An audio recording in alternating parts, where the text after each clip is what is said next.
Alright then, let's get ready for today's stream. Let me go place the announcement on Discord.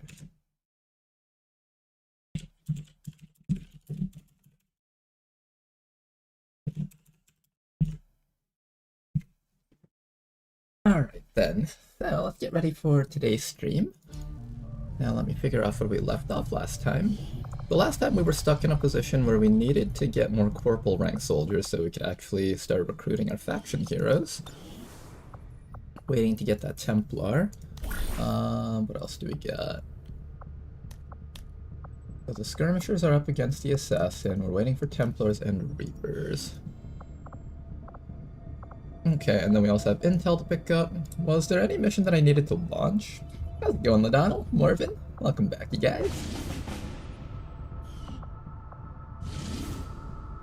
I don't think there was anything specific that we were looking for. We were looking for Liberation 2 in this region. We haven't found that yet. Was this it? No, that's not it. Okay, so we're gonna keep on looking for Liberation 2 until we find it, and then we go pick up the intel and the mech.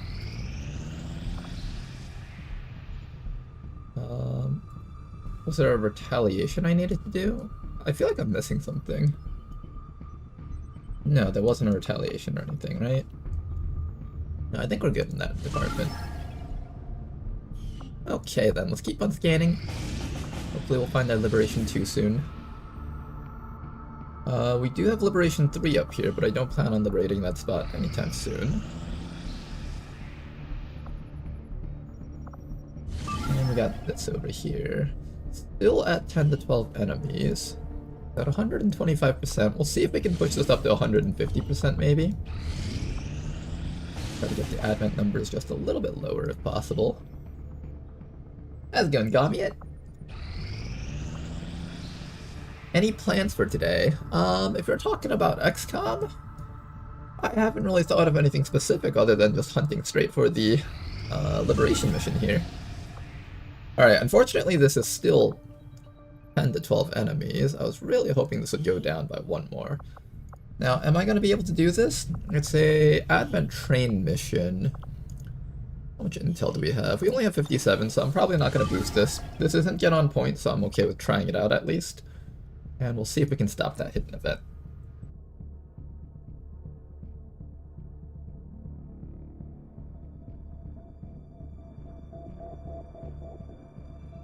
And let me also get up a YouTube playable so that we have something for the loading screen.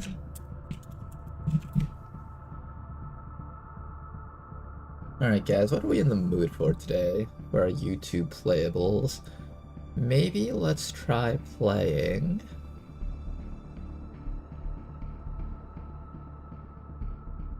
Merge Flowers. Alright, what do you guys think about Merge Flowers? Let's see what this game is all about. Place flowers of the same color in rows or columns with 3 or more matching flowers. How does this work? Okay, so I just click here, got it. So when I complete a row, I get that. Okay, and is the goal just to make a whole bunch of rows of stuff? I bet we can combo that into like a 4 flower. That's pretty cool. So you can make combos of flowers. Interesting, okay. So if I were to try to set up some sort of like super combo, how would that look? I'm guessing I would do something like this, and then I'll start putting some blues over here. Yeah, I bet like some T-shaped combo would work pretty well. Try that out. We'll make sure to clear out everything else around here so we don't lose.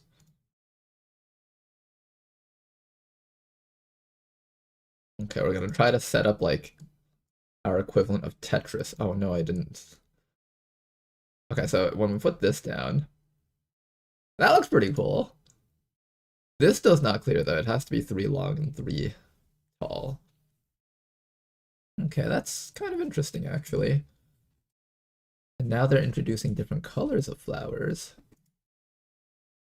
I'm assuming the white flowers won't clear if they're... Oh, it does count. I see. So it clears the white and then puts in the blue. That's actually kind of neat. But the mission has finished loading, so let's begin.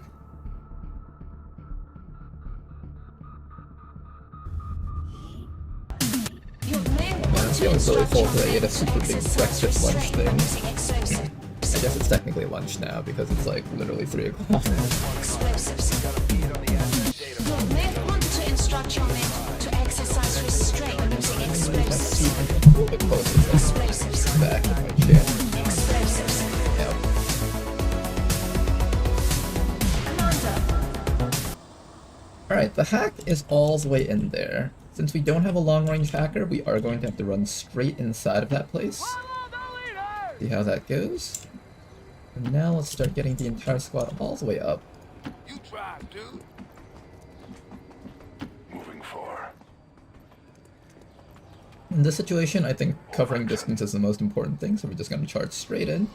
We got 2 drones already. I can't mark anything right now. Excuse me if I have to clear my throat a bit. I ate a lot of ham. The ham was very thirst-inducing. Is that how you would call it? It gets like phlegm in my throat, kind of.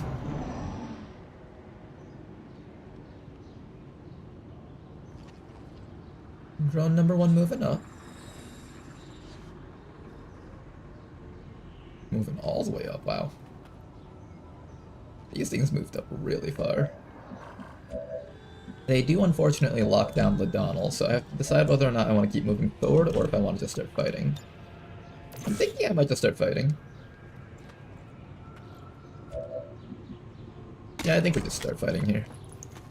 Good shot. I go, baby. Who, me? No, never. Okay, drone number 1 destroyed. All that's left is drone number 2. It's saying that I'm gonna activate something, but I'm assuming that was just from leftovers from that drone before it activated. Nice pickups over there. I will guard it closely. Now we are just going to do some damage to this drone over here. Nice hit from Ladonnell, not bad. I like how your crit only did 1 damage still. Then after that, we have to decide who's going to take this shot. Now, I don't want you guys to run out of ammo because these auto snipers only have 1 shot in them. So instead what we'll do is we'll just move up and throw a knife at this thing.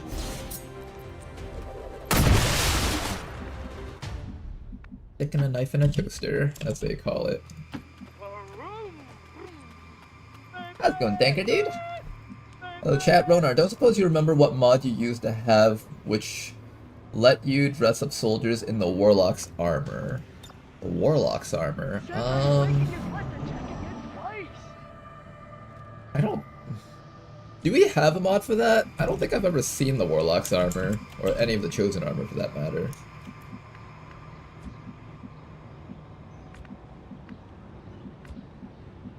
Okay, let's start moving up. Next group of enemies coming in. Okay, we got a 4 and a 3 group up there. Plus the 2 drones. So... No, it's 3. Okay, I think everything on the map is right here. There's a 3 group there, and we also get ourselves a turret. Yeah, let's get an evac zone out just in case we need it later. Just in case. Okay, and then after that we need to decide on how we're going to handle all this stuff. There's an advent sorcerer down there, which is kind of spooky. I think top priority for now is getting rid of... Honestly, I want to kill that sorcerer really badly. Let me see if I can kill that sorcerer with the lead target. That would be quite nice if we could. And after that, everybody else move up and let's try to take out this purifier down here if possible.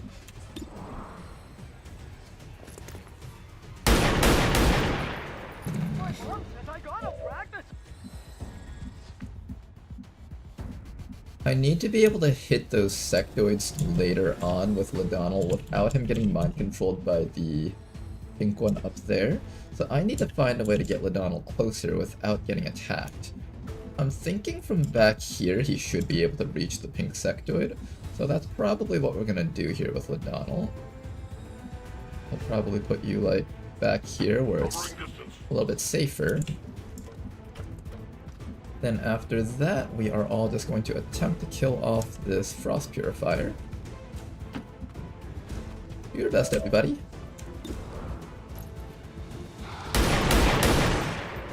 Big hit. Obviously not enough for a kill. I'll probably have to relocate Snow Crash. Don't think this is a great spot for Snow Crash to be sitting right now. But maybe we'll relocate you back to here, and we're gonna try to win this firefight. I don't like being in a firefight at this point, but that's all we've got, unfortunately.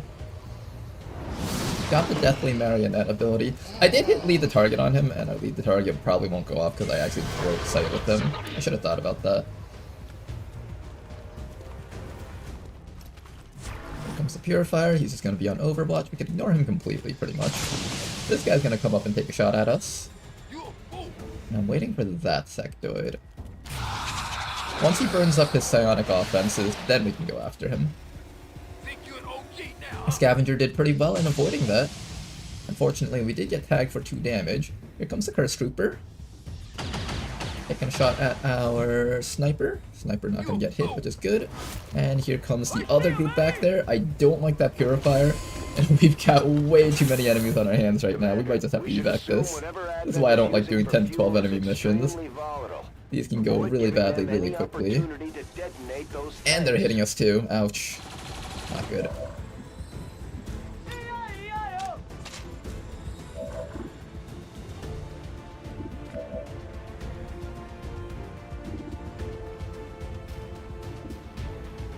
I could attempt to kill this guy, but then I need to have someone else deal with the Purifier if we're gonna do that.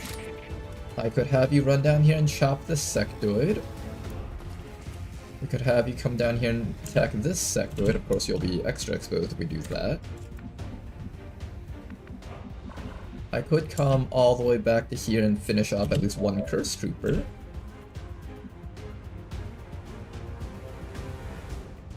We could also go for a flashbang, although I think he can still reach me with the flamethrower if I flashbang. The other option is that we fall even further back. Can I maybe cripple this guy's mobility? It's only 48%.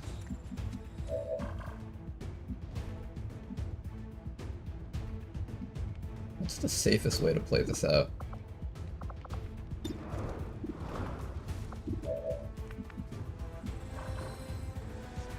Maybe we just fall back and just slowly down each enemy as we go. I can take out that Torturer with you, Trooper. Excuse me. I don't know if the flashbang would actually help me avoid this guy's flamethrower. Probably won't. I could just save Bucket and take the hit anyways.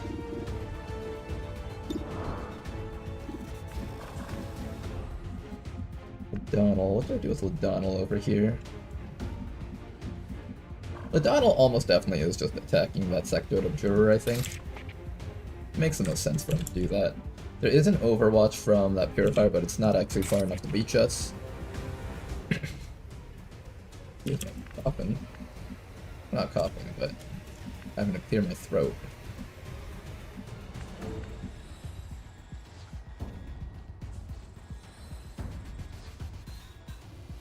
I'm gonna start with this move with Ladonnell just to come down to here. And then what we're going to do is we're going to mark that Abjurer with this one's mine. Excuse me. How's it going, Cygnus? While I'm here, I will ask a question. I plan to play Tedjam, but I also want to use some mod that adds additional enemies / sit reps that I like. The question that I ask is, will they work since they are not part of the collection?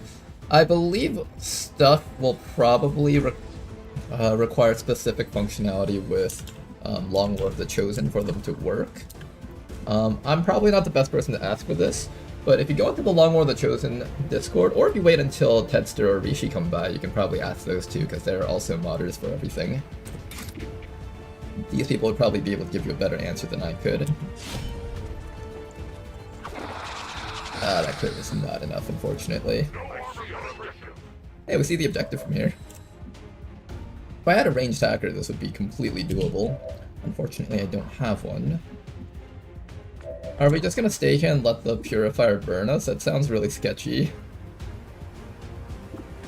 We try to remove his mobility? Maybe I try to remove his mobility and that's it.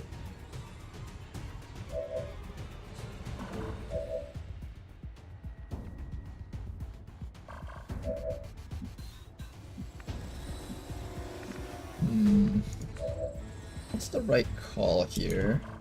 I think the right call here is possibly to medkit this guy, relocate the sniper, and then start shooting.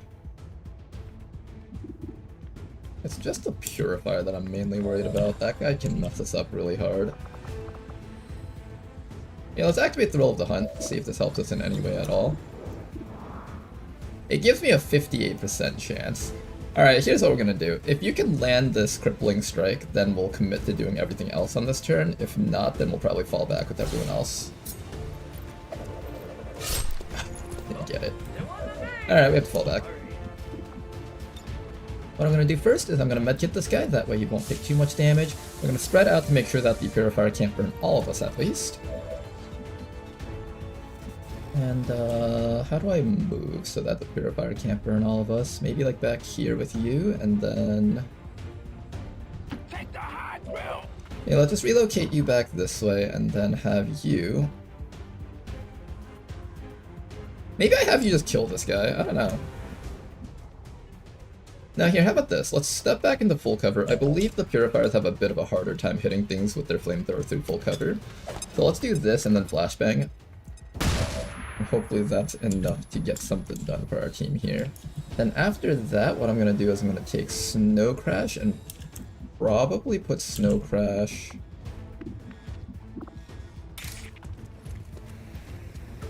I could go for an attack. I just don't have a way to get back to safety if I take that attack, of course. Maybe we just flashbang everything. Is an option. We could just flashbang everything. I should probably spread you out from that purifier. I think he has enough mobility to walk up to here and flamethrower sideways if he was really feeling insane. He probably has that option. Do I feel safe with keeping Snow Crash in the open versus 2 sectoids though? This does not feel like a safe position. This feels like the kind of position where things can go horribly, horribly wrong very quickly. If I kill off the Curse Trooper, that might alleviate our issues, maybe just a tiny bit. I'll save this last flashbang for when that sectoid summons a zombie, because I don't think I'm killing him this round. Wish I was able to move to like full cover to hit this guy. That would have been a little bit nicer than being forced to sit in half cover with no plated armor. We could also come back to here and try to finish off the purifier, although I don't think that's happening. I can also get off some chip damage against that frost sectoid.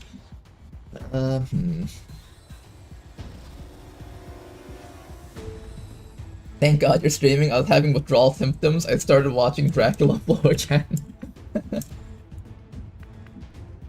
How's it going, Aztecs? Little Crash, how you guys doing? Let's see. Do we risk Snow Crash in half cover versus everything here? I don't think so, right? But I do need to spread out so I don't stay lit on fire, though. That's the one issue that I have here with this. Maybe I just flashbang? I feel like I need to, like, kill something. If I don't, like, start killing things, we're just never gonna make progress on this mission. Of course.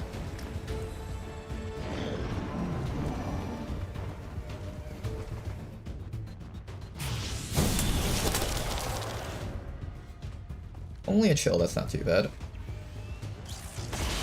And a miss, good.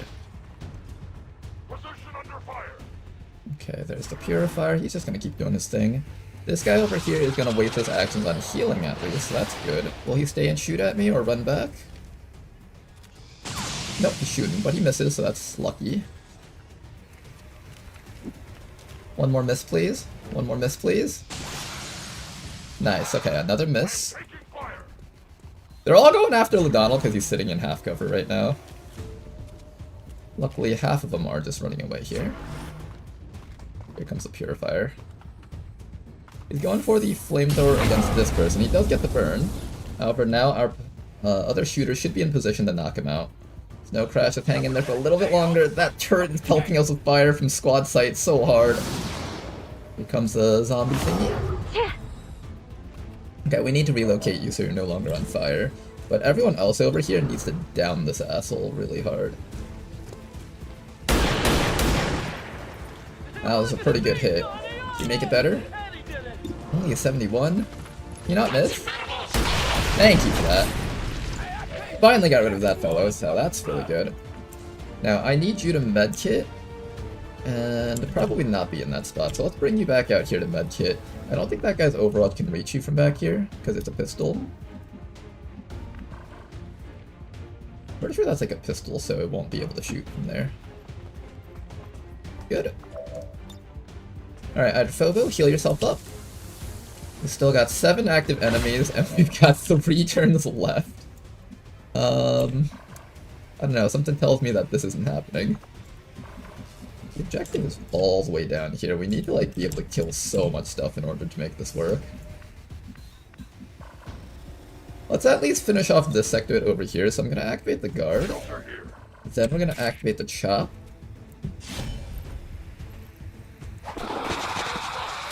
There we go. And you know, if we have to evac, at the very least we got an Illyrian core out of this mission, so that's a win. Alright, and then Snow Crash over here. There's a last person left to act. I think you try to kill off that Purifier, probably. Pretty sure he can't actually shoot you from this range. I'm gonna follow you all the way back away from the nonsense up there. I really need this guy dead if possible. He's still alive!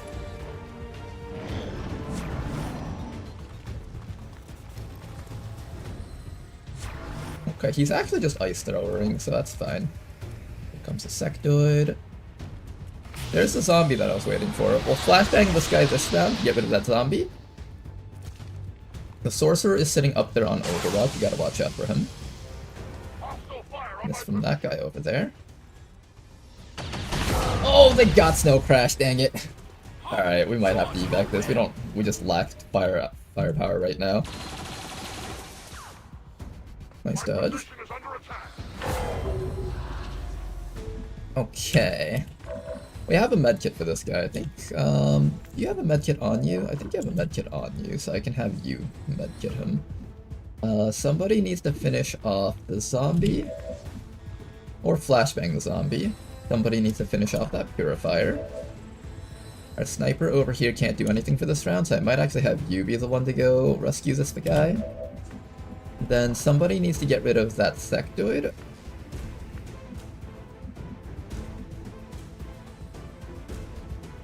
And this trooper.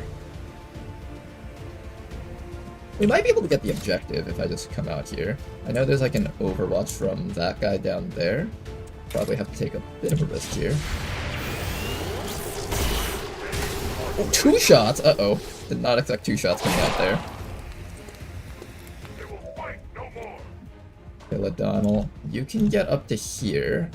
And then when it's in the next few rounds, you might be able to get to the objective. Meanwhile, everybody else over here, let's figure out how we're going to handle this. I believe I can throw my throwing knife against this fellow. That should be fine. I also need a flashbang against that sectoid, but you're just barely short of being able to reach that sectoid with that flashbang, unfortunately.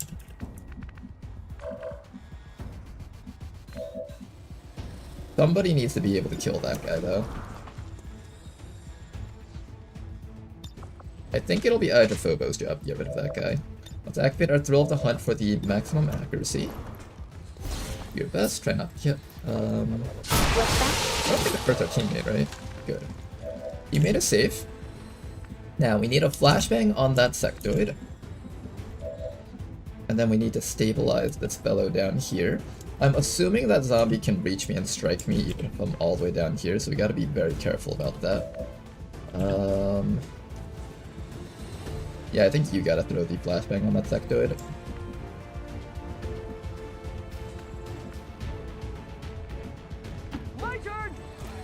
let's try our best to get that sectoid if we can. Alright, get rid of that zombie. Good. The zombie has been dealt with. Now all that's left is for us to make sure that this guy's safe. I can either stabilize him, or I can reload and get ready to shoot next round. I'm not sure what the right call is here. I think the right call is to stabilize him. You do have a medkit on you, right? Yes, you do. Okay, so we stabilize Snow Crash here.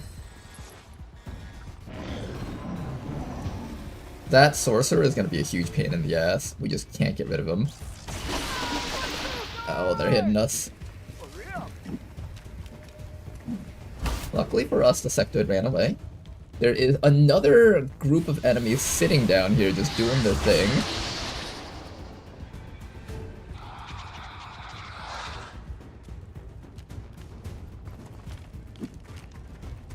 That sectoid's just been sitting back there doing absolutely nothing. We finally came forward though, and he's coming forward at a really annoying time. We might need to relocate our evac zone after we get the objective. Here comes the turret going after our marksman once again. That turret is definitely like the Advent MVP right now. Sorcerer Abomination finally spots us, and it is going to start moving now.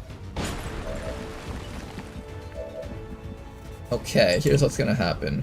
We're gonna have Ladonal positioned right over here so he can get ready to do the hack. Nothing here should be able to shoot me in the back, which is good. So I'm gonna put you right over here, Ladonal, and hopefully everything will be safe. Now then, everybody else, we need to either kill that sectoid or kill the zombie. Our shots are not particularly great against him.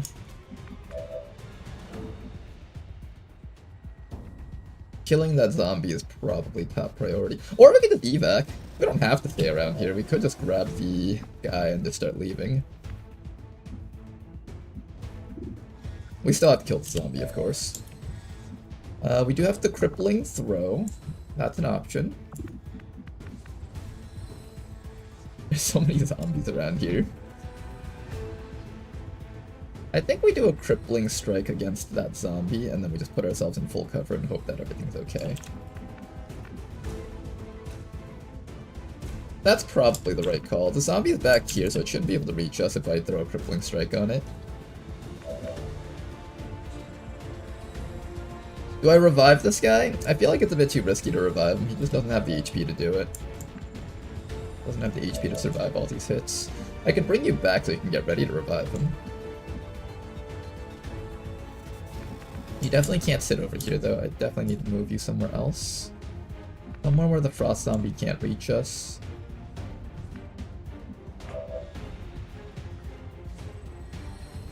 Do I take a reload? I could. Or do I grab the guy and get ready to start running? It's a bit far away. I think what'll end up happening is Ladonal takes this evac after he gets the hack. And then after that, we relocate a new evac behind us and we just fall backwards to make our great escape. That's probably the right way to play this out. Yeah, that sounds about right. Let's do it that way. And then what we'll do here is we'll start killing off the Psy zombie, maybe? Alright, let's get Yubnut back to full cover. Hopefully he won't get nailed to death by everything shooting at him through this cover. We're gonna throw a crippling strike right against the zombie here. There we go. Keep that thing in place. And then we're actually going to start hitting this sectoid over here for some damage. That was a really good hit. That was a really, really good hit. I like that. Can you do that again more often? What I'm gonna do next is I'm gonna reload you, and I'm actually gonna throw a smoke on top of this guy all the way up here, because he's gonna get attacked by everything from the front of the map. We won't be able to pick up that loot, unfortunately. It's gonna go goodbye. How's your day going? It's going okay. I woke up just like, at like 2 or 3 o'clock, and then I ate a really heavy breakfast, lunch-ish thing, and now here I am streaming for you guys.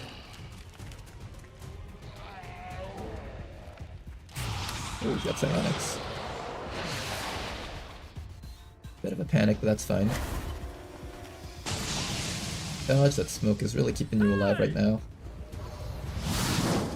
I'm a little bit worried about that zombie, though. That zombie, I don't know if I can stop it from doing zombie things to us.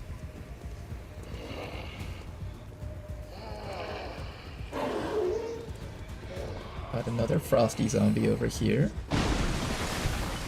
This is Firebrand. It's time to go. Okay, Ladonnell, you grab the objective, and then after that, start running.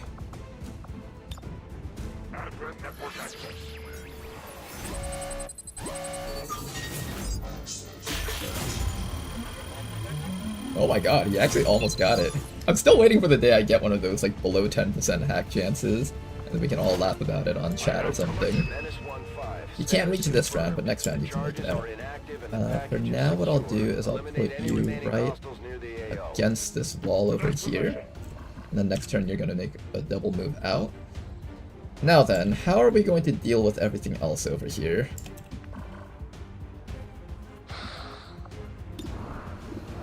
We can attempt to kill the sectoid with a 48% knife throw, and in fact, I might actually do that. I feel like we're committing to killing this zombie down here, or the sectoid down here this round. I can't see this sectoid, unfortunately. You're panicking. Oh man! You're the only one that can do it.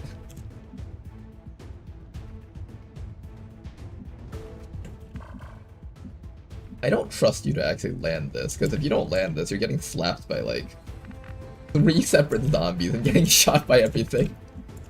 Well, you're technically in smoke. If there was anyone to do this, it would probably be you. Alright, do your best. We'll have to activate our thrill of the hunt. 58%, don't miss like you did with that purifier. And you missed, of course. Okay, well, yup, you're getting slapped to death by like 3 separate zombies. I can get rid of at least one of them for you, but that's it. So let's get rid of this zombie over here because we can.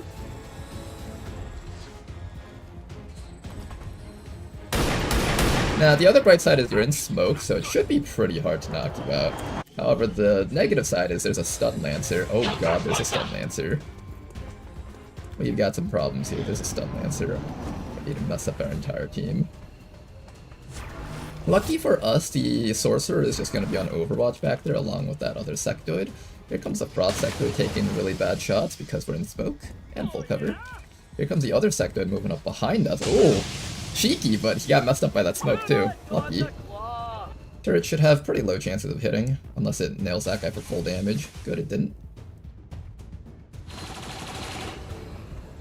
Here comes the Sorcerer Abomination. That thing is going to start inflicting night terrors onto our squad, I think. There we go, there's the night terrors. Nice resist. Here comes another slap from the Frost Zombie. Oh! Okay, that did a lot. We got problems here. We have a Stun Lancer that's about to mess us up. I really didn't expect there to be a Stun Lancer in that group. You need to get to this evac zone. You should be fine, right, Ladonnell? A great distance. Oh no, that was a freaking Overwatch! Fool gone and died on it. NS-15, we've lost control of the package. Oh, that's not good. This might just be a gate crasher right here if we squad wipe. Material to the aliens. Oh, this might just be gate crasher here. Everyone here is about to die.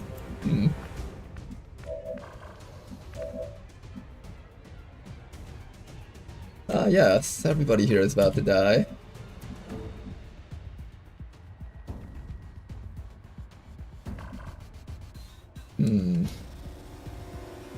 Well guys, I think this was an excellent start to today's stream. We're gonna be starting a gate crasher right off the bat.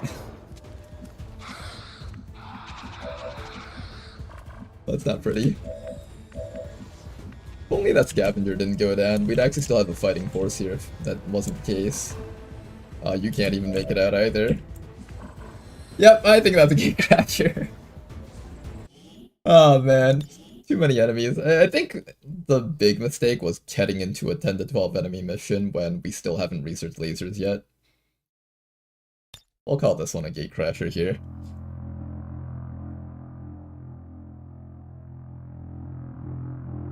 You know, I did say to execute me, that's actually fair. Oh man, Ban McDonald, reason, missed the 4%.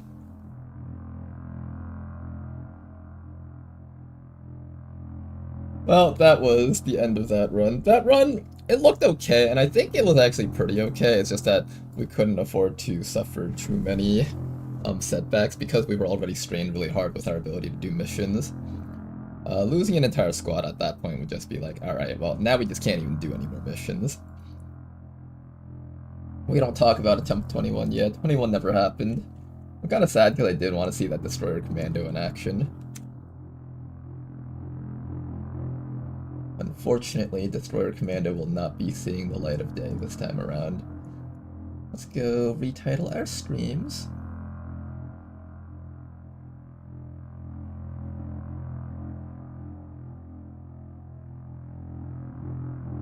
This is 22, right?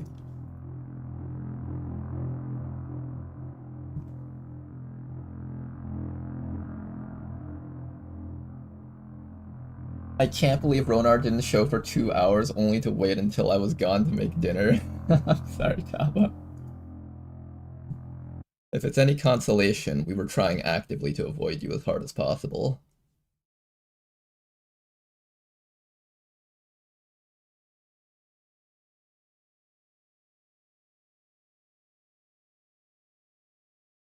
Here's what we'll do. We'll put in the purple flowers like this. Then after that, we're gonna put in... Oh wait, no, this is a terrible idea. I can't actually connect any of these. What am I thinking? But I just lost the game by myself. Alright, anyways, let's pretend that that never happened. As for which hero class we start off with, let's let Destiny decide this time. Last time, the best run that we had was from letting Destiny decide, so we'll let Destiny decide which hero class we get at the start. Starting with that Iron Man, of course, for bug fixing and all that stuff. But we are playing as if it was Iron Man.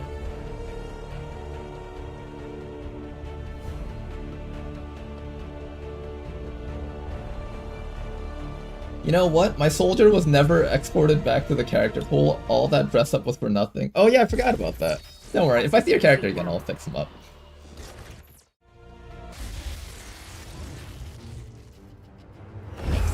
Continues to build as city centers across the globe. And of course, we'll let the gatecrasher play out. Enjoy your gatecrasher, guys. Oh, you know what we'll do? We're going to maintain viewer engagement. Keeping with their promise to humanity, 12 new gene therapy Can I, like, clinics restart will be this? opening Or in am I not select allowed cities to? by the end of the new year. Despite allowed the to attempted restart. attack by French Yeah, elements, just like throw this in random operations spots at the here. new facility in Paris thankfully remain unaffected. In response to the unprovoked intrusion on the eve of our most not beloved restarting, though. celebration, the speaker reaches out to us. How do we restart? A small There we go. number of dissidents again Okay, let's try repeat this the again. mistakes of the old world. We'll start with the sides here. White flowers on the sides. There's lots of flower segregation going on here. Friendship and compassion.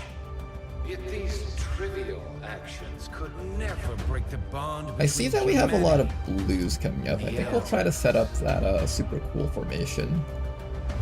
So if we do it like this, then put another blue up there. Several preemptive arrests. Then maybe we'll do the same with the pinks. Set it up like so. Red right there, and then we get to clear a whole bunch of stuff at once. I don't know if that actually gets us bonus points or if it's just for style points.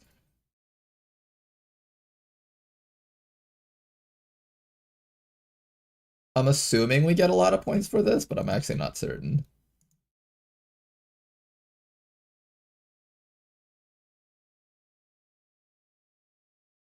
Are you guys enjoying the muted gatecrasher? I hope you guys are. Is this running yet? Okay, good. Hello, just logged in. What happened? Yeah, we just squad wiped on a mission. It's okay. That campaign, while it was a nice campaign, I didn't feel too bad about losing it. It was one of those campaigns where it's like, okay, things are getting kind of strained. we didn't lose any soldiers, but we basically just had everyone getting wounded on every single mission. So at that point, I think we were just like slowing down the number of missions we could do. It's not necessarily a bad thing, like you can probably recover from that, but not after a squad wipe. Normally if I had a squad wipe but I had like a healthy number of soldiers still active, I'd just play through it. But in this case, I'm just like, alright, it's early enough in the campaign that we'll just restart. I don't feel like we're too attached to that run yet. Ronar throwing campaign so he can have an excuse to start a new one, like doing a 0% mission. You know, that 0% mission was actually really close, and it would have been really cool. I think it's the duty of every XCOM player to at least try doing a 0% mission once every month. You have to do your part. Flashbang or smoke? Personally, I think overall I do lean towards flashbang, but I do actually appreciate smoke a lot in ways that I feel like a lot of people don't appreciate. So the main thing that makes flashbangs better than smoke is the ability to cancel enemy psionics, stun lancers can't stab you, stuff like that. That is definitely a really powerful ability. Ooh, Wraith Commando and I think another stake.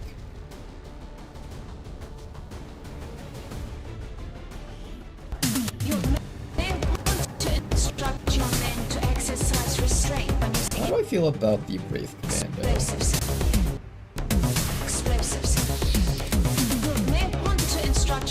Wraith Commando has 18 mobility, interesting.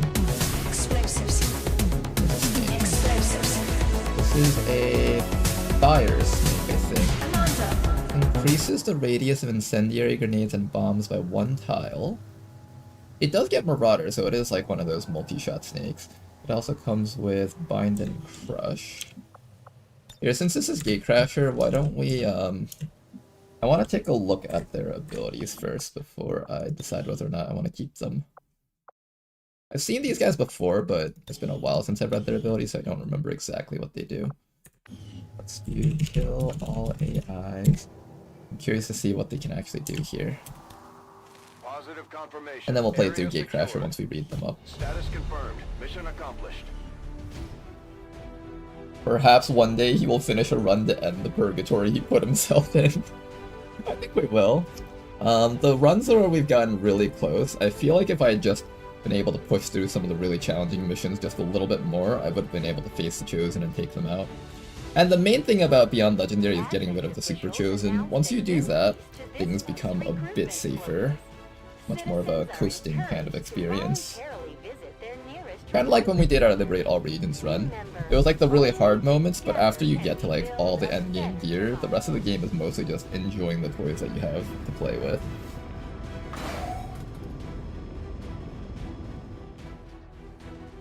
We have only 20 days per campaign. After 20 days, Ronar will 0% a mission to see if it'll blow up.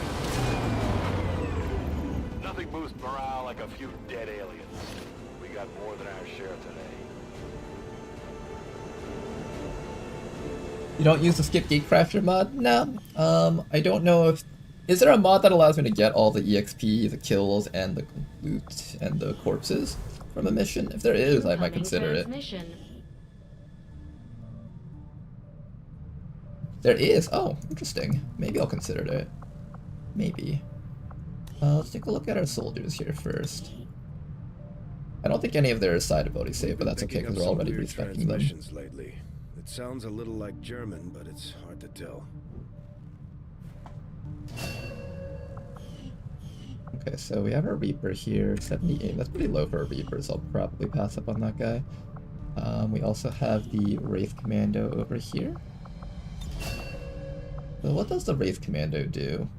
Slippery melee unit that can phase through walls, allowing for excellent positioning, or they can disrupt enemy positioning with inverts, then strike with either the pistol or shard gauntlet.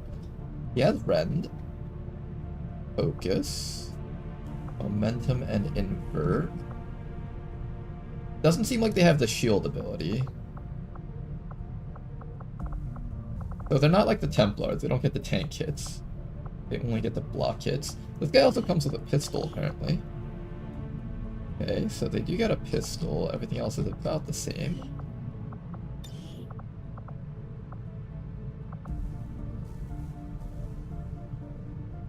1 focus costs fanfire. Oh, that's interesting.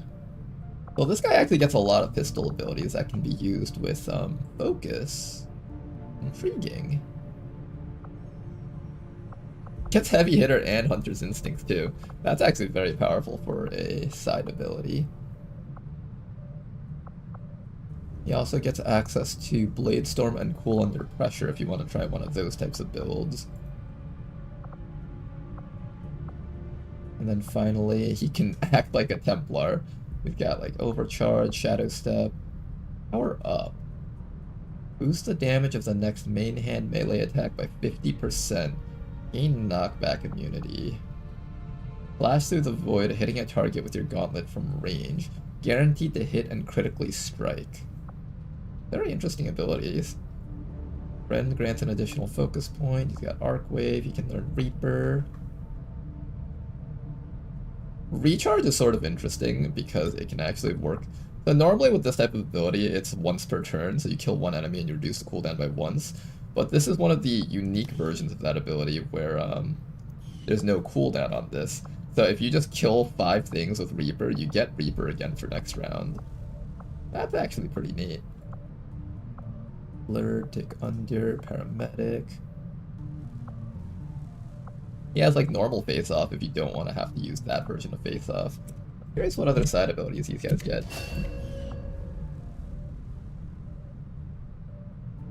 Interesting. This would work for the Blade Storm build. You can also learn Ionic Storm, which is kind of neat. Oh, this guy can learn Apotheosis?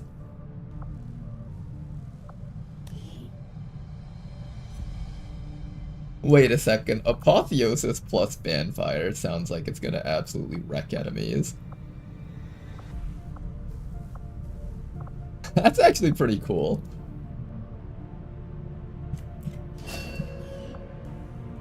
Thunderdome. There's a missing ability over there. Something got taken out on their kit. They can learn Fanfire down here if you don't want to use the focus absorbing version of it. Percussive Blows, Volt, Trench Warfare. This guy actually has some really cool side abilities that kind of tie into his main stuff. Oh, he does learn to Amplify. You can do some really nutty damage with this soldier, actually. Blossom, Concussive Blows.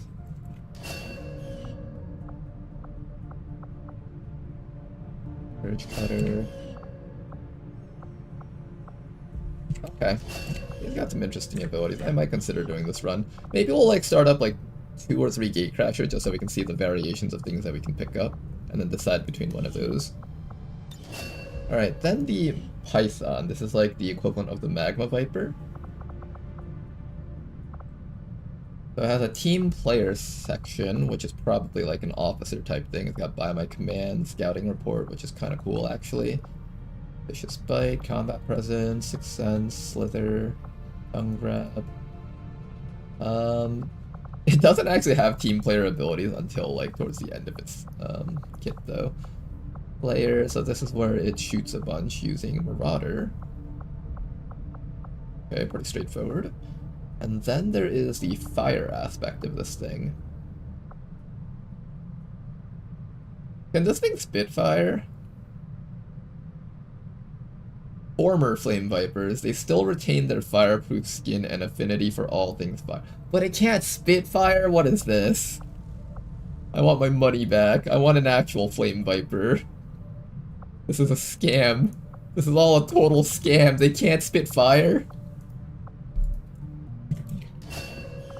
The enemy Flame Vipers can shoot a giant firebomb that lights your entire team on fire, but when they're on your team, they just suddenly like go, oops, we can't do anything now. Of course, that's how this is. They got like the Serum Bites, which is kind of interesting. Lockjaw's there. Got Pinpoint, Battle Essence, Presence. Reduced combat presence is cool. Oh, okay, so you can act like a sort of a keeper, except it only comes online until you're Gunnery Sergeant. Steady hands, low profile. If I decide to do like some sort of infantry officer build, I think I can pull that off. I could do something like this. Maybe Shredder, or even Ventilate. And then I take Combat Presence instead of Death Adder, and then I'll just do maybe Sixth Sense, Center mass name, something like that might be interesting. You can actually take shots, or you can shoot and command all in one turn. Yeah, that's kind of cool. You can even do a command and then shoot twice with this type of kit. This would actually make for a pretty interesting officer snake. I'm assuming snakes can become officers. I don't remember if aliens could or not, because I never really bothered turning my aliens into officers. I believe whenever you start a new thing, these the classes stay the same, if I'm not mistaken. Pretty sure the classes stay the same. Ooh, we got a scavenger.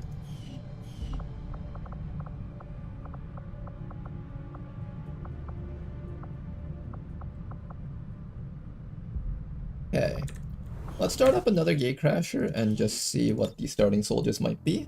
And we'll check out like maybe 3 gatecrashers and decide between the 3.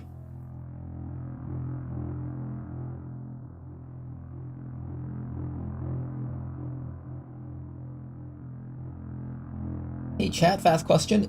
Is this a mod for original Long War of the Chosen swapping HP to ablative on armors? I have found for vest, but not for armor tech. Oh, is there a mod for swapping HP to ablative HP? I have no idea, honestly.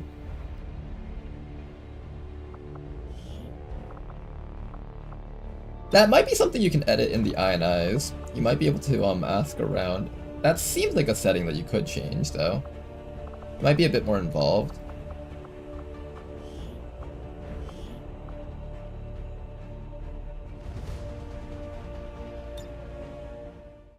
How can I add a soldier to have a glorious death?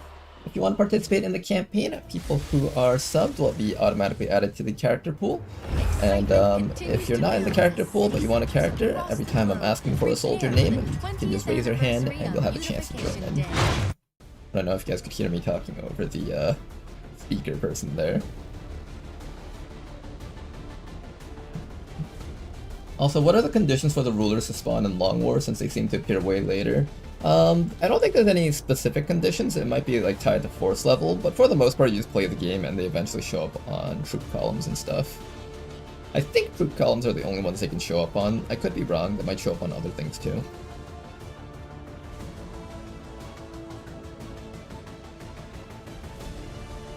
The disclaimer may not be glorious.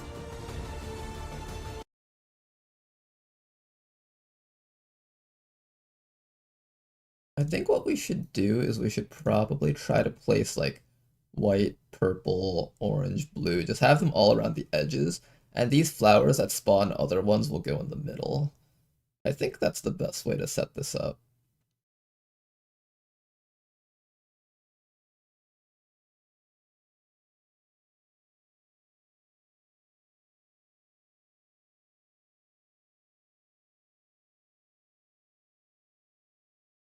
Okay, maybe we'll put the blue one down here and we'll start a row of whites down here.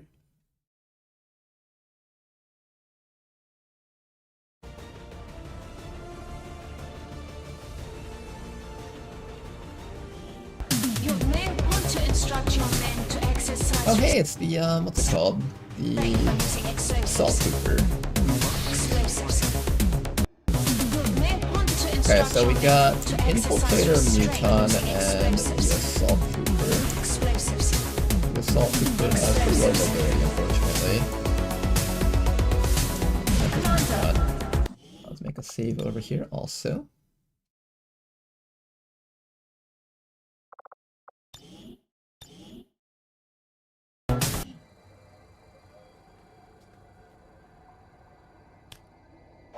I think I might play this one just because we're getting a Hell Knight at the beginning. Mission accomplished.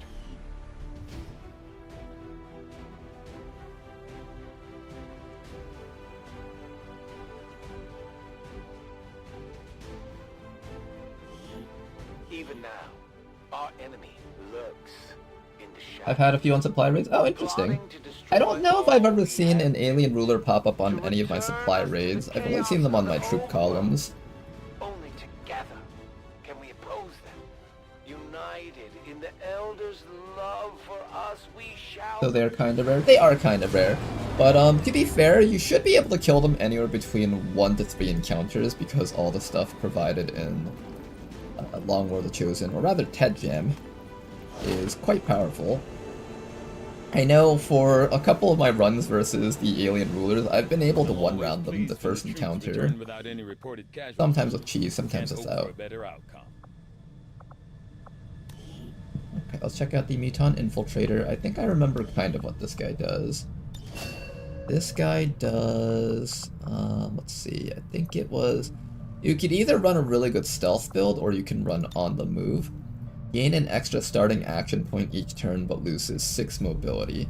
So this guy basically gets to act 3 times in a round, and if you give him access to Marauder, he can actually shoot 4 times. 1 shot, 2 shots, 3, 4 shots.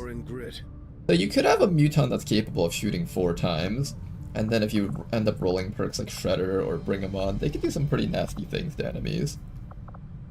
This guy can even roll Rupture. Interesting. See what other side abilities he can learn.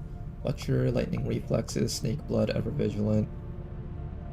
Gains immunity to electricity and a single Tesla grenade. Leader's Rage, Aggression, Flame Fang, Pyromaniac. Better Ice Fang. Hollow targeting is pretty cool. Does he have the ability to use this with his sword ability? Probably not, right? He's able to do something like run and slash onto an enemy and then shoot them 3 times with Marauder and Chain Shot. That's one thing he could do. But he does end up losing a ton of mobility. He loses 6 mobility, so this guy will have 10 mobility by the time he learns this perk over here. Also gets access to double time, which is sort of interesting.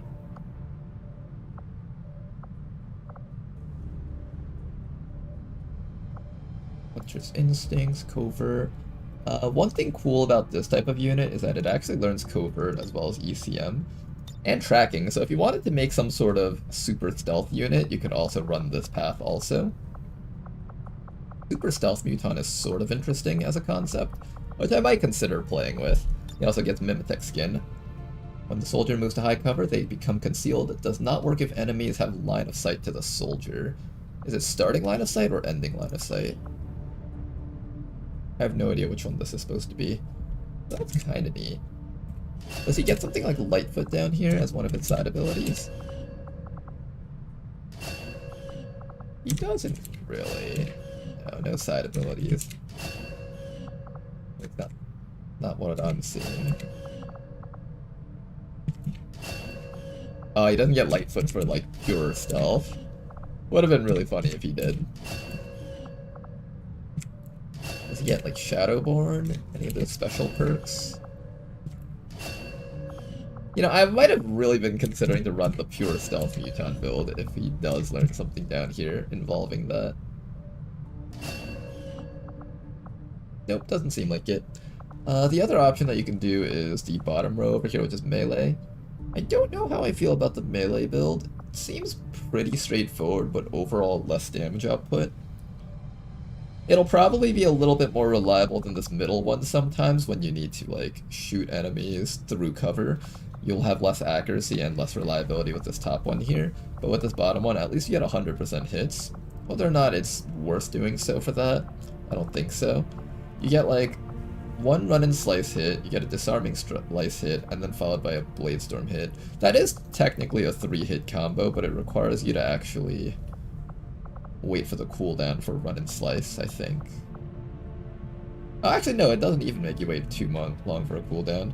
Disarming Strike only has a 2-turn cooldown and it resets run and slice.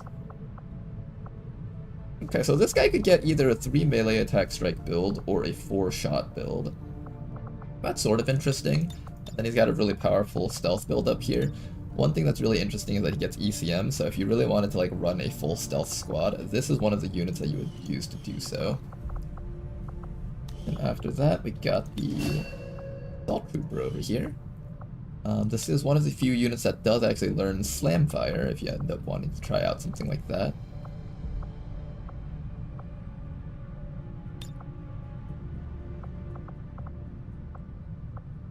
If I remember correctly, most of their bottom row perks was mostly grenade support stuff.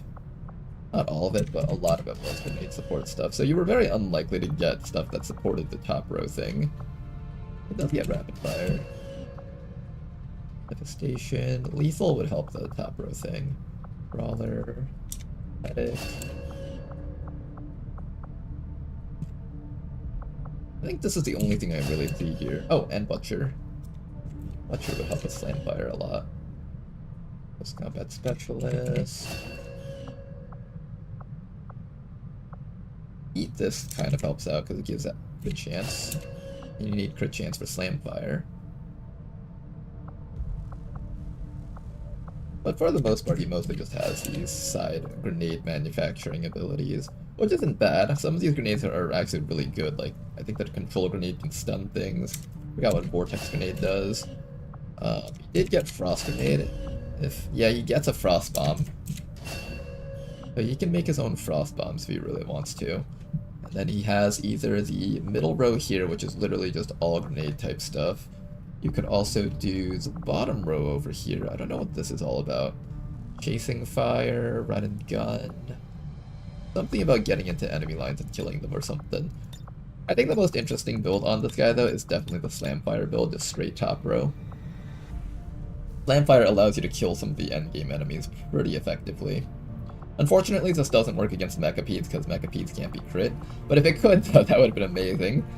And he also gets Implacable, so the main combo would be something like use your enhanced mobility from Lightfoot, run up to an enemy, slam fire him to death, immediately use Implacable to run next to another boss unit or something, and then slam fire that thing to death. It's actually quite effective, and you can use this to ensure the death of, like, let's say, an Andromedon, right? You run point blank to an Andromedon, you shoot it to death, the shell comes up, you shoot that to death, and then you can use your, well, I guess you can't use Implacable after that.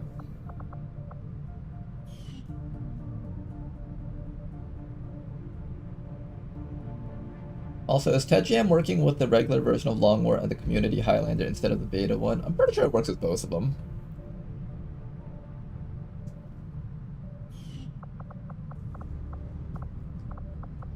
Okay. Let's take a quick look at what you guys can become. We do get a Buccaneer out of this one. Ooh, we have a Dragoon. I've been wanting a Dragoon. I might actually go for this run here. Got a second Dragoon or a Fusilier. Fusilier would be really nice to have on a squad. And of course, you're going to become a Hell Knight. Alright, I might go for this one. Let me just take a look at your stats real quick. I think your stats are kind of weak, but that's alright. You're like average in accuracy. Alright, we'll do one more Gatecrasher and see what we roll on that one. And if we're set, I think we're going for this one just because we got some very interesting soldiers here. Alright, third Gatecrasher, and we'll see which one we want. This third Gatecrasher will have to have some really fun combos if it wants to top the second one, though. The first one's actually sort of interesting because the Wraith Commando actually has some really, really powerful combos built into its kit.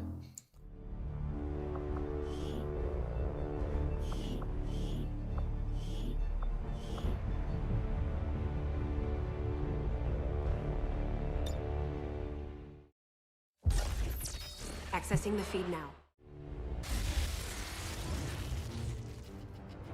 Excitement continues to build as city centers across the globe. Alright guys, let's see what this last Gatecrasher will give us. I think one of my favorite things about starting a new campaign is actually just seeing what you can get. It's like loot boxes. No, you know what that feeling is? It's like, it's basically a gacha game, right? I've mentioned this before, but it's like, you're trying to see if you can roll the 5-star XCOM operatives. The ones with all the good stats, all the good abilities, that would be like the 5-star one and a good class. If you have like a good class, but you're missing either stats or abilities, and that'd be like a 4-star operator, and then like the 3-star one would be the ones that are like lacking 2 of those. And then anything below that is like they have bad class or average class, and then average stats, average abilities type thing.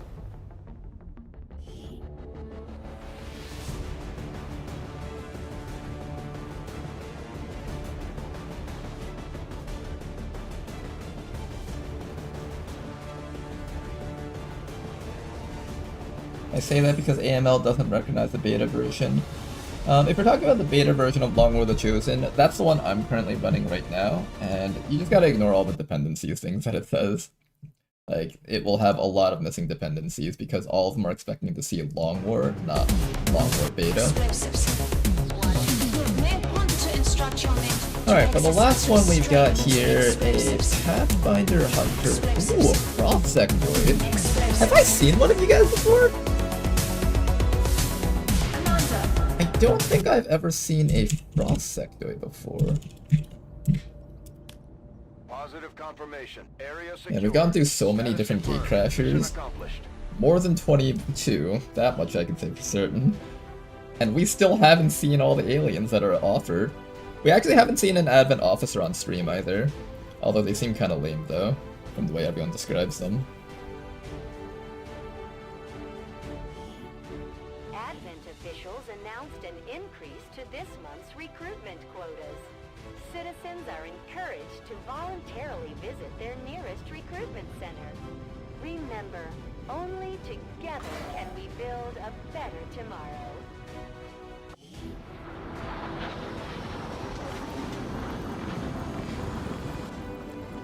Alright, let's go check out this Frost Sectoid. He seems kind of interesting.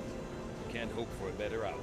Alright, Frost Sectoid, you have to impress me a lot for me to pick this timeline over the other one. Incoming transmission. Okay, we got ourselves our Reaper here. This Reaper is unfortunately really low on stats. Also, the mod that gives invisible body parts seems to be broken, because every single time I Maybe load up once this is all Boxy over, Soldier, we should it take this seems ship to and always go just be messed colonize up. one of their planets.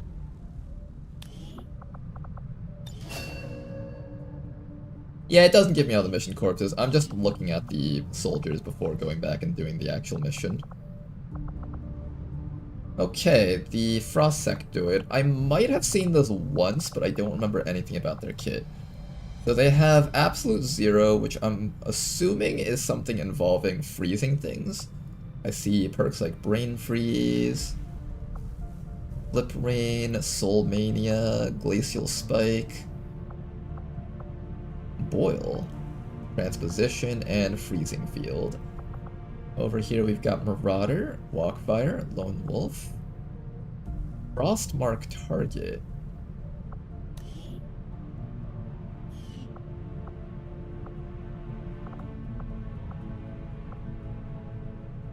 Gains Fade, Teleport, and Wall Phasing abilities, Dervish. This guy can learn Mass Reanimate.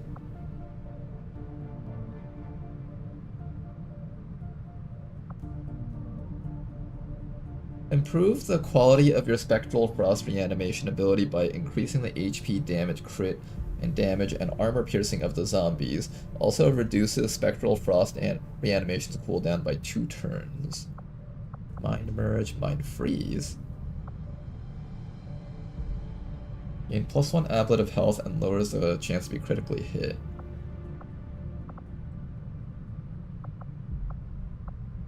Okay, this guy's sort of interesting.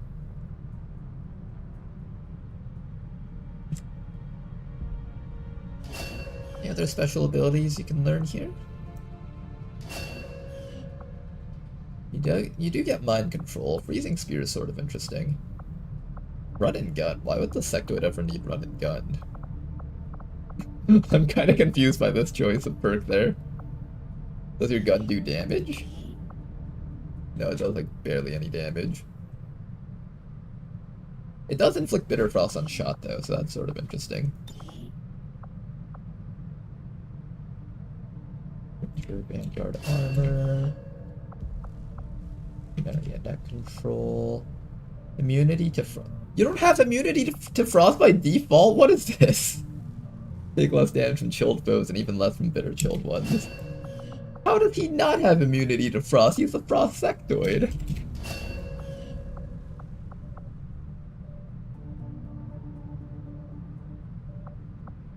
Interesting that he gets some gene mod abilities here.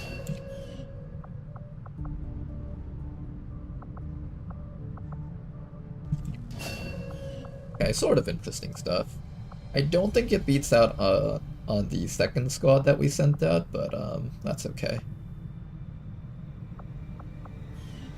Alright, and then where's the other guy? There was the Pathfinder Hunter. If I remember correctly, the most unique thing that this guy could do was something like serial with stun mines on a group of enemies or something like that. His accuracy is really good though. He's got 74 accuracy. Quaddy. That's really impressive actually. And looking at our side soldiers, we got a Pyromaniac. We do have a Blade Dancer. Other Dragoon. This Dragoon actually has 8 hack that, which is kind of nice. Okay, unfortunately, I don't think you guys over here are going to outcompete that other timeline. So let's go travel back in time and let's go complete that other mission. Okay, so I think we have decided that we're going to go with, which one was it? The second one right here. The one with the Muton Infiltrator. That one should be a fun one to try. A lot of Frost Legion stuff isn't immune to their own status effect. Yeah, I know, it's weird, isn't it? I think some of the Biotrooper stuff wasn't immune to poison either. Or maybe they were, I don't remember if they were or not. But yeah, Frost Legion tends to not be immune to Frost Legion stuff, which feels kind of bad. I feel like they deserve it. Or at least the alien stuff does. Maybe like not the Advent Troopers, maybe they have special equipment. But I feel like if you get like, I don't know, a Frost Viper, the Frost Viper itself should be immune to ice, just like how Vipers are immune to poison. Alright, well, we're gonna play with this campaign, I think. This ought to be fun. Interesting at the very least. Let's begin. We'll start by moving... Ooh, you get Ghostwalker. Okay, this Muton actually could make for a really powerful stealth squad. The Advent officers seem more capable than the grunts. We're not sure whether to chalk it up to training or stricter mind. Alright, let's just walk up and be on Overwatch. Moving to If designated the enemies position. walk into us, we shoot them. If they don't, we reposition until they're right next to us, and then we shoot them. Affirmative. Moving out. So let's go. Remember, our mission is simple. Destroy all... Just watch my step.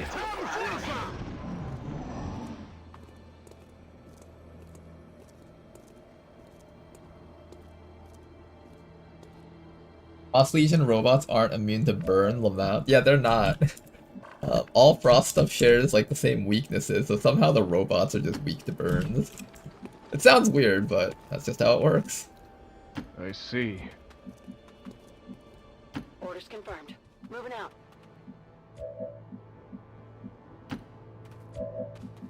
Yeah, Advent turnaround. We're right here. I'm on it. I'm gonna run this guy all the way up. He doesn't need to be on Overwatch, he just needs to be close enough to shoot things. Moving on target location.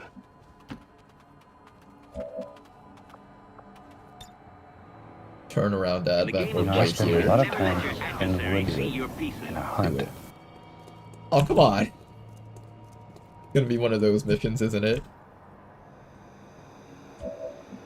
Oh, it's gonna be one of those missions, isn't it?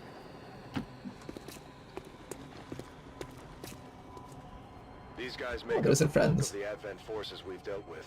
They're disciplined and well equipped, but their obedience makes them predictable.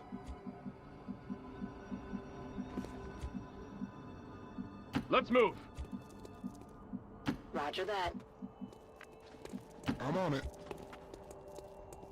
Everybody's just gonna move all the way up. That's affirmative.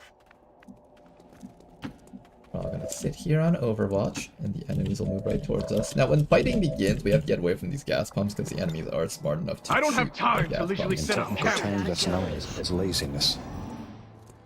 Hey, come back here! Where are you going? Wait, come back! I need to kill you all!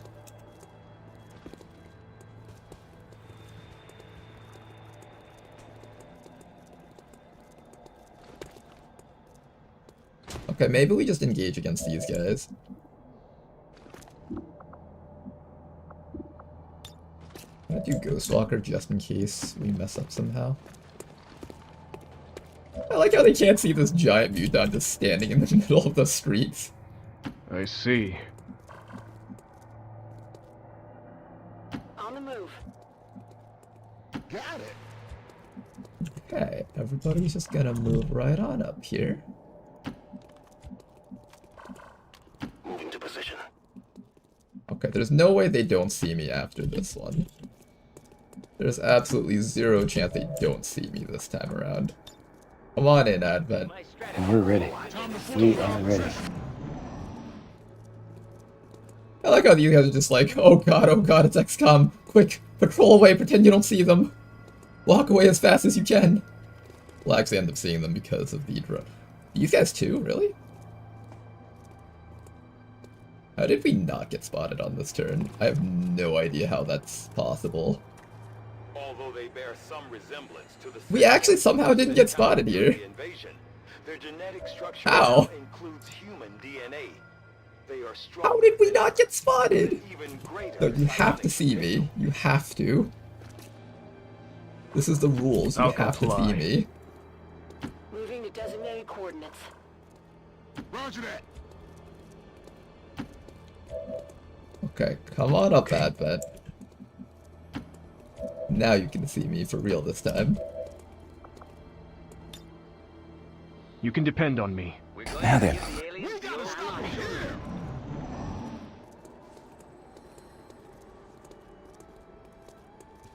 Oh no, Advent is wearing iPods.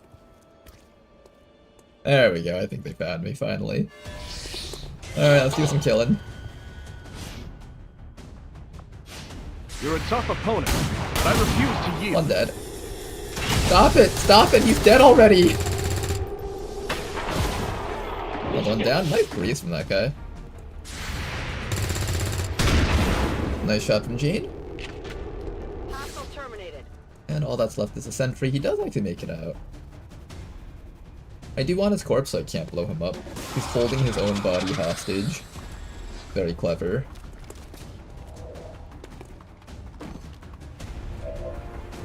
Now, we know that there's another group of enemies back there, so we do have to be a little bit careful if we're going to do this. I'm gonna do Jane. What can you get? I know that the last group is down in that direction, so it wouldn't hurt to run up here, I think. I'm gonna go for it. X-ray neutralized. Target asset located. Alright, drone, 2 troopers, and an officer. Let's get ready to take care of that one next. The Muton is capable of going after this trooper back here. Otherwise, it would be too hard for the rest of our squad to hit. So let's get Mr. Muton up here. Bit of chip damage. Can we kill him though? How much damage does this do? 3 to 5, or do I just shoot him? This has a slightly higher chance of killing because this actually bleeds him. I could also go for Disarming Strike, just get rid of his weapon, but I think I'll just go for the Bleed Strike. Nice kill. Oh, is this a bug tile? See how he's like counted as being flanked? I think that's a bug tile. We can fix that by teleporting him out and then back in, I think.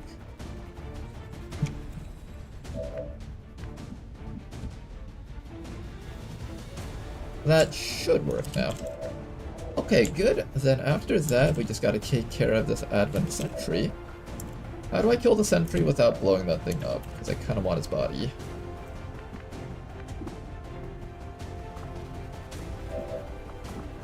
I could also just flashbang for the round. Just be careful about how far this thing explodes. It explodes pretty damn far, so we can't take cover next to any of these spots.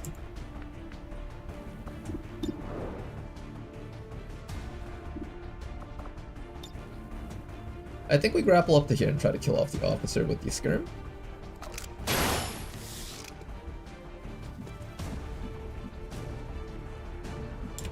I can get a flank on that guy, but I can't get to the officers from here. I can see the officer from down here, so that's pretty good. Let's go for that.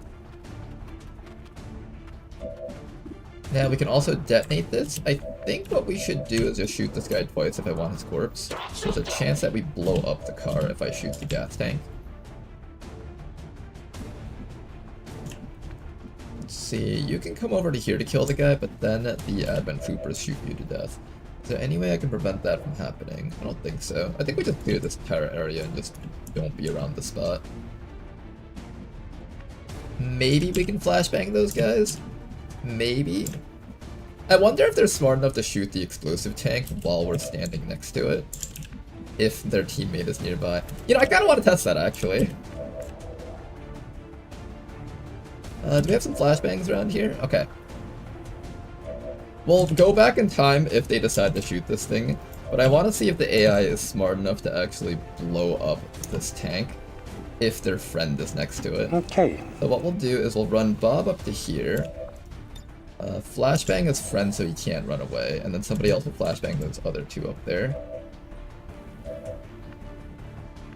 We can't reach.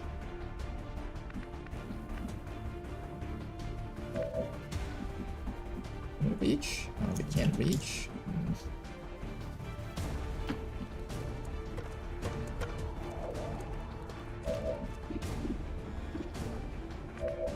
Also, that drone is stunning someone, unfortunately. Not much we can do about that, though. Affirmative. I have a shot against that guy. I have a flashbang here. I'm gonna flashbang the sentry. We just want to find out whether or not they're willing to shoot their own teammates to death just to get an XCOM operative. Get a couple of flashbangs here off. There we go. Lock those guys down. And then after that, everybody else can move up. Gotta get a bit of chip damage against this officer. Come on, focus.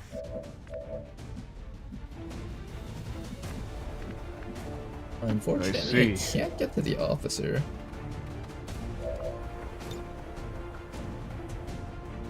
I'll cut through. That should be safe. That shouldn't kill the officer.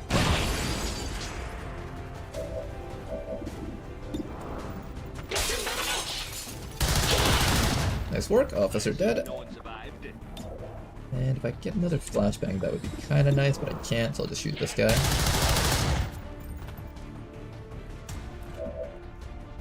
Okay, and then afterwards, we'll throw a grenade on top of the drone just to start shredding it a little bit.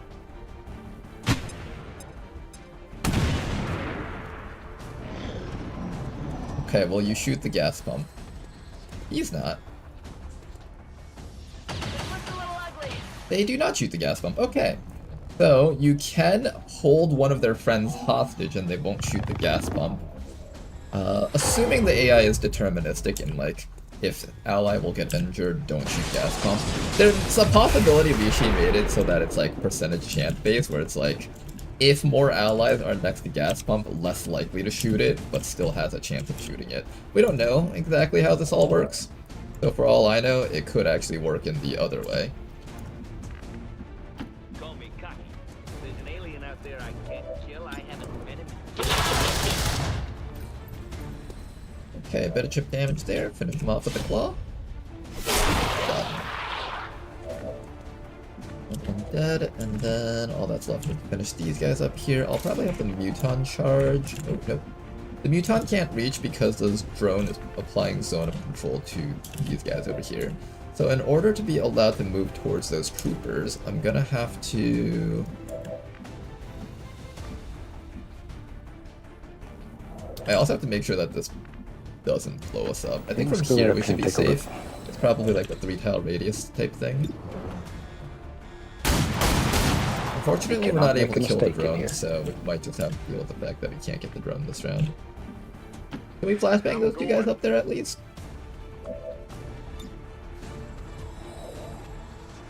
Perfect. Just barely, but we do get them.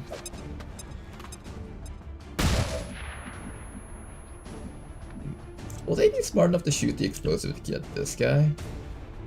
Oh, that's actually sort of curious. Are they smart enough to try and...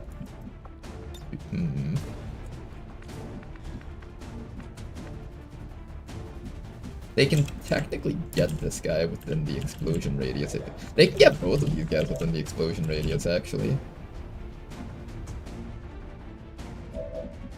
Okay, sort of concerning.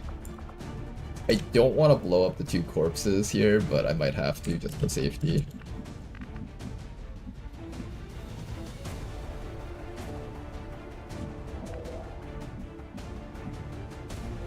Let's go. I might have to do it for safety.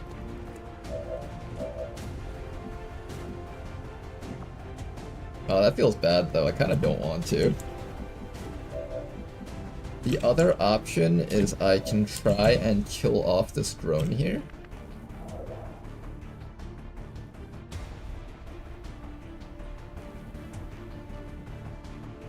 I'm pretty sure they can't reach me if I run all the way down here, so this is fine. I'll just try to knock out this drone with Pierce the Veil. Does it work on the drone? No, the armor piercing doesn't work on the drone. It only works against organic, the entire portion of it, including the damage enhancement aspect of Pierce the Veil. Good to know.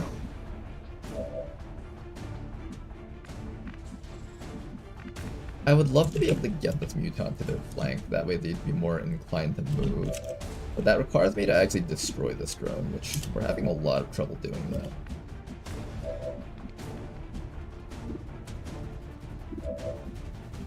Man, I think we have to blow up the corpses. They're probably smart enough to see that this explosion hits these guys here without their friend nearby. Loot destroyed. Unfortunate, but it had to be done.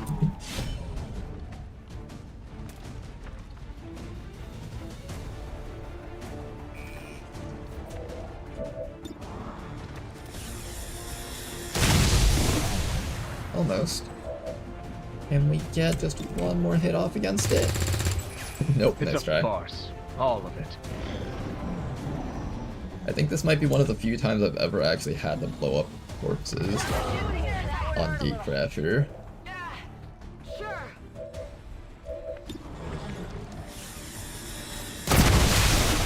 There we go. Mission accomplished. Positive confirmation. Area secured. Status confirmed. That's Mission Guntoki. accomplished.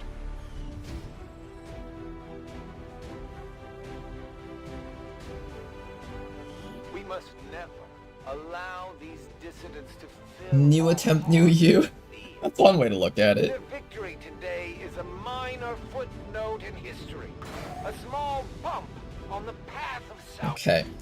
Now, last time we did this thing where we allowed ourselves to respec soldiers so that they could have not boring kits. I don't know if that felt too OP.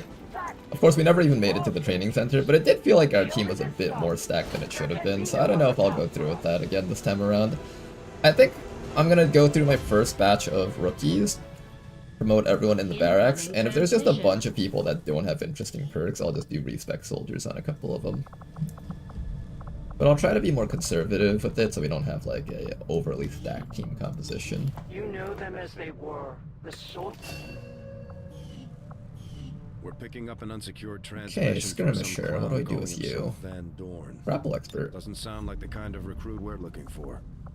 I think grapple expert and slice and dice should be a pretty powerful combo, and that's all we really need on CZ Jing probably. Let's go with that. Take retribution probably. Do we take Dervish? This only has a 2-turn cooldown. If I take Dervish, I actually get to use this every single turn. Sounds good. That's gonna be our kit there.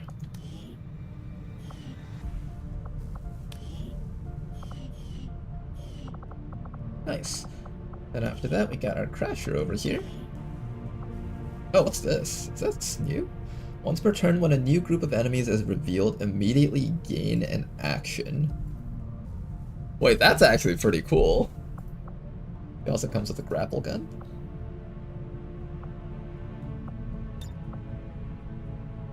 Once per turn, when a new group of enemies is revealed, immediately gain an action. This is actually pretty cool. You can probably take advantage of this to do some really janky things. We also get access to run and gun, so we could take advantage of that to do Marauder shenanigans. You know, forward operator with Marauder can actually do some pretty crazy stuff. Imagine you grapple next to an enemy, reveals an extra group of enemies, so you get 3 actions, then you activate run and gun, so you get 4 actions, and then you get to just shoot 4 times in a row. That can actually be pretty cool. 4 shots Jane Kelly build. Alright, we'll come back to that character. Then after that, let's go do these people down here. We got access to a Buccaneer and a Shinobi. I think I'll definitely do at least one Buccaneer. Bob Ross has access to Dragoon, and I did say I wanted a Dragoon. Warspite over here, it has Fusilier and Dragoon as an option. I'll see what the other people promote into and then decide whether or not I want a second Dragoon or a Fusilier. Reed over here is Hell Knight. I'm almost definitely going Hell Knight with you, but if I get like 2 or 3 other Hell Knights, I might consider turning you into a Wayfarer. Commander to the research lab. And then after that, we just gotta look at these Bellas over here.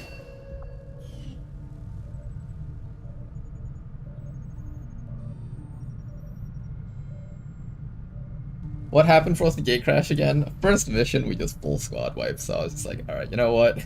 Let's just start a new campaign, because everyone was already being stressed into that campaign earlier. All the soldiers were wounded and stuff. Nothing particularly special. Got some interesting grenades. That's about it. Maybe Untouchable with Slamfire might be a fun combo. I might just go with that. Untouchable plus Slamfire combo. Your mobility is kind of low, so I'll definitely be giving you the +3 mobility PCS if we ever pick one up. Slamfire, Lightfoot, Close Encounters, Lightning Reflexes, Implacables, this one's mine, Close Encounters. This should be enough for you to get a crit on just about anything that's not the Chosen or Immune.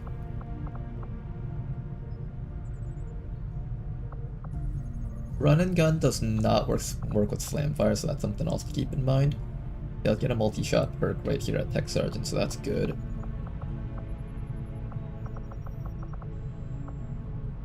Strafing Fire can be used for free after moving. You get Rocketeer, Salvo. Is there anything I would give up over here just so I can run any of these other perks? I think I want that +3 mobility, almost definitely. I almost definitely want my multi-shot ability. I don't think I'm taking a laser grenade over Lightning Reflexes.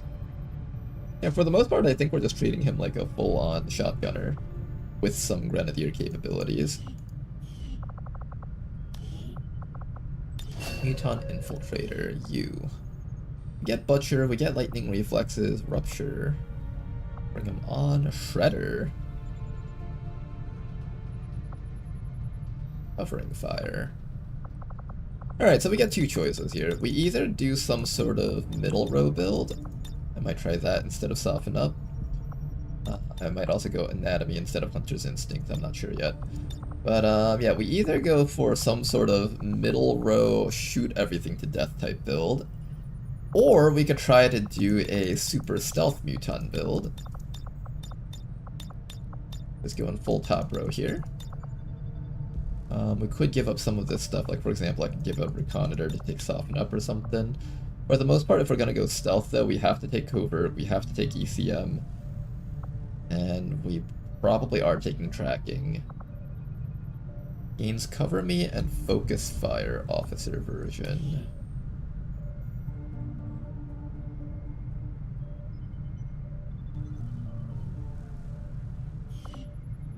Or do I just give you Chain Shot?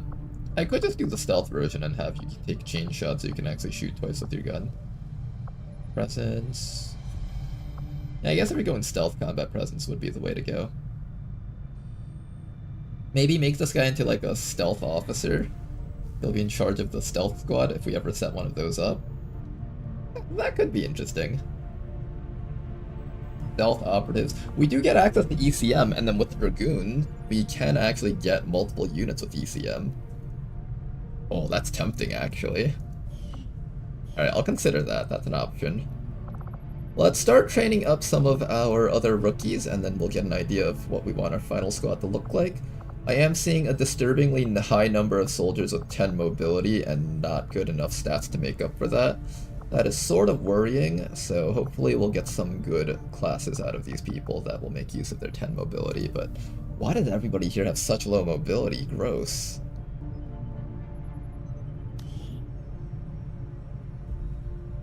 Seven health, 13 mobility. Okay, we got one 17 mobility guy to kind of compensate for that. You're an average soldier. I'll probably turn you into a sniper.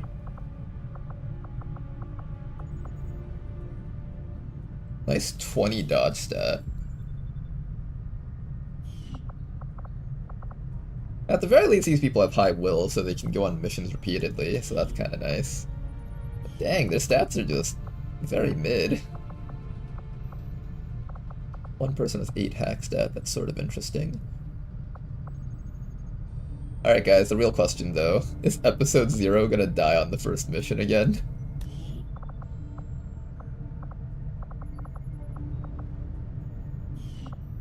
"17 mobility rookie." Okay, we got some okay stuff.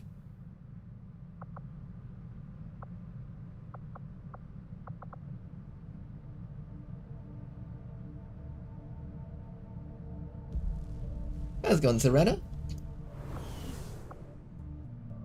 Incoming transmission. Alright, let's go set up our squad over here. So GTS first. Tactics school construction initiated. Tygan seems to have a habit of scratching that scar on the back of his head. I wonder if anyone made sure his chip was actually removed. Hello, Commander.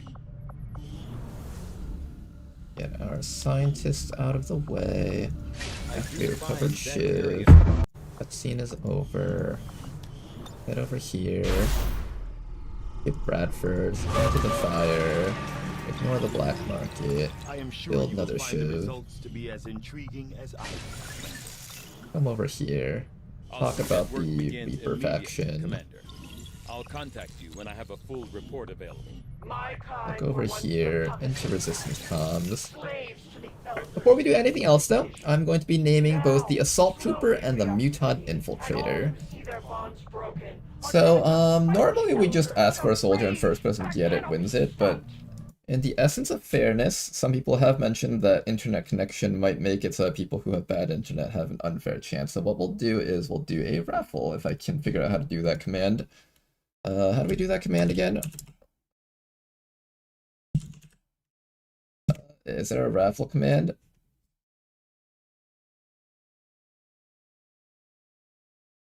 Okay, well, we'll do some other way. Raffle. Okay, is there like some way to do this? If there isn't an easy way to do it, then I'll just pick a random person that I see.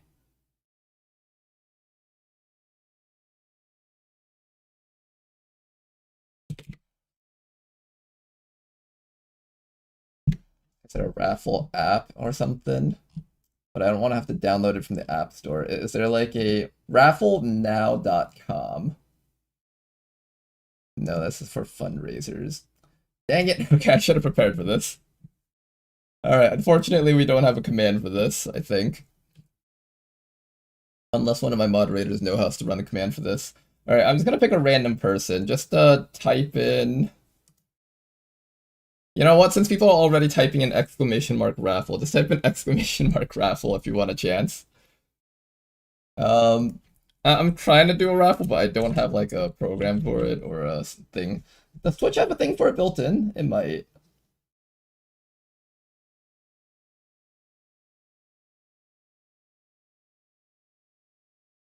I'm looking through the icons on the side. I don't see one.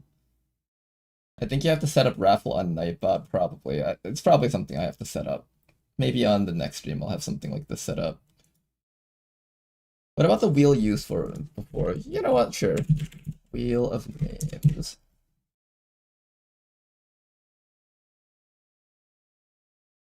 I do have to type in everyone's names, of course, but I don't mind that. Alright guys, wheel of names. Starting here, even if you've typed in raffle or whatever before, type in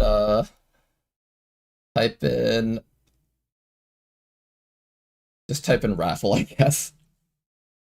Type in raffle again even if you typed it in before. You're Yoshi. Questions 4, and you don't have to be sub for this. Anyone can enter. Danny's 01987.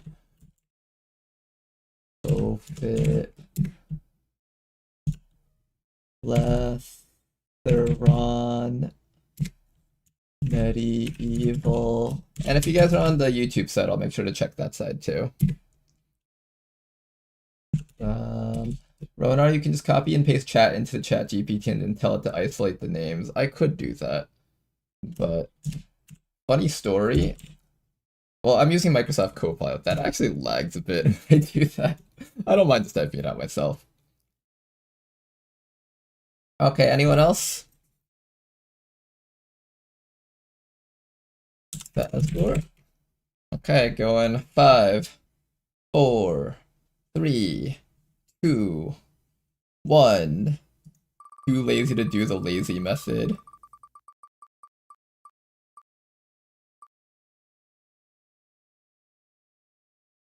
Alright, fast forward it is. And we'll do one more after this.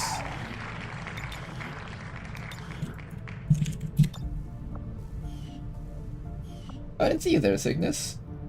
Here, I'll make sure that you're in right now.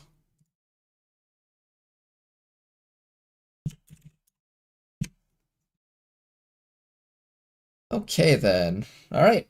5, 4, 3, 2, 1. I love the little applause, I like it too. Oh, so close, Cygnus! That debate right there. Alright then, Wonder Yoshi, you're gonna be in for the Muton.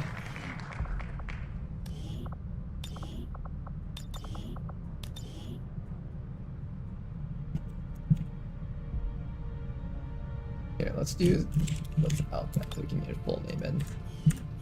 Welcome aboard, Wonder Yoshi. Now then, let's begin doing the things that we need to do. So first things first, make sure everyone's on intel. We're gonna have one person in here. I'm gonna temporarily throw in... doesn't really matter who. Is anyone here psionic? Psionic people have a higher chance of finding faceless. I don't think anyone here is psionic. I'm assuming the Muton isn't psionic, but it does glow purple, so there's a chance that it might be a little bit psionic. And hopefully we find our first 2 missions with... fuck, the timer seems like it sucked. Only 5 days? Gross.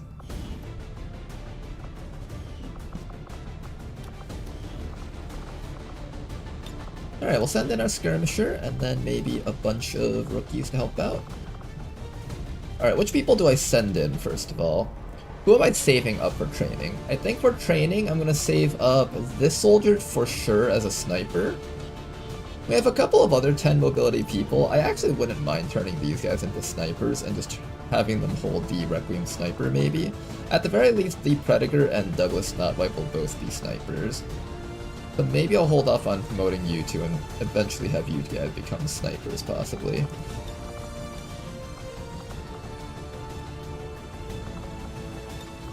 I'm gonna hold off on all the 10 mobility people. We'll make our decisions on what to do with them in a bit. I think I can only fit in like 5 people on this one, maybe even less.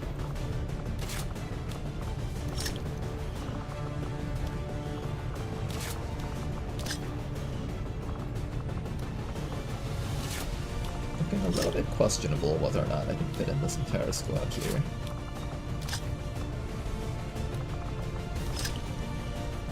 %. I can probably fit them all in, especially if I remove that.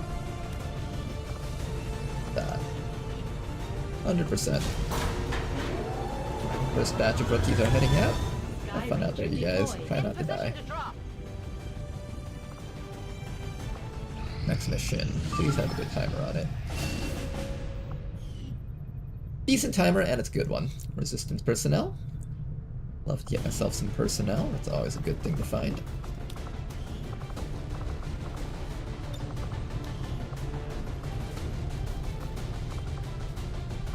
Okay, so anyone who doesn't have 10 mobility will go on this mission. We have so many 10 mobility soldiers, it feels kind of bad, actually.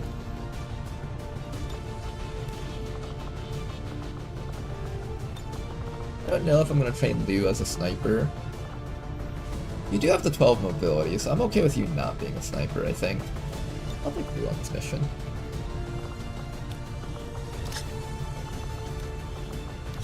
Alright, rookies, grab your grenades, get ready to blow up some enemies. I'll have you carry at least 1 AP grenade, maybe 1 flashbang for safety. just in case a sectoid mind controls someone and they're just way too far for us to reach. The sectoid will most likely target someone like this guy with the 17 mobility, or 17 will, or psionic stuff. I could actually bring in one more rookie.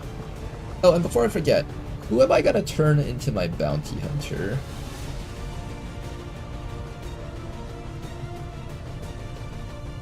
You know, I could turn the 72 accuracy person into a bounty hunter. Lou, I think you might be the bounty hunter, actually. 72 aim, and you've got decent mobility to actually run around. That's like pretty bounty hunter material to me.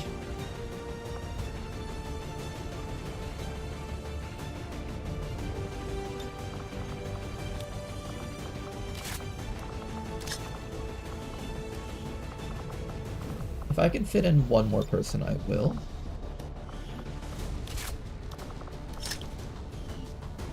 %. I think if everyone here carries an SMG, they can all fit.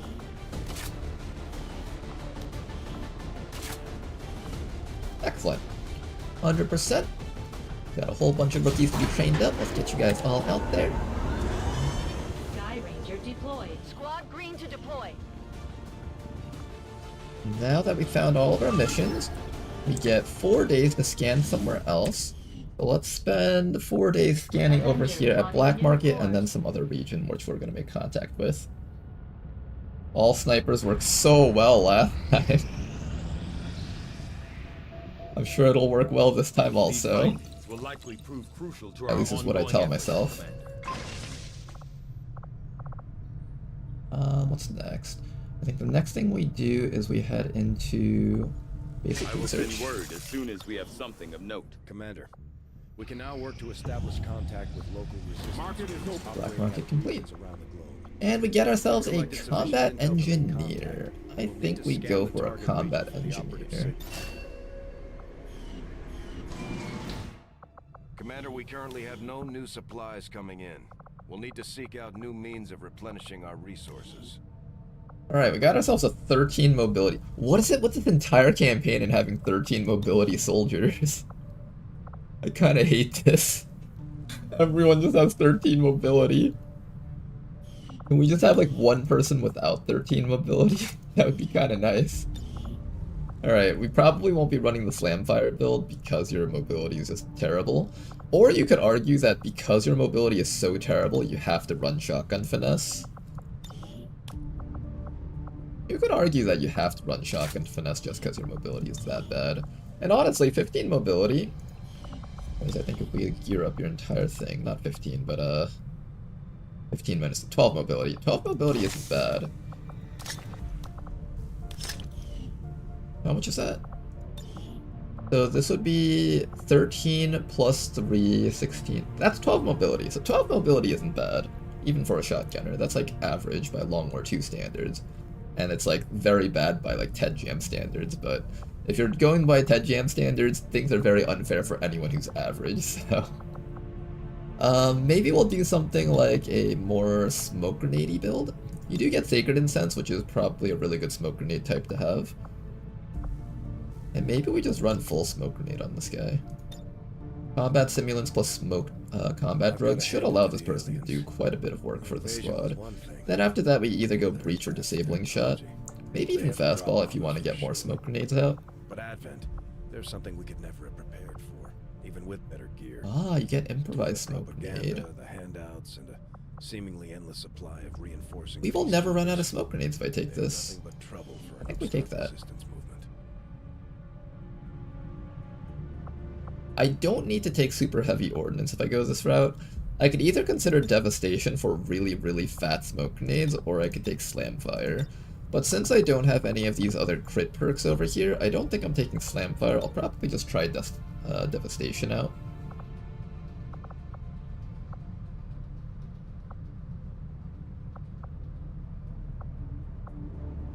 Guy also gets Cyclic Fire, which is sort of interesting. Super heavy ordnance is nice for frost bombs. Oh, that's true. If I wanted to carry an extra set of frost bombs, I could now. Alright, we'll pick one of these two. The question will be, do we want really fat smoke grenades, or do we want frost bomb? I kind of want really fat smoke grenades for some reason. Something about this sounds really fun. We're gonna do very fat smoke grenades. Between expanded smoke and devastation, the radius of our smoke grenades has been increased by 4. That should be absolutely insane. That should make for a really insane smoke grenade, and these grenades are giving us all mental drugs, accuracy drugs, crit drugs, more accuracy drugs, so 30 accuracy plus 10 crit chance for all of our offensive units. This should be absolutely insane, and we even get Sacred Incense, which boosts our resistance to mind control from the Warlock. I think this is actually the type of soldier I would run in a mission versus the Warlock even. Combined with Dense Smoke for that plus 10 defense. Regular Smoke already gives 20, so that's... Was it 20 or 25? I think it's 20. So we get like 30 defense. That's basically giving ourselves an extra bit of half cover on the entire squad. If you're already in half cover, you're getting 60 defense. That's more than half cover could ever, full cover could ever give. Full cover is like 45 in Long War 2. So we're basically getting a little bit more than full cover's worth of cover using all of this stuff. Even if you're sitting in only half cover, that's really good. And if you're sitting in full cover, then you're pretty much invincible. You've got essentially 75 defense, I think. Even with like 100 accuracy, most of that hit chance that the enemies get against us will probably end up being Graze chance, which is not bad.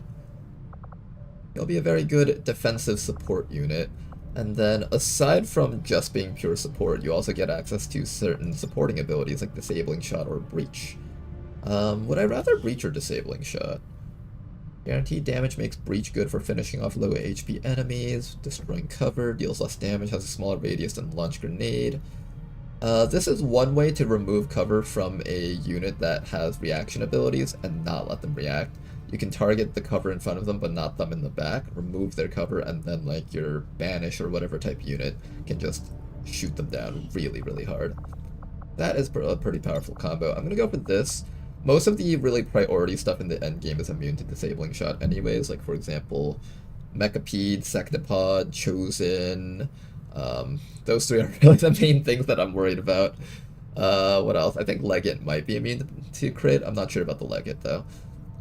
Or stun, sorry. I'm not sure if the Legate is immune to stun. It might be, I'm not sure. Alright, cool. We got Justify's build over there.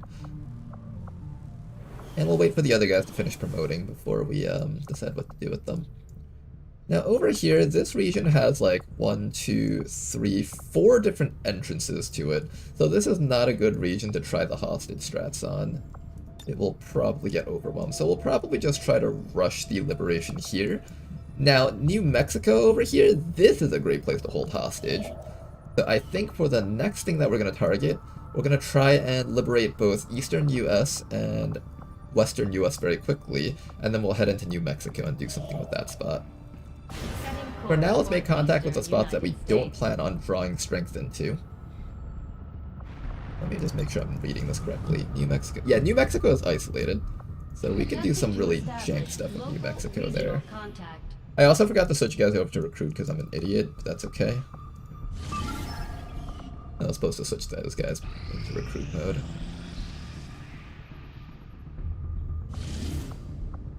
Alright, we got our very first mission, let's do it. How did we gate crash after 3 streams? We had a big squad wipe while our roster was already being pushed to the brink, so I was just like, alright, fuck it, we're just gonna start a new one.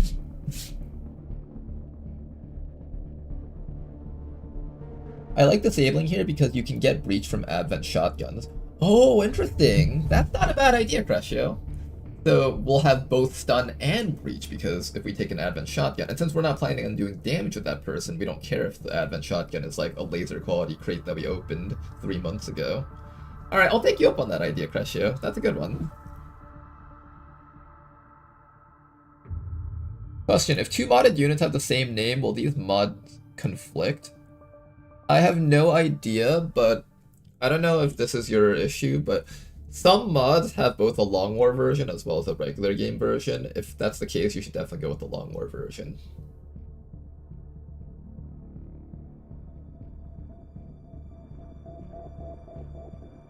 get some water real quick. Be right back, guys. Why the black loading screen?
You may want to instruct your men to exercise restraint when using explosives.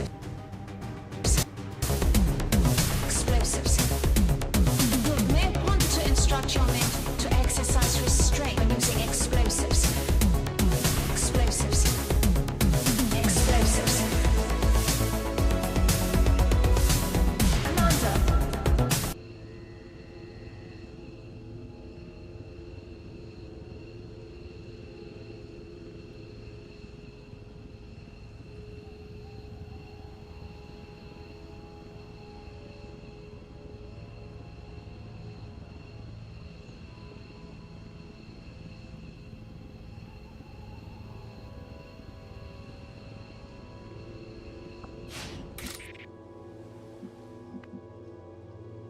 We'll rob some crates. Now, unfortunately, we only have rookies here, so they'll be a bit weaker, but that should be okay. Oh nice, there's 6 crates and there's only 5 rookies. Is there actually 6? Yeah, there's 6 crates. We only had 5 days for this though, so naturally it makes sense that we didn't have as many opportunities.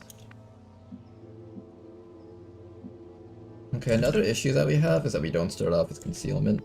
I'll send in the highest HP guy first.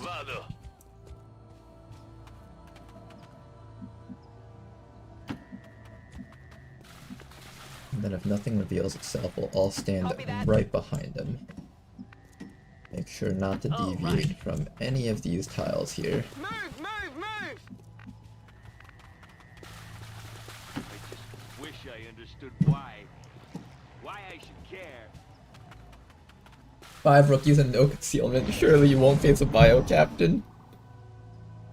Well, the bio captain's only a danger if he gets up really close to us. The crates are actually very close by. Perché non sto sparando a niente?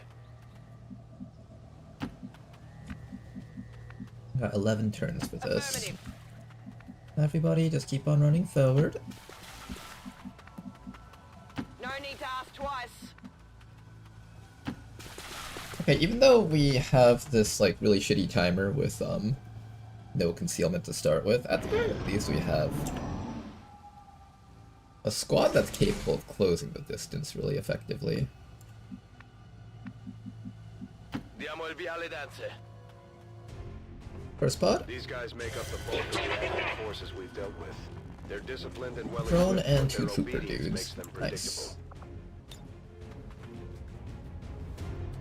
Fortunately, I can't see that drone from here. I wish I could. We also know that these guys are somewhere down here, but I can't see exactly where they are. Okay, so we see exactly where they are. They're all the way back there. That's fine. I could take the shot. It's not exactly a very good shot. Maybe it's better if I just throw grenades or something.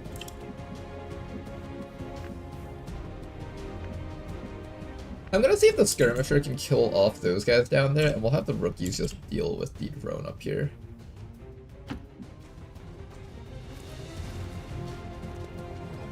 I'm going to kill you. Oh, fuck. Alright, that's a few more enemies than I would have liked.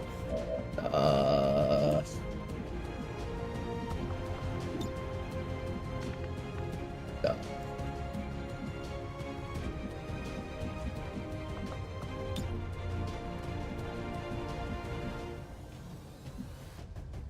Definitely not our best turn here. I think we just have all these rookies tank the shots. The Frost Trooper's accuracy is shitty and he does low damage. The Bio Trooper does low damage and low accuracy. Frost Droid has really low accuracy, and Assault Trooper can't hit us from all the way back there. It's probably fine if I just say fuck it and stand up here with the entire squad, honestly. As strange as this might sound, it's probably safe. We just need to kill off this drone here. I like this guy's mechanical arm, it's actually really cool.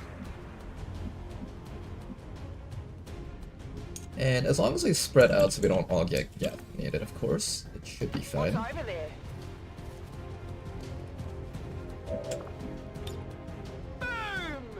As long as we roll 3 damage. Can you roll 3 damage, please? Of course you can't. I need this grenade for next round, so I'm gonna try to shoot this thing. Nice work. I forgot to wait for that. Alright, then after this, we need to attempt to run up to there, I think. Getting to here is a bit problematic, though. Can we grapple, maybe, up to... here, and then run across?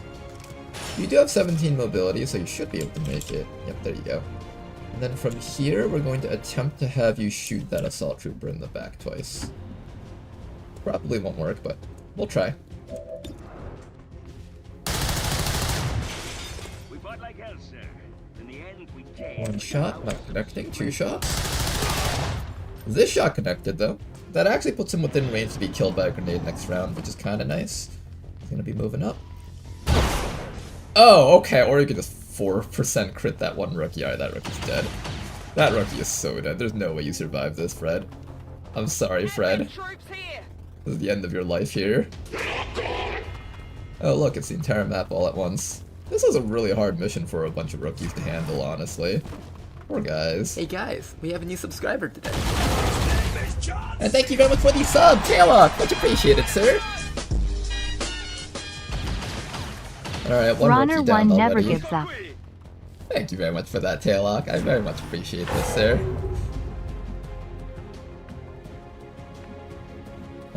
These rookies, they really need that support.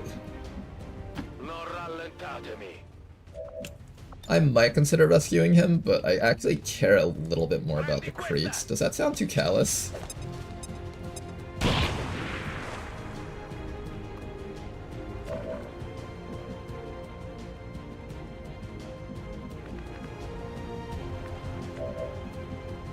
And we got another grenade here. That should triple kill them.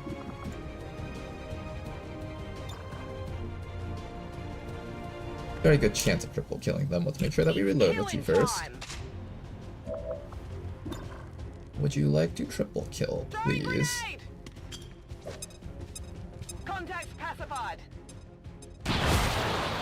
Almost a triple kill.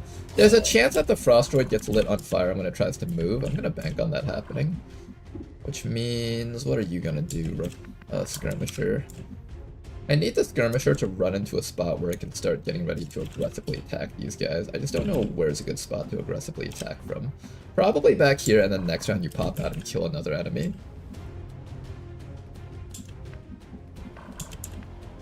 And then the rest of these rookies just need to stand in a spot where they won't die. I might consider having Bloody Tear come up to this guy and carry him out, but I kind of need everyone to be fighting him. By the time the fighting's over, I don't think Fred's gonna survive. I'm sorry, Fred. But I don't think this is happening.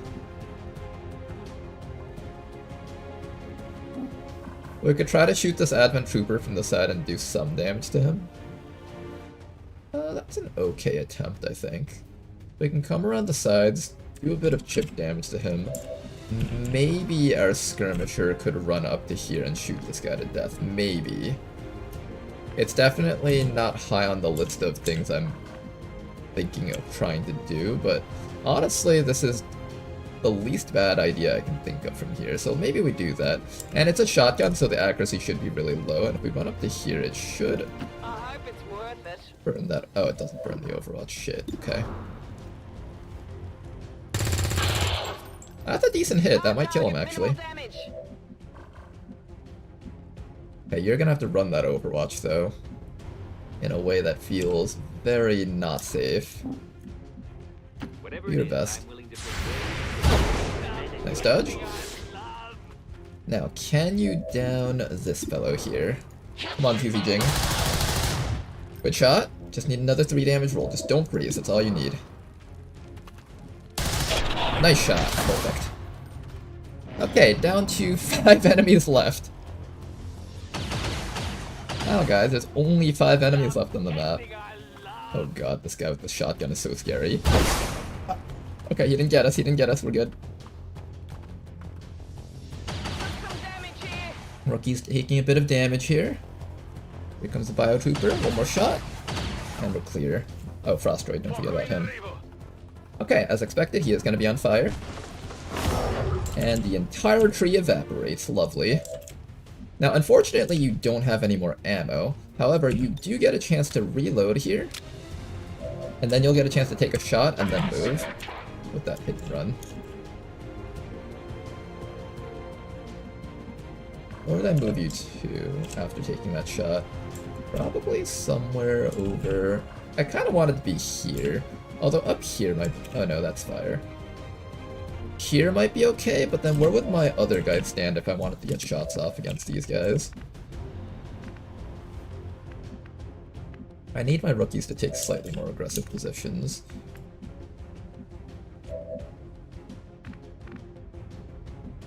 Okay, how about this? You move up to here, you're gonna take 1 shot first. Nice crit. Okay, if you get that crit, then it's probably worth it for ZZ Jing to take the hit and run shot against this guy. Almost a kill. Okay, ZZ Jing will probably relocate to here. Or actually here, and then we'll have this rookie get closer. I think... Oh, the rookie can't get closer, though. In fact, the only spot for the rookie to stand is here, which is kind of questionable, but at this point we kind of have to go for it, I think. I could have tried throwing a grenade on that. I don't know if we can actually detonate that vehicle easily, though. Of course not. No, there is no next time. You've already failed us, Bloody Tear. You failed us! You've ruined everything for us all! We're all gonna die now because of you. Okay, we'll run you back. Maybe I'll have this person take some high ground and see if we can do something with that high ground. Now Chow has a 41% chance to hit that guy. I'm terrified of that assault trooper, by the way. That assault trooper is gonna fuck someone's shit up, I think.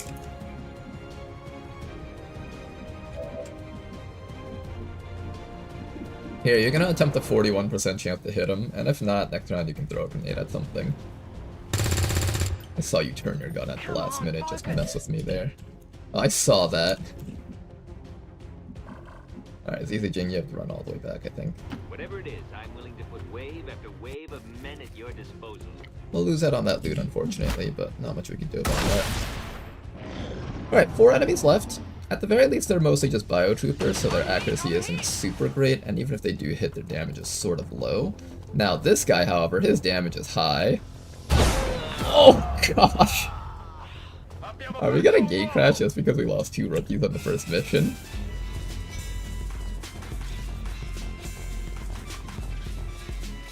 Is today the get nothing done day? It might be. Every once in a while we have those days where nothing gets done, and everything is just bad for the rookies.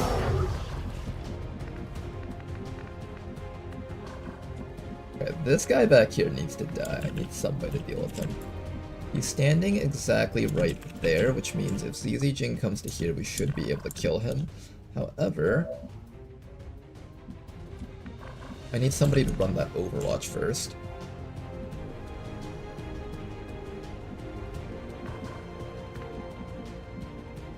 Maybe we have this rookie over here run this Overwatch. There we go.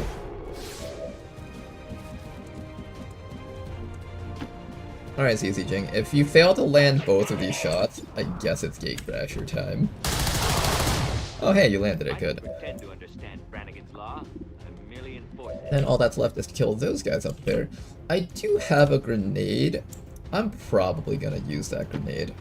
So what we'll do is we'll run Bloody Tear up to here. I'm gonna grenade that vehicle and hope that it actually detonates. This type of vehicle can be weird sometimes, though. It doesn't always detonate, even if you land your grenade directly on it.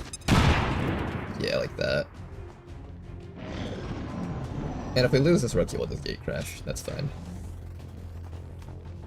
A bit unfortunate that we have to not play with the fun Mutant Infiltrator, but it's not the end of the world.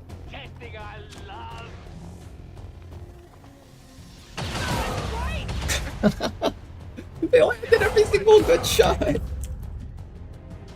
Or not good shot, but like average to below shot. Oh, that's unfortunate.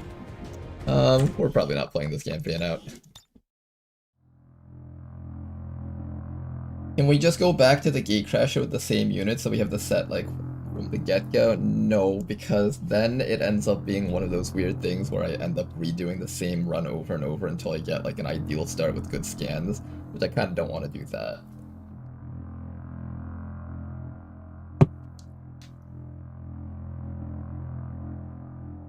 Once every 2 or 3 months, we just have like this one day where we're just playing Gatecrasher for the entire day. I think today is going to be one of those.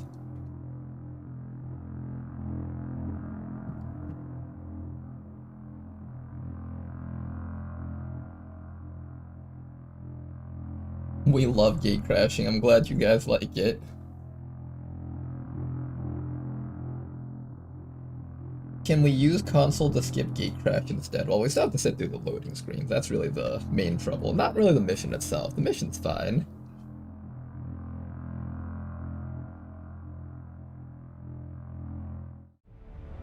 Damage whole team, E-team alien. Does that actually drop the corpses though? If it does, I'll actually do that.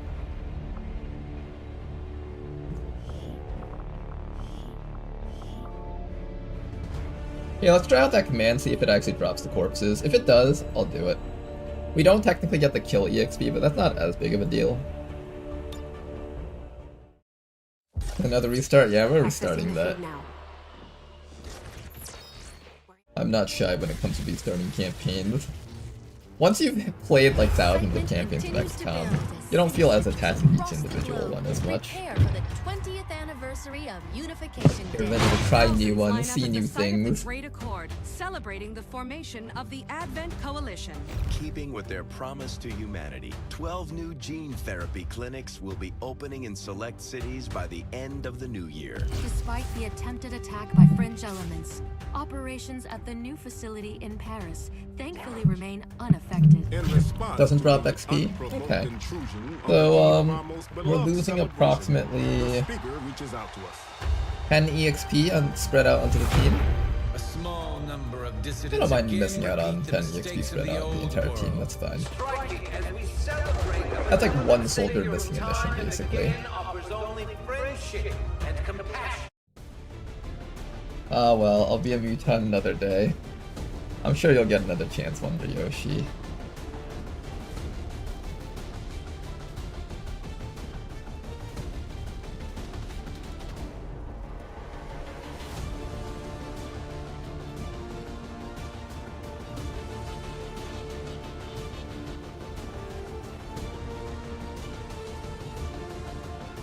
I just think it's neat. Alright, here, we'll play Gatecrasher just for you, if we're feeling it. To be fair, I think the rookie missions that come up after Gatecrasher are a little bit more exciting, as you guys saw earlier.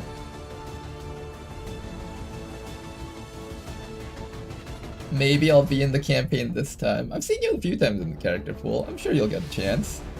You did a pretty good job as a bounty hunter in the last one that we had going.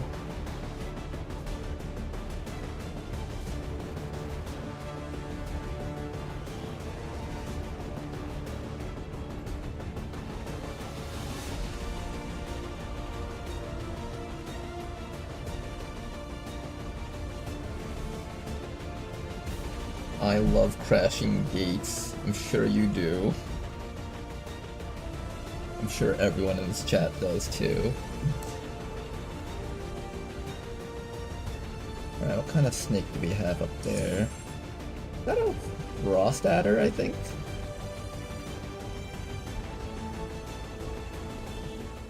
You may want to instruct your men to exercise restraint when using explosives.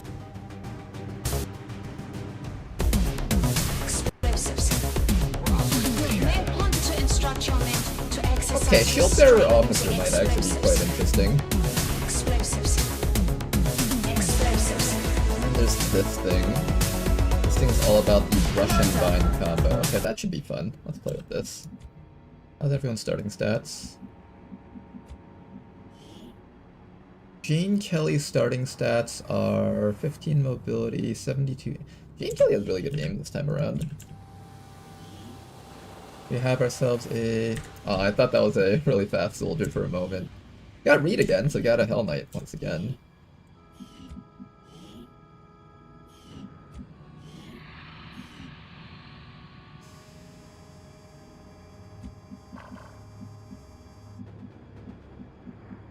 Yeah, whatever. Alright then, just for chat, we'll play through Gatecrasher. And after this last new playthrough of Gatecrasher, we'll use console commands to skip through it. Rolling out. I must devise my plan. I'm actually feeling pretty strongly about the Shield Bearer Officer build. Sweat. I'm starting to sweat.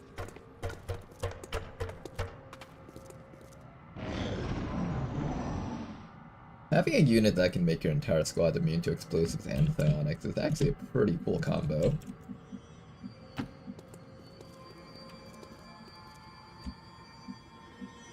We also have a few people that we haven't really seen before very much. I don't remember if we've ever had Newbie Princess in one of our campaigns before. The Advent officers seem more capable than the grunts.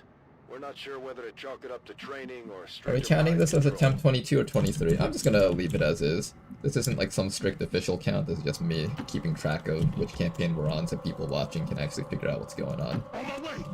I'll count this all as just part of the day's campaign of Gatecrashers.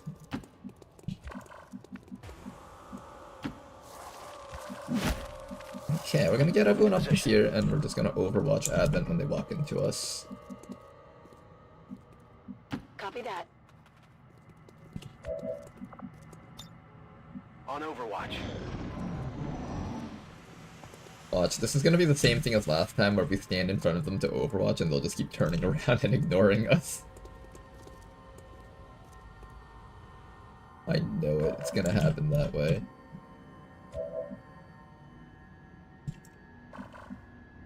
Okay, I'm gonna stand you out in the More open. speed. We'll stand Jane Kelly out in the Orders open. confirmed. Moving out. And hopefully when they walk into us, we can just overwatch all of them.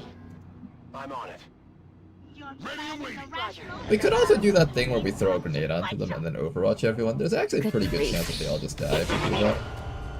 Although we have a bit more control this way, because they don't get to shoot at us if we fail to kill them all. I'm dead. Screw the rules.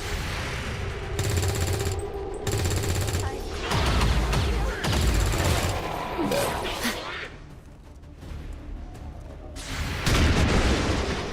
I shot against the drone, it actually hit him. Now, you can actually build up enough EXP to rank up one of your guys on Gatecrasher if you set it up correctly. And I think Radiah already got one kill. So maybe we try to get... And Radiah already got one kill. Did Jane also get a kill? Jane did not get a kill. Okay, so maybe we try to see if we can stack up enough kills so that Radiah can get a rank up on this one. That might be fun to do. Yeah, you know what? Let's do that. I'm gonna start by jumping the snake right down to here. I like the way it crawls right down. Ah, but we got these guys showing up. Alright, then I'll have to bind you. I need to bind you in a way that takes cover against these guys, but that does require you to take some Overwatch though if I do it this way. I would prefer if you didn't have to take that Overwatch, so maybe we'll have... We'll have Dredaya jump down here, tag you with a little bit of damage, get rid of that Overwatch, then we can bind you for a round, while taking cover facing those guys up there. The animation for that completely broke down. Okay, but we'll keep that guy locked down for a round here, then we'll go for the kill against this drone. Everybody else, open fire. And we'll bring it down to like 1 or 2 HP and see if Dredaya can get that kill. Make sure to take this reload. I don't think those guys down there should be able to reach you guys up here, so it should be fine. I'm prepared to eat my words if I'm wrong about that. I could also go for energy shield if I feel like it. There's power in numbers, Eddie. Hurry! A little bit more chip damage, please. Or not. I hate it when you do that. I don't want to kill it, I just want to chip it, but I think I'll kill it. The SMG guy should be able to not kill it. Maybe Princess, take that shot for us, please. There we go, and then we can try to give the kill to Dredaya down here.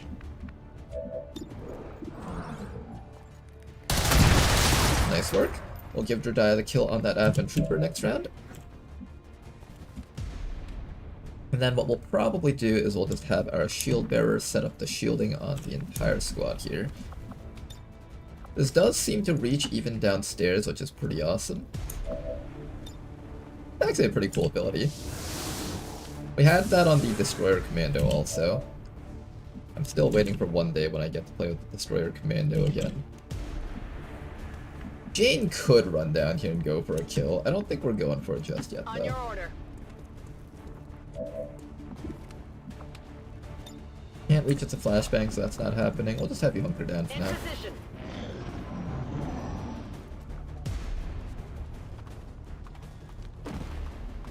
One trooper coming up. Overwatch. Overwatch. Overwatch. Okay, they're all mostly... Aw, you got the kill. I wanted the... I'm sure to get that kill. Now, we do have to be a bit careful around here. Those guys can actually just tag us with their Overwatches if we're not careful here. We're gonna start with Dredaya over here. See if we're able to get right behind them. We kind of can. Or I can come back in and pick up the loot instead. I kind of want to just pick up the loot instead and just take cover. Okay. I think that's exactly what we'll do. This is the safest way that we can pick up this loot without losing it.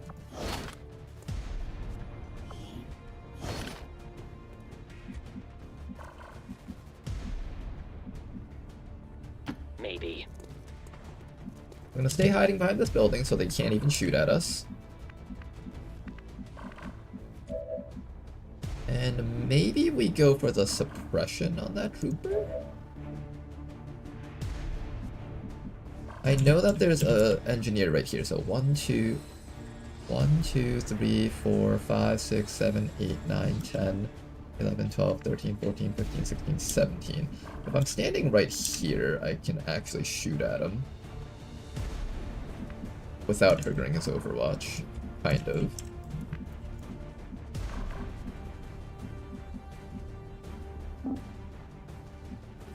I think I can not trigger the Overwatch if I run like this.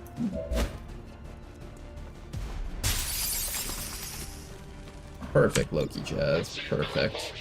Unfortunately, the accuracy itself is not perfect. Let's try activating Pierce the Veil and see if that helps us out at all. Oh, nice shot. Well, that was an upturn for the worse.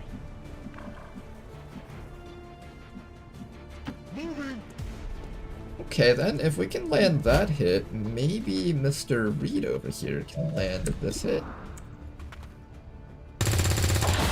Nice job. Okay, Engineer is dead. And then after that, what we'll do is we'll actually just suppress that guy so he can't do anything too crazy. Quick suppression, please.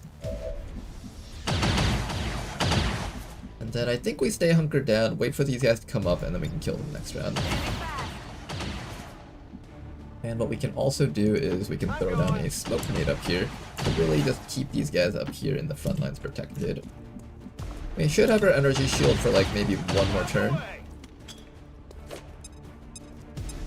We'll continue trying to stack kills on that guy. I don't know if we'll be able to do anything with that though. I can also just charge the snake forward if I wanted to, but I'm not ready to have the snake get exposed to Overwatch fire just yet though. Alright, just be patient. That guy is gonna run the suppression.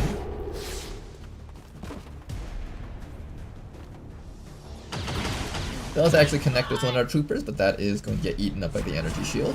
2 more Overwatches in the back. I'm a little bit afraid of the Overwatches right up here. I think the guy is taking cover behind probably the snowbound here. So 1, 2, 3, 4, 5, 6, 7, 8, 9, 10, 11, 12, 13, 14, 15, 16, 17. If I stand right here, we should be able to not trigger the Overwatch and get a chance to shoot at them. Let's see how true this is. No, he's not there. I thought he would be there. Did I miscount? 1, 2, 3, 4, 5, 6, 7, 8, 9, 10, 11, 12, 13, 14, 15, 16. That should have been within range. So that means he's actually a little bit further than we expected, which is fine. Let's get to this guy's flank and just start doing a bunch of chip damage to him. And these energy shields seem to last a lot longer than the energy shields from the Destroyer Commando, which is kind of nice. Big damage. And we finish him off. Jane, do you want to kill Jane? On the move. Jane has pretty good accuracy. If anyone can land this shot, it's gonna be her. Nice try, Jane. Missed. Alright, we'll just send all of our guys up to try and kill it. Alright, newbie princess, another shot. Nice shot from newbie princess. There is no easy path to redemption when you're a social pariah. Alright then, and with that, everybody else can just move forward. Overwatch, get ready to charge out there when the time is right. Not just yet though. You've already gotten hit once, so I don't want you getting shot at too much, Loki Jazz. I'll keep you like right back here and let you reload for now. And we'll just chill out. The enemies will eventually come towards us. There they are. Nice shot! Oh my goodness, I didn't realize that gun had enough firepower to do 6 damage in 1 hit.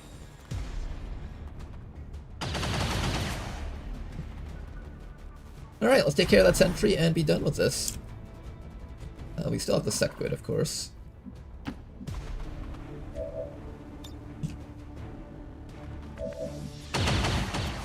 Go, keep that guy locked down, and let's move up and get ready to take care of him. I don't think we're fulfilling that dream of giving Dreadiah the rank up. I like making my I don't own. remember how many kills you needed to rank up a specialist on this mission, but I'm assuming there's not enough left. Unless I somehow manage to give Dreadiah every single kill on the map, which I don't know if that's happening. We'll just dash up. For now I can't kill him this round anyway, so I guess it's fine. I might be able to actually double time and reach him. Oh, I can! Wow, that's actually pretty cool. Yeah, let's go for the double time bind.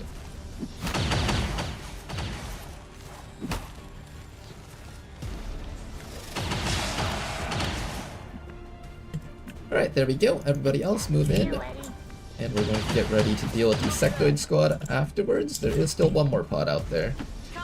Maybe if we feed all those kills to Dreadiah might rank up after the mission. I don't actually know how much you need.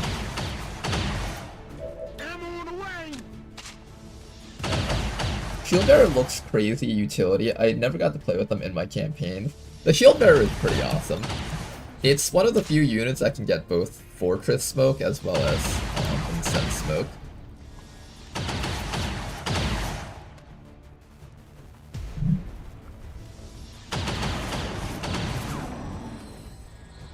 It's a very officer-like unit, and I have to take a look at their kit again, but I might consider them the second best officer after the, what's it called, the Dead Mother class.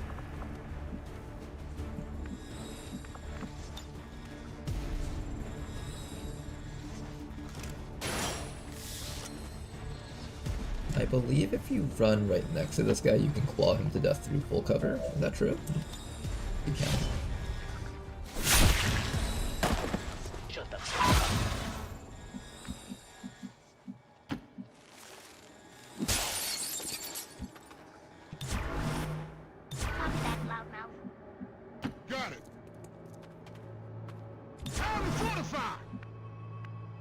Okay, then. Everybody else, let's keep on moving up. Looking for that last sectoid there. It's killing time!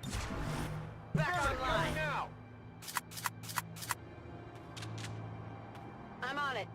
Yeah, and then the plus 10 defense and dodge, just on top of that. It's like they have dead smoke, almost. Almost, not exactly, but you can kind of think of it that way. They have dense smoke without actually having dense smoke. I think I've lost about 10 pounds. Let's go look for the sectoid and his friend. Gonna start spreading out the entire squad here. Roger that.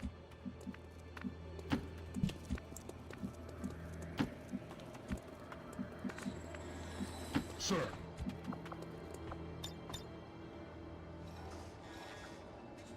We gotta stop him here! Okay, sorry.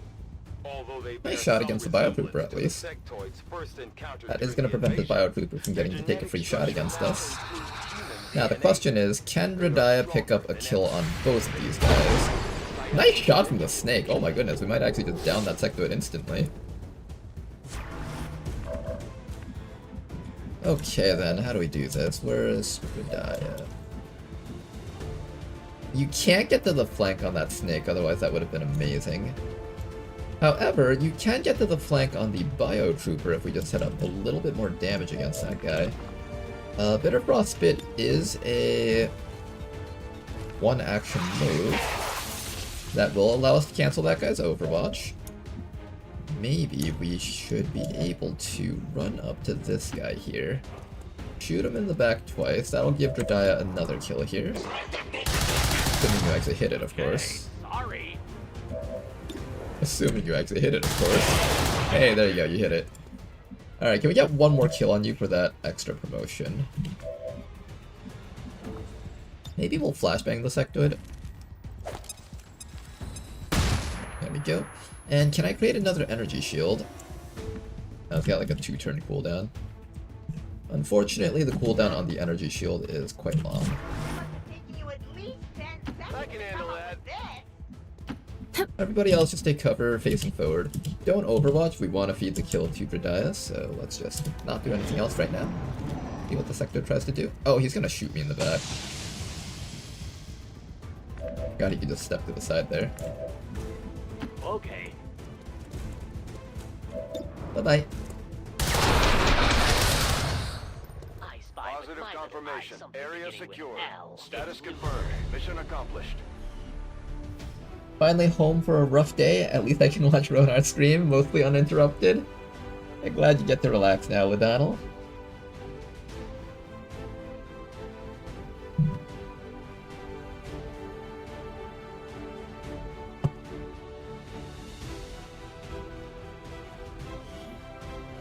We must never allow these dissidents to Sounds perfect for dealing with Chosen Hunter or Warlock when leveled then. I'm actually not sure, because depending on how the Chosen get their abilities, they get like randomized abilities. And I think one of the abilities they can get is like something where it's like they can convert misses to hits or something like that. So Smoke and Evasion isn't necessarily the most effective way to stop their things.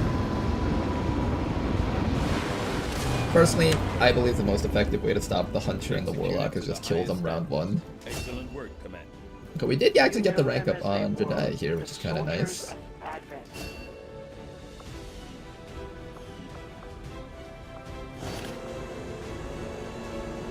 Good pickups over here. Alright, let's go do all of our things. GTS. School construction initiated. Get the research done with. Get the cutscene over with. Let's do the other cutscene also, just so we don't have to deal with this later. I think you will It's find tempting our to go results clicking have straight on the exceeded soldiers so you can look at them all. We're going to practice a bit of delayed gratification, so we can reward ourselves in the future with less cutscenes. My kind were once the puppets of Advent, slaves to the Elders' twisted vision. Now, slowly we are free, and all who see their bonds broken. Alright, let's take a look at our soldiers now. Elders with a rage So first is the Skirmisher. by our own Purifier gun, that's sort of interesting. Combat Engineer, Keen Edge. Another important step forward in our Ripjack attacks Commander, dealing the plus lab is currently damage. idle. We're wasting Well, valuable no, I time definitely and put something in the resources lab. by not conducting any research. Hagen is Please trying to consider gaslight me, guys. Help. Do you ever regret leaving the city? You must miss some of it. The food, the warm beds. Honestly, none of that really bothers me. What I miss the most is my equipment. Oh, I hadn't thought about that. Keen Edge is I've got kind of Purple had a nice. Pretty nice lab set up for you. There was certainly no shortage of resources on their Boosted side. Don't worry. cores, watch the I'm sure run. the commander will find something nice for you. New Zone of orders, control. Commander? With average intelligence, I might actually consider taking things like fanfire and stuff. You can actually afford to take pistols on your build, I think. Something of a miracle worker. Getting the Avengers' power back online was a miracle. Stuff like this might be I'm not okay. entirely I'll sure consider how he it. deciphered their system, but Well, we'd I'll do still some be half combination buried of in that the stuff. sand if he hadn't. I'll take Justice, Rat, Bloody Knuckles, probably Retribution. But he didn't live long enough to see her fly. There we go. That will be your build. You can honor his memory by using this ship to destroy the aliens wherever we find them. You'll get no argument. Gene Kelly gets access to Slice and Dice. Now that's actually sort of interesting.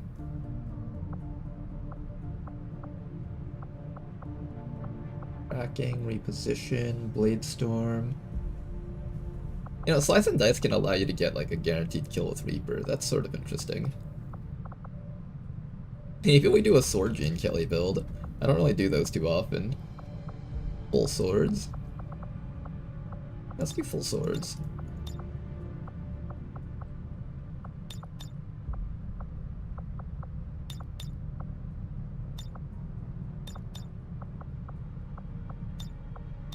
Alright, we'll try something like that. This might be interesting. And after that, we got this soldier over here. So this is gonna be our shield bearer here. We have 3 choices on lines that we can go for. We can either go smoker, which is just full smoke grenade build. We can go shield bearer, which is some sort of suppression infantry, kind of a frontline infantry type thing, I think. I don't know what the taunt ability is. Lockdown, just but a scratch. And then he's also got things like paramedic too, if you want to go like med kits and stuff. He also gets access to some officer abilities. I think it would have been a bit nicer if we were able to mix and match some officer abilities with the smoke. Unfortunately, that doesn't seem to be possible.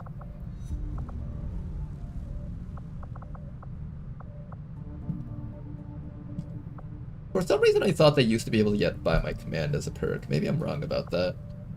Okay, I lied. They're probably not the best officer class, and Keeper is still the best one. I don't think they're even second place because they don't have by my command, which I thought they had.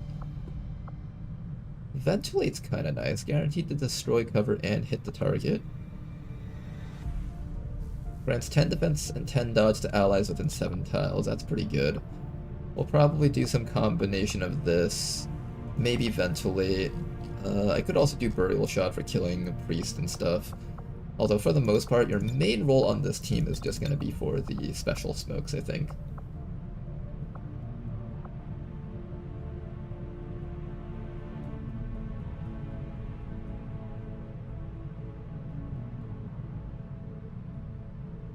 They can get poisoning and disabling suppression, which is pretty fun. Poisoning? Wait, you mean they have like a poison perk down here? Let's see what that is. Flashbang, you got this. Tac senses, light ordnance, danger zone, scouting report. Combat simulants, light ordnance, riot control, head down. Poisoning suppression, wait, what? Oh, that's interesting. Does this work on area suppression? I know, like, the disorienting suppression only works on the primary target. Does this hit everything in the AoE?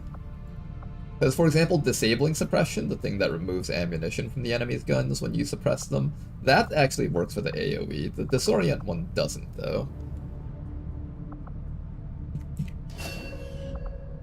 Under pressure, defensive maneuvers, shooting sharp. Inspiration. You know, you could actually have both of these and just give like a bunch of passive bonuses to everyone around you. 10 defense, 10 dodge. 10 dodge, 10 bull. So you can essentially give everyone around you 20 dodge and 10 defense just by having these two perks together. That's kind of neat, actually. Purifier Gauntlet, Burial Shot, Covering Fire. Is that all they've got? I think that's all they've got. They have Frost Shield, which is sort of interesting. A little bit of tankiness. They're more of like a team defense rather than like single defense, though. Cool under pressure, disabling suppression. Is that all they've got? I think so. Oh, it does actually apply to everything? That plus improved suppression would be awesome. That would be pretty cool, actually. You can probably give enemies 0% accuracy if you manage to land both of those. Combat Simulants. They can learn Cyclic Fire, which is kind of neat. Anything else you guys can learn?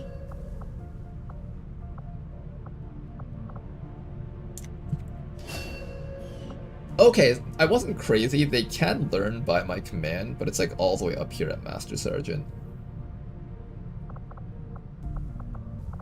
Also, compared to the Keeper, they get a few less support options other than defensive measures. The Keeper gets like offensive supporting abilities, like reloading the guns and then giving actions to people who need to take extra actions and stuff.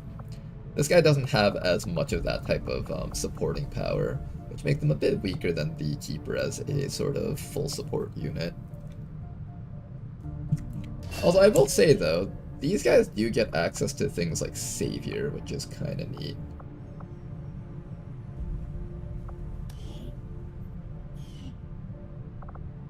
Paramedic. He doesn't get Paramedic by default, but he does get Field Medic. So he doesn't have the ability to dash move to someone to heal them, but he does get extra med kits, plus 2 extra charges, and I think with the alien med kit, that's like 6 med kits with the Savior bonus. I think this makes for a really good support unit overall. And then after that, we have to choose between full kit and improved suppression. Reaction shots from area suppression no longer cost ammo. Grenade slot as well as a heavy weapon slot. I would probably pick an all-organic allies with an 8 tile. Wait, this is actually amazing. 4 tiles. 1, 2, 3, 4. Huh. You have a team that really wants to stand around this guy. Okay, I'm gonna do one more respec soldier, and this is the one that we're going to be using for their actual bottom row. Okay, so you've got terrifying suppression. Focus, disabling suppression, fastball, attack senses, walk fire, phantom. Alright, we're gonna try out terrifying suppression with probably disabling suppression.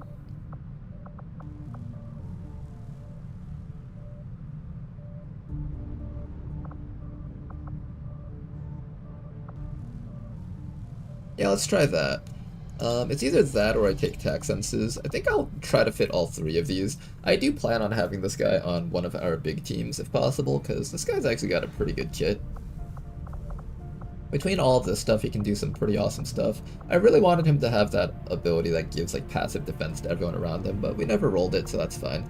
Terrifying suppression is still pretty damn good. And then combine that with area suppression, that should be pretty awesome.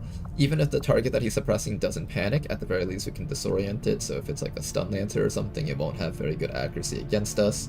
And then it'll also be disabled, so either the enemy tries to run out of the suppression, and then it'll be disoriented, or it tries to shoot at us, in which case it has to reload and shoot while standing in the suppression, while being disoriented, while being suppressed, so that's going to be like minus 50, 60 accuracy or so. Over here, there's a taunt ability. I don't know what this is, depending on how good that is. It could be useful, it might not be, but I think instead I'll go for Savior to combo with Field Medic to have it an Ultra Medic along with an Ultra Smoke Grenader, and we'll have a really, really powerful unit that can just kind of boost our shooters really well, allowing them to hit things even through full cover probably, because 20 accuracy is nothing to laugh at. That's insane amounts of accuracy to give. Over here we can either go Triage and then just heal everyone in the circle around him, or we can take Jingoistic, that way this guy can grab an extra grenade slot to carry an extra smoke grenade. We do get all of our smoke grenades duplicated by smoke and mirrors, so it is actually somewhat worthwhile to do that. And then with Jingoistic, he also gets a heavy weapon slot, so maybe we can slap on, I don't know what else you get for your heavy weapons. Maybe one of those flamethrowers or something. Frost Adder is the next thing we've got over here. This thing is capable of carrying a shotgun as well as an assault rifle. No, just the shotgun. So this thing gets access to a shotgun. Oil, rapid fire. One of the main things that it can do is that it can do the Russian bind. I think, unlike the regular bind, this doesn't let go of them even if you take hits, if I'm remembering correctly. It's all we've got. And I know the aliens aren't happy about losing one of their own. I doubt they thought anyone could get this heap airborne again. I'm more than happy to prove them wrong.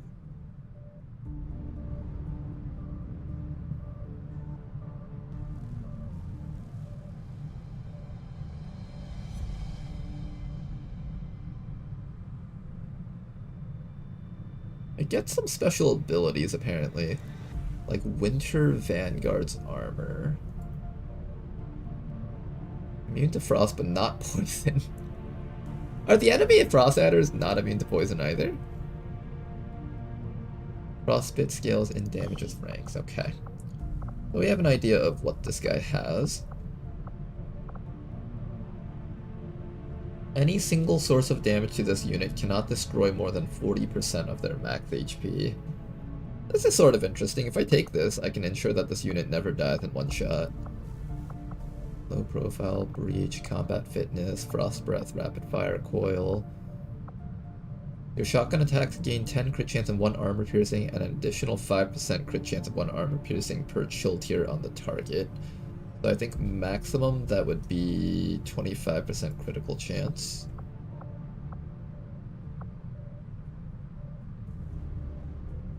Two consecutive shots that do cold damage and inflict bitter frost. Lightning reflexes is probably mandatory on this unit if it wants to charge up to someone and bind them.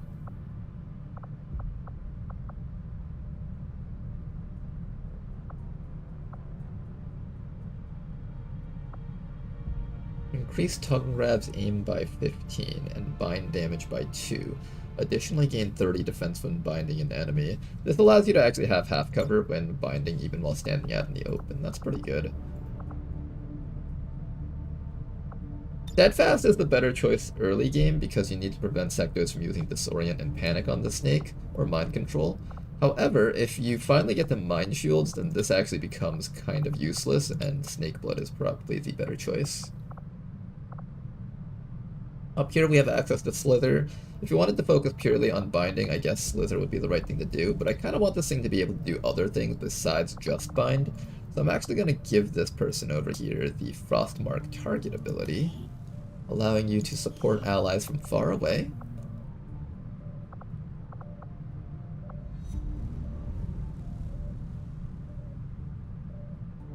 Stock strike against any enemy within movement range that deals little damage but stuns the target for 1 turn. This stun is sort of interesting. Crusader's Rage, Dervish, cooldowns. I don't really have a need to lower my cooldowns. Most of my abilities here aren't cooldown related, I think. Project an icy blast that instantly freezes enemies in place. Costs a single action and doesn't end turn. I don't know which of these 3 is the best choice for the Frost Adder, but I'm going to try out Frost Breath just because it's an ability that I never really get to take. Seems to be kind of self-sufficient. It doesn't really need any other supporting tools. Mind Shields still take up a valuable inventory slot though. It's true. It's true. Although this thing over here gives us immunities as well as the 20 dodge, which will help out a lot with a build like this thing. This guy also has -2 dodge, so I might want to build up a bit of dodge on them so they don't get crit randomly too often. Having a decent amount of dodge stat builds up prevents you from getting like randomly 4% crit. So there's that. Icy Burst, Burial Shot, Dervish, Frostbane. Do we try to set up something Frost related maybe?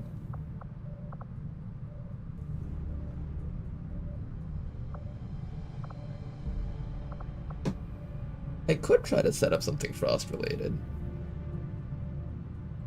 I could also just give this guy a whole bunch of damage output. Combat fitness would give you a ton of damage output.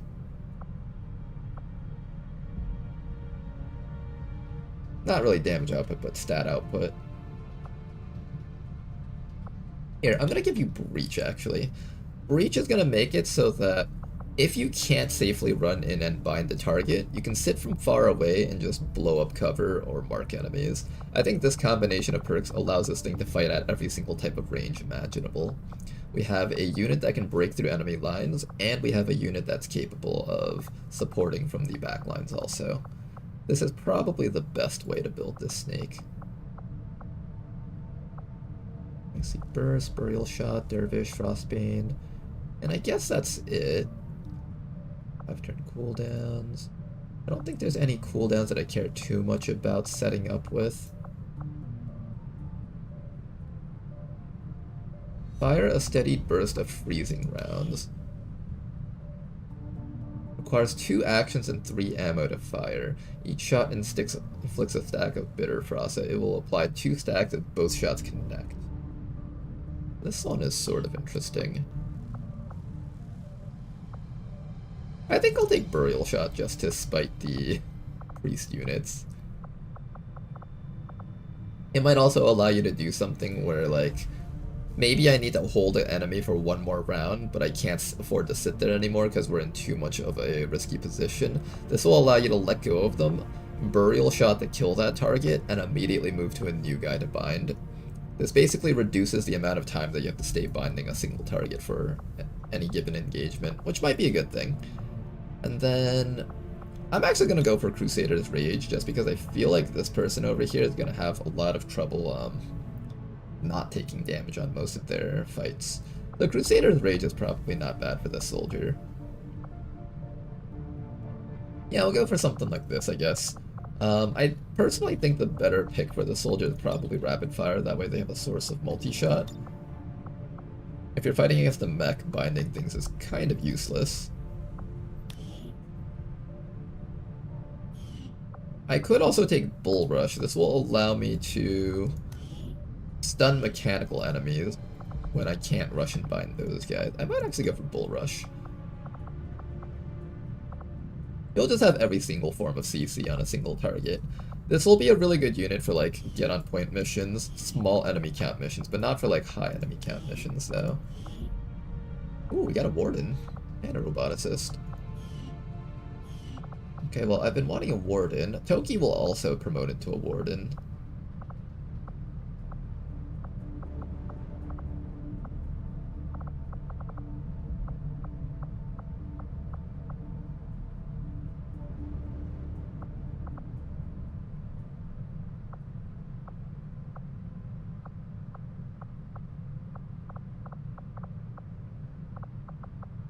Loki Jazz over here. Ooh, we get a Demolitionist. This is a class I never really get to play with too often, so I might play with that one this time around. Got ourselves a Demolitionist. Reed is a Hell Knight, so we're going to be playing with Reed. In fact, I'll probably promote you right now. I don't think I'm going to go with anything else here.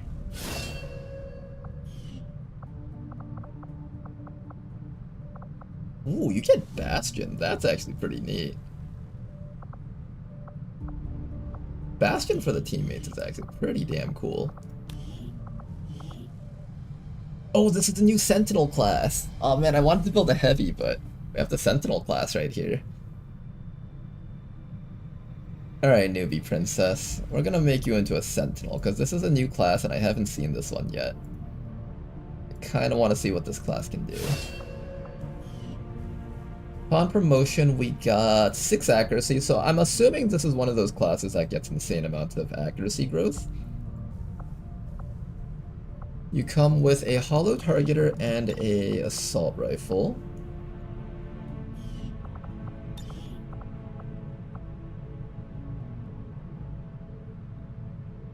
The Sentinel primary weapon attack, a 2 action point standard shot that triggers Overwatch. A holo-targeted enemy will remain so for 1 additional turn. This is mandatory on the holo-targeter because if you don't have this, that means the enemies will lose their holo-target on the next round when you overwatch them. Is that an Illuminati triangle? The Sentinel is a master of reaction fire and prefers an opportunistic shooting style. Grants cool under pressure, so we're allowed to crit and we have 10 extra accuracy on our overwatches. We get chasing fire, so when an ally shoots at something, you shoot after it too. And you also get ever vigilant, so you can move and shoot. Interesting. Now, one really cool thing about this class is that Beyond Legendary has a lot of reactive enemies. So for example, the Alien Rulers, the Chosen have reaction abilities, the Requiem enemies will have reaction abilities. All these things will trigger our overwatches if we set up our overwatch before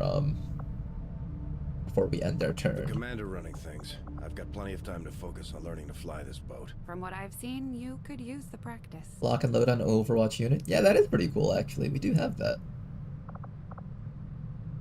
Reaction shot against a holo targeted enemy. 2-turn cooldown. Reaction shot. So I get a free shot against a holo targeted enemy. We get a watchful eye. You get a free Overwatch shot when any target you have holo targeted moves or attacks.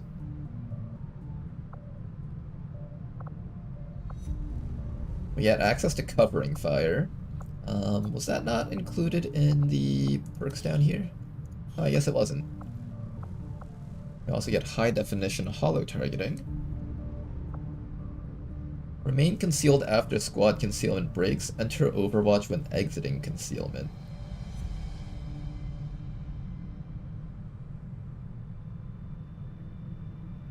How do you make use of this? Is there a way for this guy to break his own concealment? I guess you would have to use quickfire to do that. So what you would do is you would be able to holo target a guy, and then next round you can quickfire, and then after you quickfire, you immediately enter Overwatch and you get to shoot them again. I guess that's how it would work. Focus, we get rapid targeting, meld, sentinel, aim assist, duskborn. I feel like getting bonus stats is always worse than just shooting twice. Quickly fire a reaction shot at an enemy that targets you or an ally. Multi-targeting, stay on target.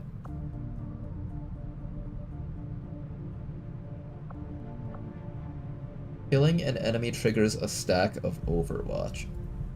Stack of Overwatch? What does that mean by a stack of Overwatch? Like a point of Overwatch? I guess that's what it means. The wording of that is kind of weird. Why doesn't it just say it puts you on Overwatch? And then of course we get the rapid reaction, if we want to do rapid reaction sentinel shenanigans, or we just take unload if we want to go in that direction, that works too.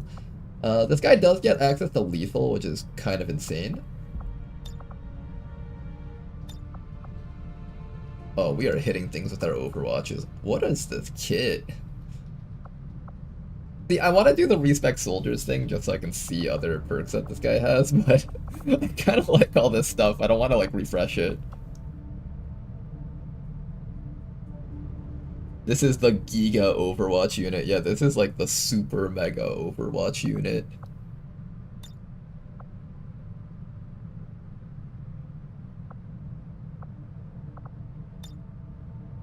Overwatch can stack. For example, if you have 2 stacks of Overwatch, you can shoot thrice even without Sentinel. Oh, really? Overwatch can stack. That's why they use that terminology. That's weird. But cool.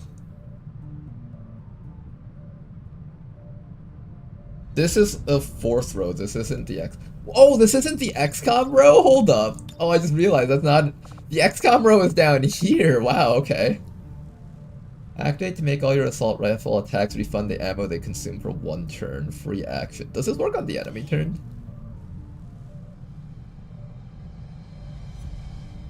The Sentinel will still have to fulfill the ability's ammo requirements to activate them. Free action. I'm assuming for 1 turn means just your turn. You can make use of unload though, I guess. Stationary threat is pretty wild. Hunter's Instinct is really good for the Overwatch build too.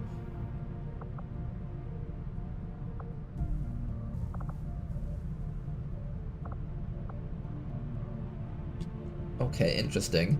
This guy apparently gets 4 rows of Overwatch perks. Let's decide which ones we're gonna go with. For the most part, I'm assuming their accuracy growth is pretty good. What's it called?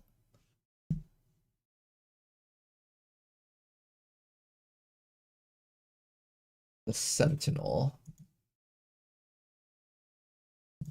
Alright, Sentinel. So we checked earlier. You guys get 6 aim growth. Where is it? You get 6 offense on the first promotion. How much do you get on the subsequent ones? 3? 3. Oh my gosh, their stats are so stacked. Another 3?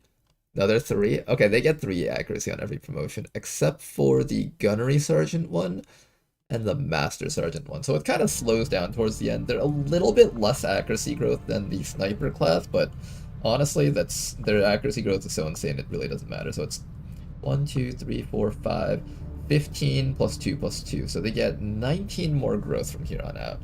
At Master Sergeant, that means they get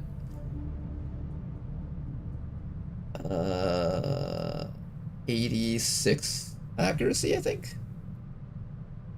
86 accuracy at Master Sergeant with these stats. If your starting stats were a bit higher, you could have easily broken like 90 accuracy and stuff. Okay, so I think for the most part with a build like this, Sentinel and Rapid Reaction are gonna be my picks. Then after that, we need to figure out how to set up this soldier so that they can get even more ammunition and shots off. Because with Sentinels, okay, so let's say we're on Overwatch. We take 1 Overwatch shot. Sentinel allows us to take an extra 1. Then a Rapid Reaction allows us to take an extra 2. So I believe this combination gives us 4 Overwatch shots. If we get any kills, we can actually add even more Overwatch shots with Binge Watcher. Also, if you miss any of your Rapid Reaction shots, but you score a kill with Sentinel, you get to give yourself more Overwatch shots.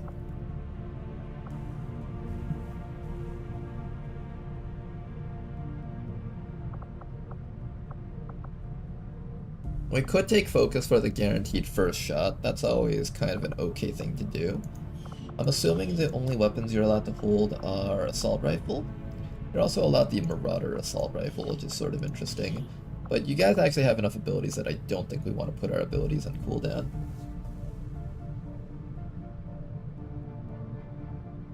This class is broken, WTF. It's certainly very strong.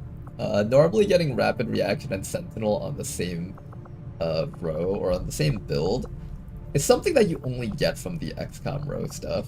Although in this instance, it seems like we're going to be able to get it from wherever.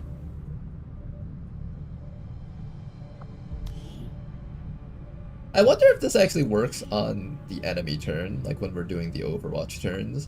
If it does, that'll make this like the top pick for sure. This will actually allow us to just like kill things repeatedly and just like binge watch or Overwatch like insane. Stay on target, sort of interesting about multi-targeting, but I believe Watchful Eye does not work for multi-targeters. Only applies to targets a soldier has holo-targeted themselves.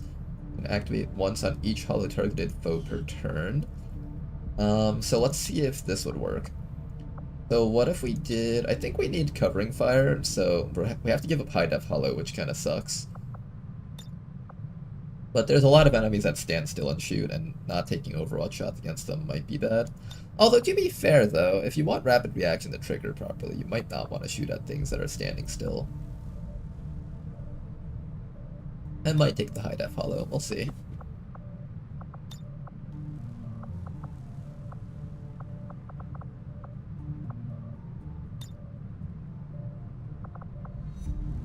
Okay, so here's how their primary combo would work, okay? On your turn, when the turn starts, you're going to activate your rapid targeting. Does this work for everything that you holo-targeted, or is it only the first thing? Only applies to targets the soldier has holo-targeted themselves. Can activate once on each holo-targeted foe per turn. So I think this is different from Eiffel Watch. That's the sniper variant. The sniper variant only goes off once. This one can go off 3 times. You can rapid target and then hollow target 2 separate things. So that allows 3 Overwatch shots already, if I'm not mistaken. That should work. Then after that happens, we'll mark 3 things. Our teammate will shoot at an enemy target, and our chasing fire will go off. And then after that, we end our turn, and then the 3 targets that we marked will all get shot at once each. Our sentinel will get another bonus shot off, and then after that, the rapid reaction will shoot 2 more times for a grand total of 6 shots, plus an extra shot from trading up if the enemies somehow survive every single shot there. Then, amongst those 7 shots, if we get any kills with them, we get even more shots. Now, the problem with this idea is that we literally don't have a large enough magazine to actually support this amount of fire. So now the question is, does this work for Overwatch shots? Because if it does, then this just goes off the chart. This is just wild at that point. Watchful Eye works with multi-target, Eiffel Watch doesn't work. Okay, so you're telling me if I really badly wanted to, I could actually go for multi-targeting and really, really mark everything on the map. Intriguing.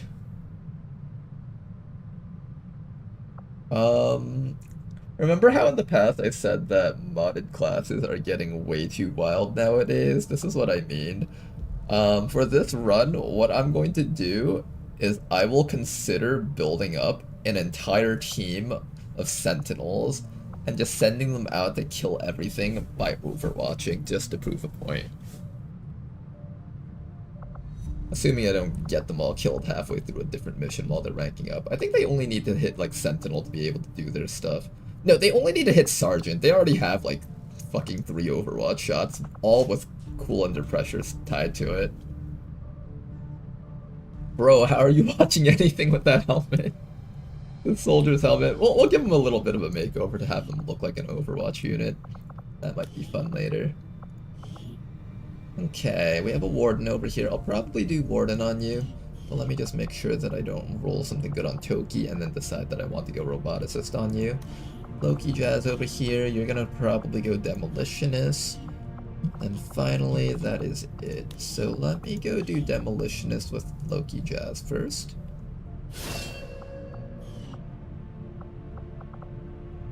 What kind of build do I do with you? Were you a grenade launcher guy or a rocket guy? I don't remember. You have the launch grenade ability, which leads me to believe you're meant to use grenades, but you also have the blast off and improvised rocket perk too. And then you have your gun that can do stuff also. You come with heavy hitter, devastation, 2 turn bleed, and 2 rupture to targets hit and run, salvo. Apparently you also get a kinetic strike module tied to this thing for some reason. Soften up, deconstruct, combat engineer, fire in the hole perk with the rocket launcher equipped. So that's both basically extra accuracy or extra environmental damage, depending on whether or not you go grenade launcher or rocket. Demolition Blast now has a 2 increased radius. Whenever you use an improvised grenade ability, you can craft an additional grenade. Or heavy punching stuff. Why wouldn't I just max out your gunshot? Not turn ending. Pierce armor and shreds armor.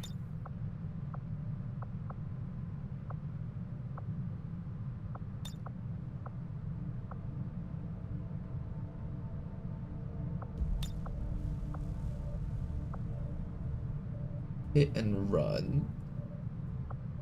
Salvo. Rupturing shrapnel. Like, if I wanted to remove cover, why wouldn't I just use this? The 2 increased radius makes this actually insane. Remove all the cover without using grenade. I think that's the way to go.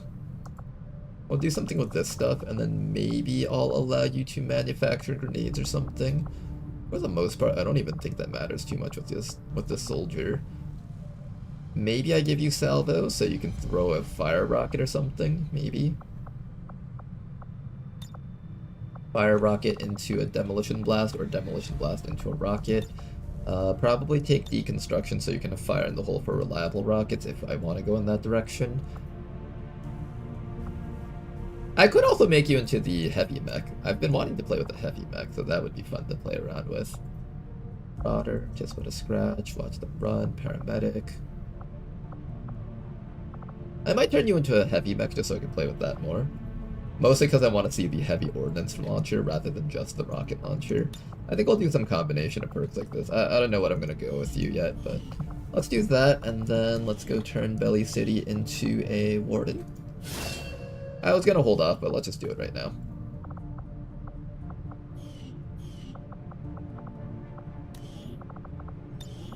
Okay.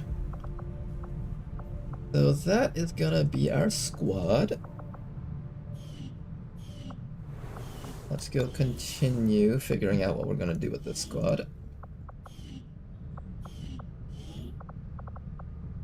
For now, I'm just going to throw someone in here temporarily, and let's go find our first 2 missions.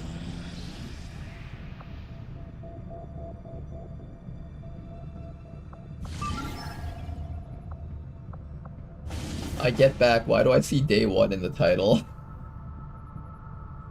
Because we already crashed 2 gates. Neko just surprised attack like 2? 2 at once? We're breaking our records right now. We're going 2 at a time this time. Alright, let's take a look at you guys down here. We got a couple of people with interesting hack stat. I'd love to see what you guys promote into. Like, for example, I'll take always Hap. I forgot what your name was supposed to be, but what happened to your character's face? This is really funny, so I'm gonna leave it that way. But this is the type of soldier where you can either become a shooter or a hacker, and I think I'd be happy either way, no matter how you promote it.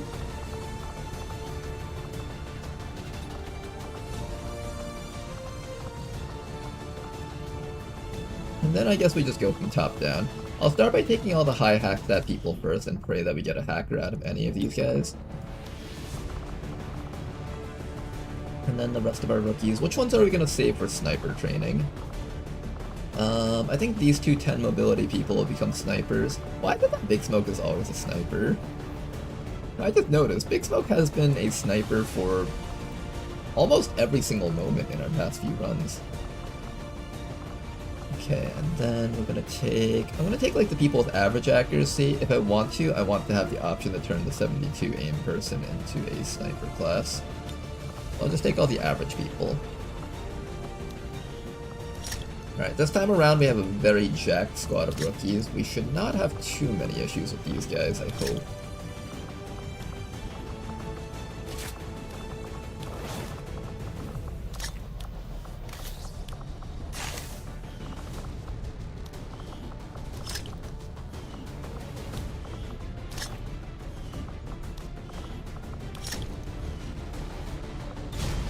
Yep. Sky Ranger deploy. In position for deployment.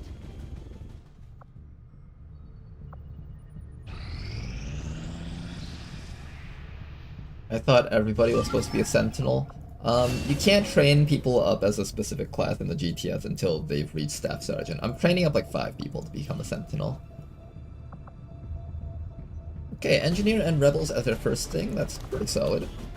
Very happy with that. Let's train up 1 more person. I'm gonna start training up the Skirmisher more. Actually, no. We're gonna start training up the Sentinel more. No, maybe the Warden. Who do I want to train up more?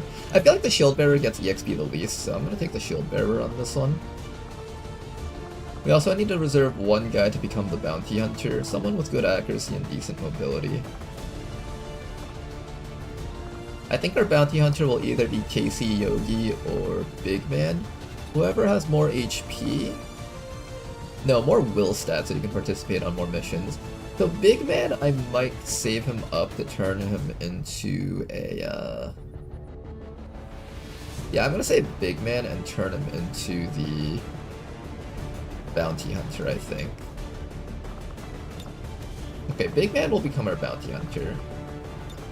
Casey Yogi, I might turn you into a sniper, depending on whether or not I feel like I need more. I'll just take like some other people for now.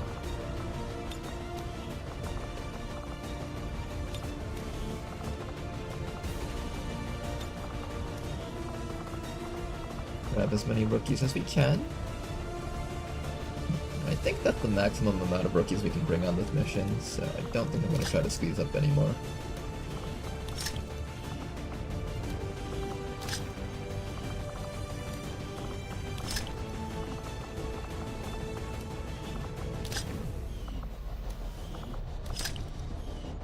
Alright, rookies, get out there. Sky Ranger deployed. In position to drop. He has to be a sniper, he wasn't made for running. Alright, how many days do we have until we have to launch? We got quite a few days. I'm gonna head to the black market first.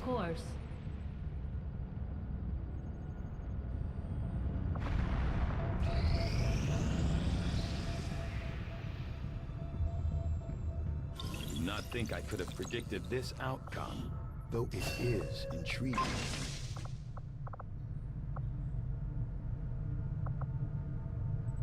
I think basic research is next. Researcher priority, Commander.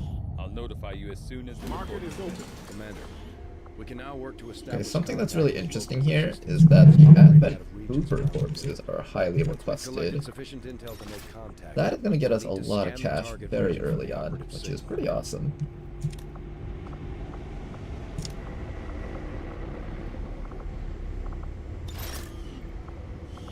And then we'll take this time to buy some more soldiers.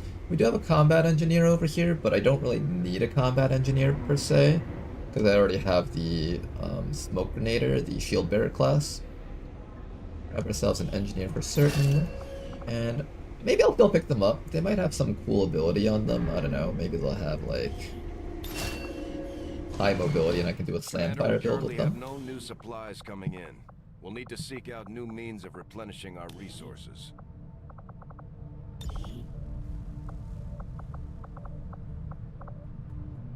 Maybe we'll do a slam fire build on you, because I don't really need to build a smoke grenade build on the soldier.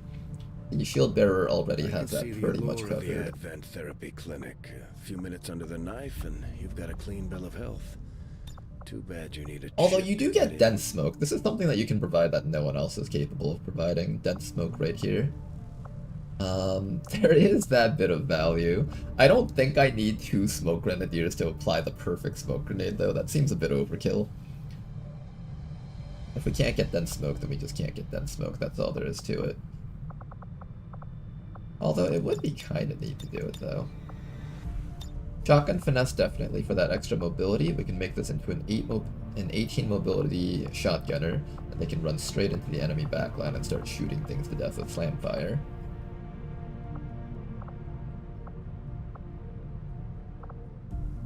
We can also do sort of a mixed build. I can opt to give up aggression for the dense smoke. Is that okay? Giving up aggression? If I give up aggression, then I can eat this. That'll give me 20% crit chance.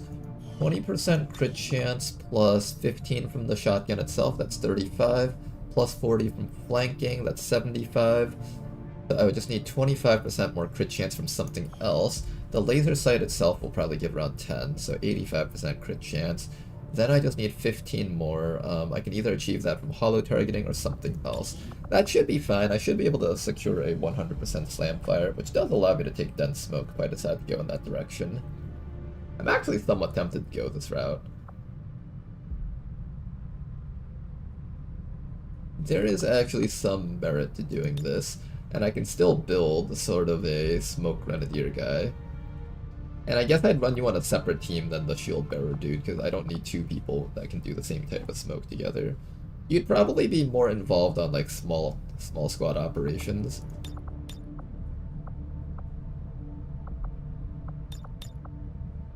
Maybe something like that.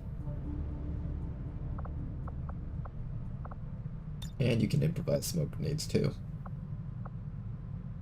They also come with name if you want to go in that direction. If I am doing small squad operations, it might be worthwhile to just take regular smoker, that way I don't have to spend an extra turn making a smoke grenade. Just having the extra smoke grenade might be a bit more valuable there. This guy does also get access to things like grenade traps, so if I really wanted to, I could also just do like some sort of grenade trapper. I don't have to do smoke grenades.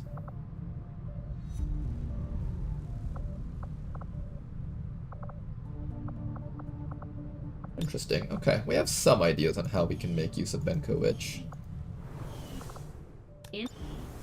Sounds good. I'm gonna save the rest of my cash to buy the engineer when it finally shows up. Or not the engineer, the scientist. I appreciate you recruiting new staff for the I'm gonna engineering throw the engineer but right in as it here. stands, we have people still waiting. We can have them working on construction, excavation. Alright, and then after that we need to facility. get ready to start making contact with another region. We've got just a little bit more time before we need to switch these guys back over to Intel mode. I think we have about like one more day's worth of time. I can either make contact up here. Let's see if there's any regions we can hold hostage. We could try to work on New Chile. Australia has 4 connections. I want to find a place that has less than like 3 connections maybe. Oh, interesting. This place actually is not connected to West Africa. Eastern Europe could eventually become a hostage location if we work towards it. We do have to work towards it, though. Alright, that's an interesting thought, however. Eastern Europe. If I want to hold Eastern Europe hostage, we need to liberate West Asia as well as Western Europe. That's going to require us to reach quite hard with our contacts. I'll try to set that up. No promises on whether or not that actually works, but it'd be a fun idea to try out.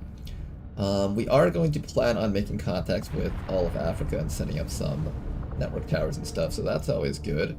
And then we'll eventually make contact with Western Europe. And I guess then, if that's the case, we'll end up making contact into here. This is gonna require, like, how much intel do we need? Like 100, 200, 300, 400, 500 intel, so we do need to boost a lot less. And since we're trying to liberate, we're gonna need to boost a lot. Whether or not that's feasible, I have no clue, but we'll see. Establish local regional contact.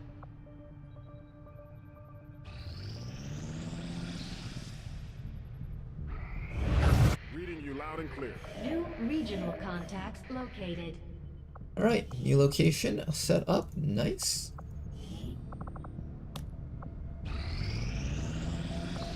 And we're just gonna start finding missions in all of these spots if possible. First location over here, mission has been found. Let's go do it. Central's face on Firebrand is nightmare fuel. Nightmare fuel? How could you say such a thing? We worked hard to respect Bradford's beautiful face.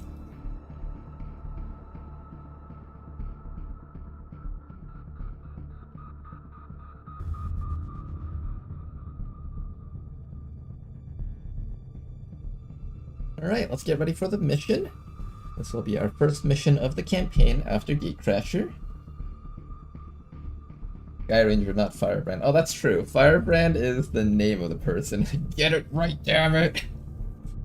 Firebrand is the name of the pilot. Sky Ranger is the name of the ship.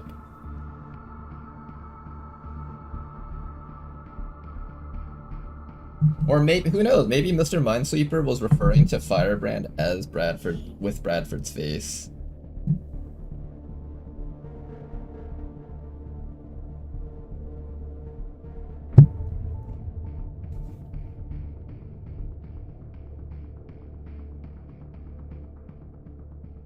And while we're waiting for the loading screen, let's go do some more of this stuff. I think what we'll do is we'll put orange flower here, blue flower here, then we're gonna put this flower here. That will set up a blue one. We'll put another orange flower here. Clear out the pinks. We'll put the blue one here. When this turns into an orange, we can combine that together.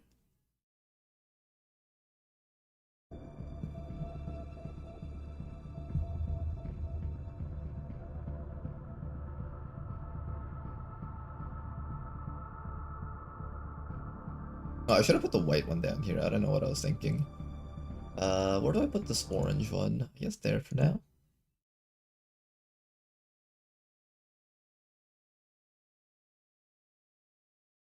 I'll put the white one up here. Put the orange one here. Then we'll put blue up here so that we can have two blues lined up when the time comes. Clear out the whites. Wait, why did I do that? No, I messed with the coloring! Alright, I'll do this. That's a very far away evac, so we need to start moving fast. There's people in there, let's begin.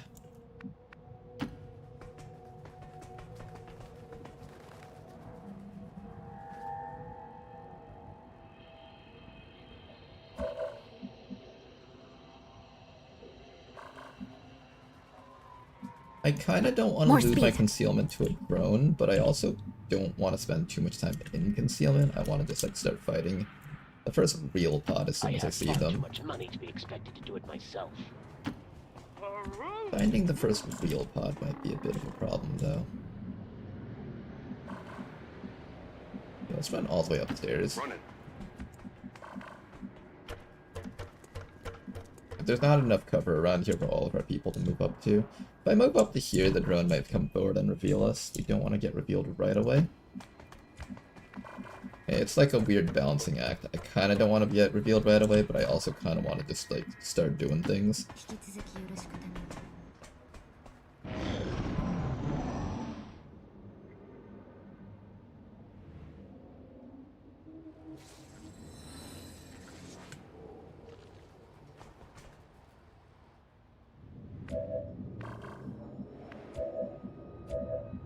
And then...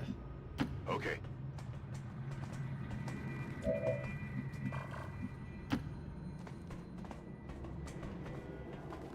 Oh, we've been found. Hello.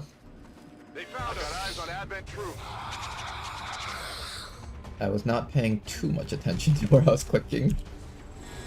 That's alright, I have 3 enemies that can handle that. Those enemies are a bit far away, which is my big problem with this. Get a little bit closer, that would be nice, although I don't know if we can. We have the energy shield, so if I need to just like shield up the entire squad, I should be... Oh, I can't reach him with the energy shield, never mind. And I can only see the drone with you. I can go over here and suppress those targets, that's kind of what we need. Then it'll just be up to the rest of the rookies to take care of this drone over here. So let's do that. Meanwhile, I'm going to have these rookies move forward just a little bit more so they can get closer to those guys, but for now we're going to throw grenades on top of this drone. Look out for flying chairs!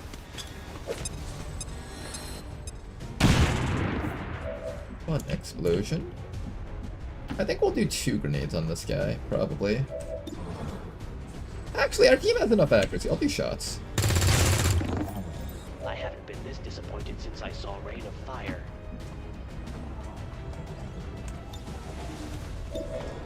Some more? Nice shot, Mila. Alright. I mean, they took me on. Then all that's left is to take care of these guys now. So what we're gonna do is we're gonna take our guy. I can't find the trooper, unfortunately, from over here. I can only suppress the sectoid, which is kind of okay. I wanted to be able to get the trooper, though. Can I just smoke that guy? I can't smoke that guy from here, unfortunately. Alright, we can also area suppress. That gets both the trooper and the sectoid. Let's do that. We'll area suppress both of them, and then the rest of the squad just needs to run as close as they can so we can actually react next round. We should have a decent turn here. It's just a question of whether or not this guy gets shot to death from point blank range. He does get cover, so it's not like he does not cover.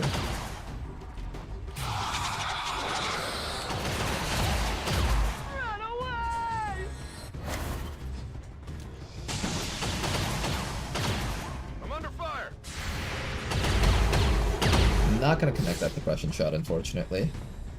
You okay? Oh, that did not look like it felt good at all. You okay there? How big was that hit? Not too bad, your armor caught most of it, good.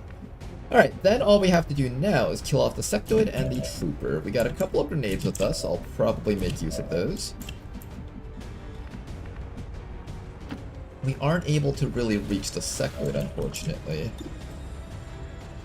That's alright, though. My main goal is just chill It's off not worth the creeper. hassle. Maybe try to remove this cover if possible. The damage from that grenade was pretty significant, so that's good. Let's see if we can get that guy with one more grenade from Sovereign over here. Oh, this angle's kind of bad.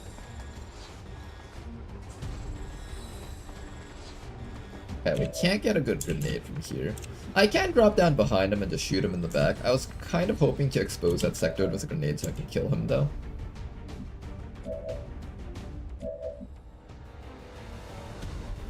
In fact, if we kill the sectoid, I believe that removes the panic from this guy. Maybe we do that. Maybe the right call is to hide you back over here where the trooper can't shoot at you anymore. Then we throw a grenade right here to destroy that sectoid's cover. Get ready for a surprise! And then if we can take out that sectoid, the panic person can come back up and assist us in dealing with everything else here. Alright, I kind of like that plan. Let's go with that plan. I like that plan quite a bit, in fact. Who's gonna take the first shot? Let's have the first shot go to the shield bearer. I didn't name this guy yet, so we do need to give this guy a name when we get the chance. Remind me to do that after the mission.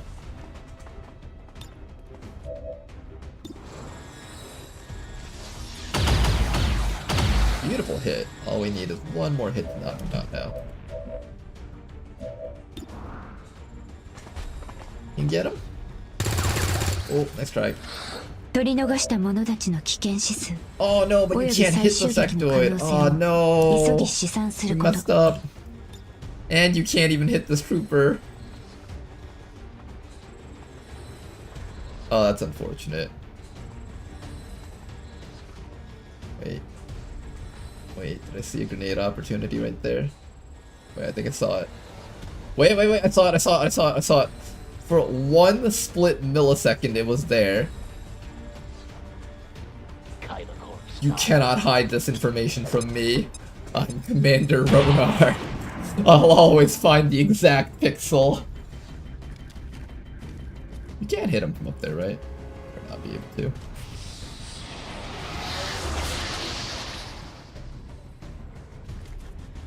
No respite for the dead. The aliens have found a way to mind control them now. Oh! What is it with getting 4% crit and take stream?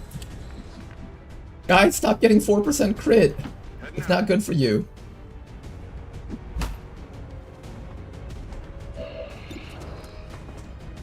Target assets. X-ray neutralized. Okay, sectoid dealt with. Situation is under control. Good. We didn't bring medkits, so you guys need to try really hard not to die here, okay? Now we have to exit this building through the side because our people don't know how to jump over that flower pot. We got 4 enemies to deal with still on the map.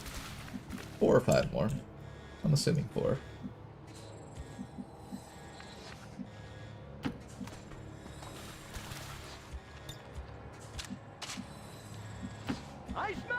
Everybody else move up. We're gonna have Eula reload and hunker down just in case something walks in on yellow alert and starts shooting.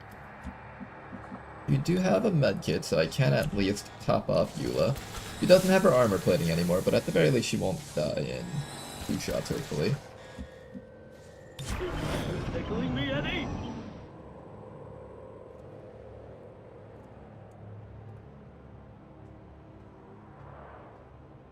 This is a long alien activity.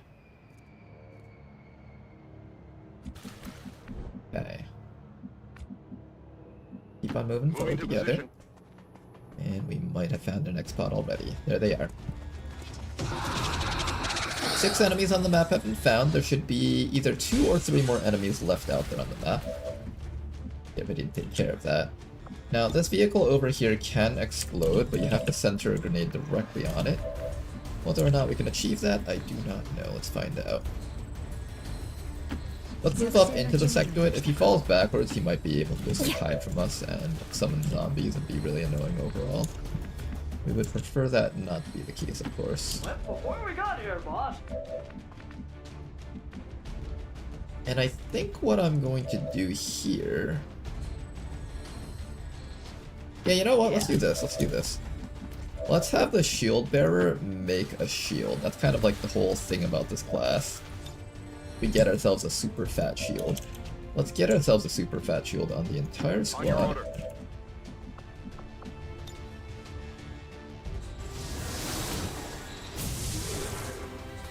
There we go, shield battery for the whole squad, and now we're all sort of protected at least. And now we just gotta kill off this fella over here. I'm gonna start with a grenade directly on top of him, and maybe try to get it right through that wall somehow. Try to center it as close to the wall as we can to do as much environmental damage as possible. And if we don't destroy the environment, then we can hopefully just kill him with a grenade. There we go, Frostroid probably dead. That's like I said, probably. Damn it. Why can't you die? Somebody kill it. Oh my goodness. This mission is all about the not being able to get them barely with your grenades. Oops, wrong target. Oh, that's funny, you actually landed that one. Hey, you want to take the same shot as that guy, but actually landed on the Frostroid? 1 in 4 chance. Oh shit, you landed it! Absolute cinema right here, guys.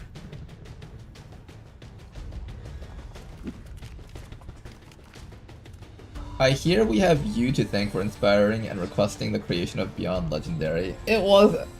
I'm pretty sure it was a me thing, because it was during the time where Grababo, he was like one of the old people involved with creating Long War the Chosen, and he made an April Fool's prank mod for me. But it included certain things like, for example, sectoids being able to summon zombies for free and mind control for free.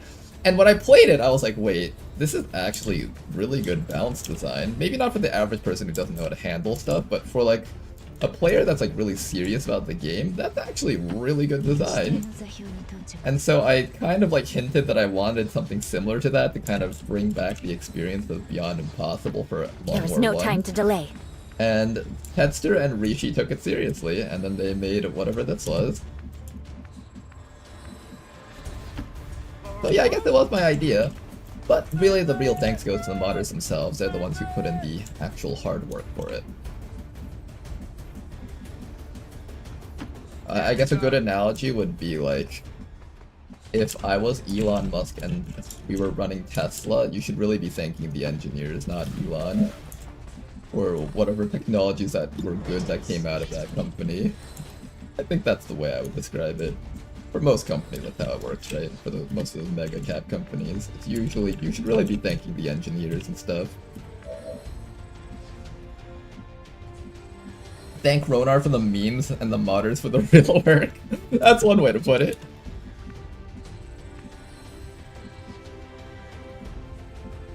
That settles it. But I guess you could say that I was the guy who inspired the idea, kind of pushed them to actually do it. I think the thing about making mods that are like difficulty enhancers is, one thing is you want to actually see people playing with your mods, and most people want stuff like cool classes, unique weapons, that kind of stuff. So you really have to find like a target audience who is willing to play something hard, and I was just one of those people that was. I'm gonna go from the backside and see if we can go through the back to ambush that sectoid maybe. Actually no, I might activate something from back there, let's not do that. I'm not thinking clearly right now, I'm just walking around clicking buttons. This is what happens when I try to talk while streaming. The optimalness of our gameplay just goes down like crazy. Now the sectoid ran back in here, which implies that there is a group of enemies hiding in here. I hear the music, but I don't see them. Let's hide a Yub Nub all the way back there. The music is playing. I'm on it.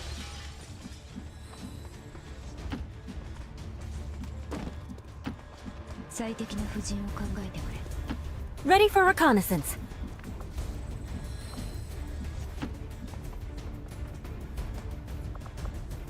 Oh fuck, we found them! No! Forces we've dealt with. They're disciplined and well equipped, but their obedience makes them predictable. Okay, well, I didn't want to find you guys when I didn't have any actions left.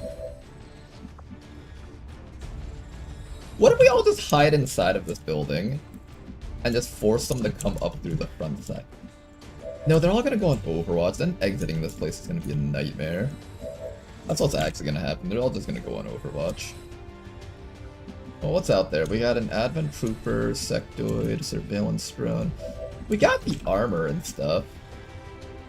How many turns does it last? 2-player turn ends. Let's make use of this armor before it ends. Let's do it. We'll take this opportunity to down that drone. Hopefully.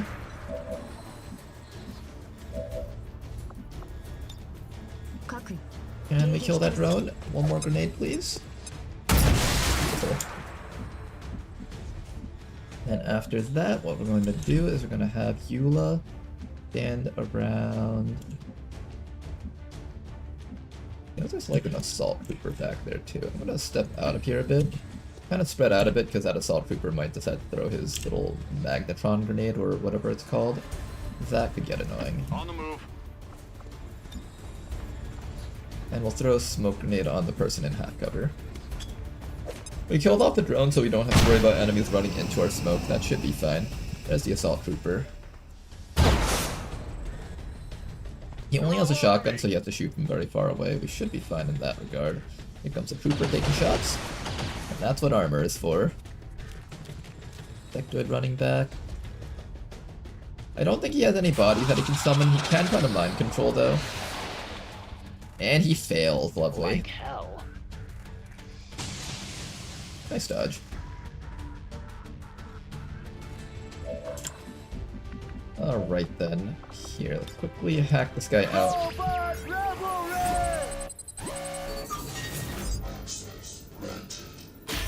5%, 5%, 5%, 5%. Damn it. I'm never lucky, guys. The evac zone is up there. We do need to start getting a move on here. Let's try to see if we can kill at least like one more guy here. Do we have our grenades? No more grenades on you. We have one grenade on you. And that's it. We only have one more grenade left.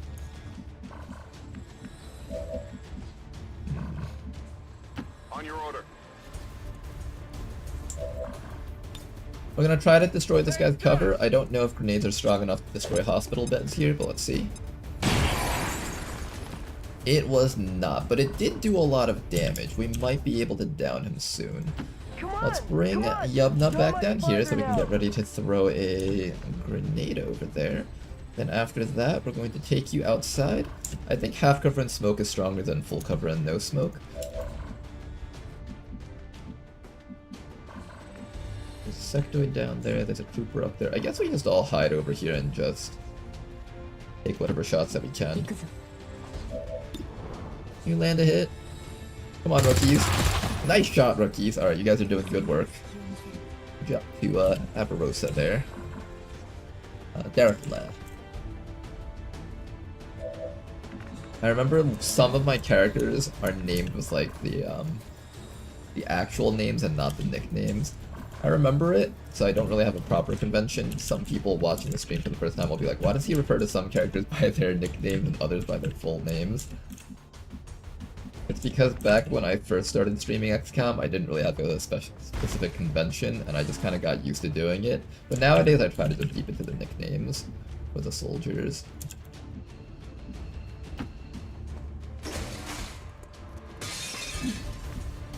Okay, you're gonna stall right there. I wish I threw the smoke grenade a little bit closer forward so I could take a slightly more aggressive stance, but that's fine though. Let's start running up the sides. This is the last group of enemies, so it's fine for us to run out there like this. And then maybe we'll have at least one guy suppressing one of the targets here. I can apparently do a med kit. You're almost full HP, so that's fine, I think. We'll do an area suppression against this guy. I think I don't need the area suppression because I can't get both the Sectoid and this guy. Yeah, I can only get one. Let's suppress the sectoid trooper. Which one am I more scared of? 3 to 5 damage or 3 to 4 damage with more accuracy? I think I'm more scared of 3 to 4 damage. He's probably just something a zombie, honestly. The rest of you guys are gonna start charging forward so we can take really aggressive positions against the enemy forces here. And everybody else is going to make their great escape.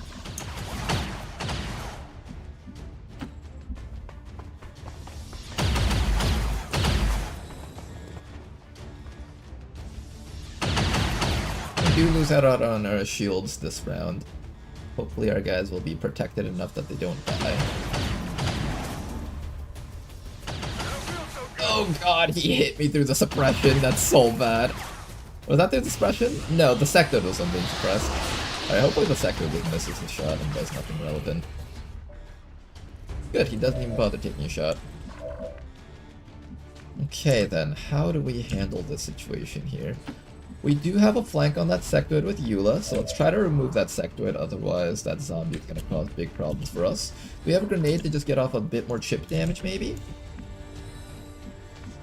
I don't think that grenade is close enough. There's no way that's close enough, right? I think there's almost no chance in hell that's close enough. Oh. I need some shots to land on that sector to confirm the kill with Eula. Well, I'll take the shot anyways. Try your best. Nice shot! Oh man, if we could just get 2 more damage on him, I wouldn't have to kill the zombie. Are we going to ignore the zombie and try to get the kill against the sectoid? That's actually somewhat tempting. Okay, let's continue running the rebels away from this scene over here. We need the rebels to be on their way out.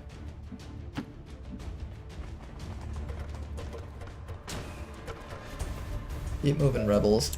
Our rookies are having a bit of trouble in this firefight. Oh, actually, can you... Ah, you're still too far away to reach! 53%. Alright. I'm gonna invest 2 shots into the sectoid, maybe?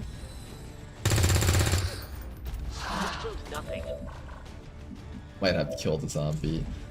I don't even have the ability to sustain this firefight, though. Like, we're gonna die to the trooper and stuff if I try to sustain this. Do I try to fight the sectoid? We'll take 1 more shot at the sectoid with somebody with high accuracy. Then after that, everything's invested in 2.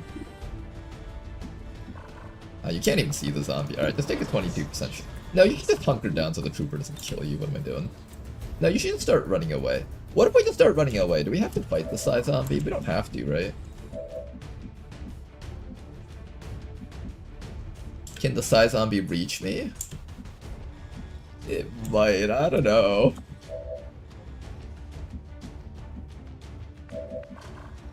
This turn is a little bit questionable. Do we just volume of fire the sectoid? I mean, 1, 2, 3, 4. 1, 2, 3, 4. 4 shots. The probability of one of these shots landing is kind of shitty, actually. No, I wouldn't trust that. I don't think I would trust that.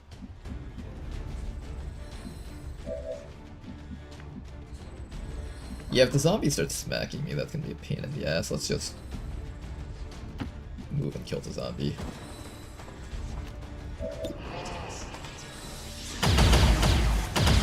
One hit, and we should be able to down the zombie with somebody else around here.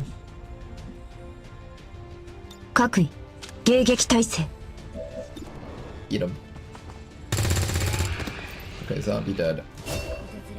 Now, do we want to try to hit that sectoid?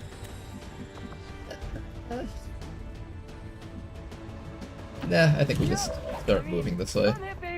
On your order. We'll decide to make yourselves hard targets.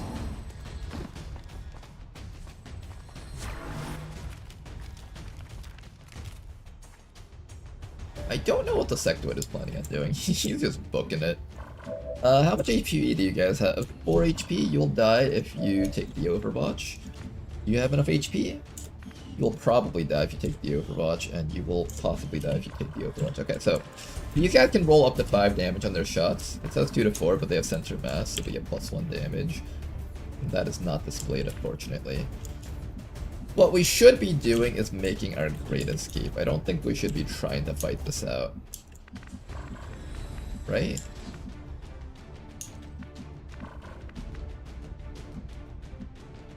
I can actually flank that guy from here.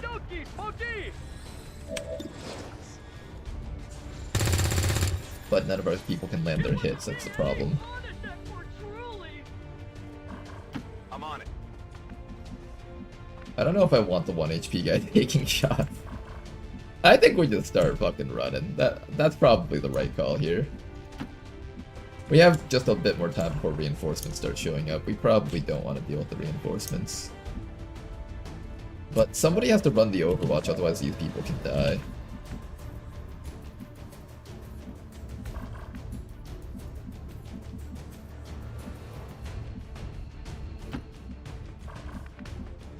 Oh, Sovereign also needs someone to run the Overwatch. It might just have to be one of the rebels running it. I could also have this full HP person do it. I guess full HP person will do it. Nice dodge from Derek, not bad.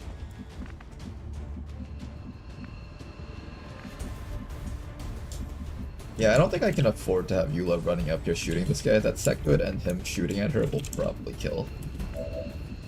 These rookies are just really squishy right now. Can't really afford to take these hits. Not built well enough to take hits like that. There's a ladder on the backside over here. We'll go around the back with you. And then Sovereign can start making his great escape also. We'll run Sovereign up to the back of the truck over there. Should be fine. Full cover and 5 HP isn't 100% safe, but it's like reasonably safe. Safe enough that I'd be willing to accept that. I am worried that this trooper takes a 1% shot against you and lands like the 23% graze. I need you to hunker down if you have 1 HP.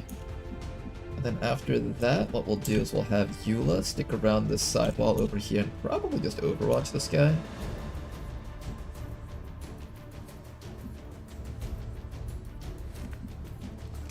He might try to like run up to like here and shoot me in the back. I don't know. I want to create some distance so he doesn't have as much accuracy.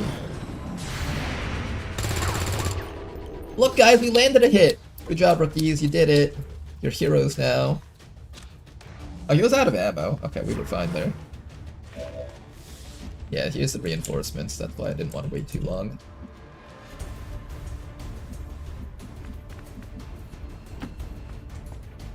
Okay, rebels and rookies, you guys get out of here so that this is a mission complete.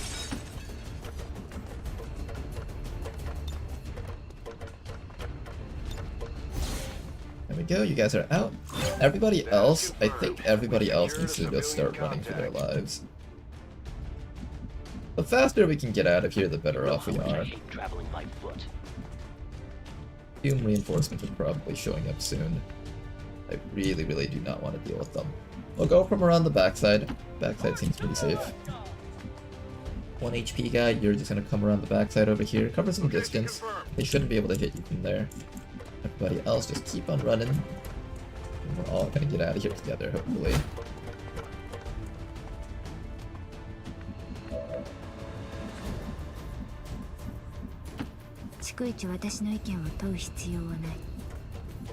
Yeah, let's all get to the high ground up here. I kind of want to just be up top.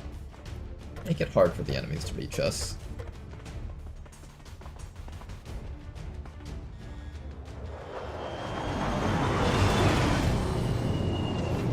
Can't believe we're gate crashing 3 times today.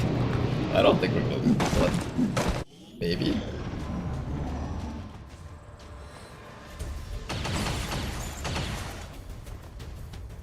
There's an overwatch from that sectoid, so just watch for that. But if we're running from the backside over here, it should be pretty safe. Good. Feel safe. Still safe. Alright, Mr. 1 HP, you're the one that I'm most concerned about. Where can I run you to safety? I want to say this window is safe, but it's not like 100% safe. I need to get you to a spot where you can just like run straight out next round without many issues. From here you can... around the back side? I guess from here should be safe. That should be out the back, really far away. You don't have time to like stop and throw smoke grenades. It really is just a everyone start running for your lives as fast as you can thing. Those reinforcements will fuck us up if we're not careful. Here comes a trooper taking another shot. Nope, Overwatch. Sectoid's gonna be taking a shot. Oh, Bionic, don't mind control, otherwise we're leaving you behind. Panic, we might stay around for you. Do we have a grenade for that guy, actually? Grenade. We do have a grenade, so we can take care of that sectoid. Don't have anyone to run the Overwatch with. Having enough HP to run Overwatch is the problem right now. Oh, you know what?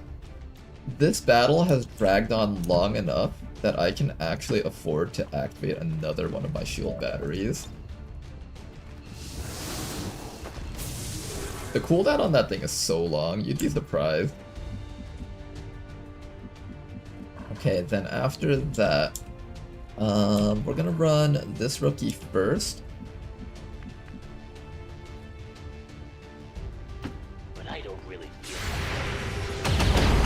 Keeping you around just in case I need more people to stay around and fight. Just in case, you never know. Alright, Mr. 1 HP, I need you out of here. Metaphysic is out. Good. Then everybody else around here, we need to kill off that sectoid. I also want to be a bit careful about moving forward because I don't know where the reinforcements are hiding. But at the very least we have one less enemy shooting at us this round. We do have to lose that on the loot, unfortunately, of course. That's alright. Everybody else stay around here and just stall for one more round for this person to make their great escape. Yeah, it should all be able to leave next round. And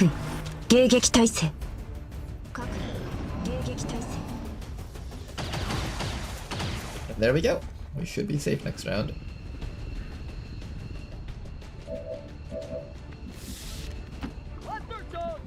All rookies, it is time to go home.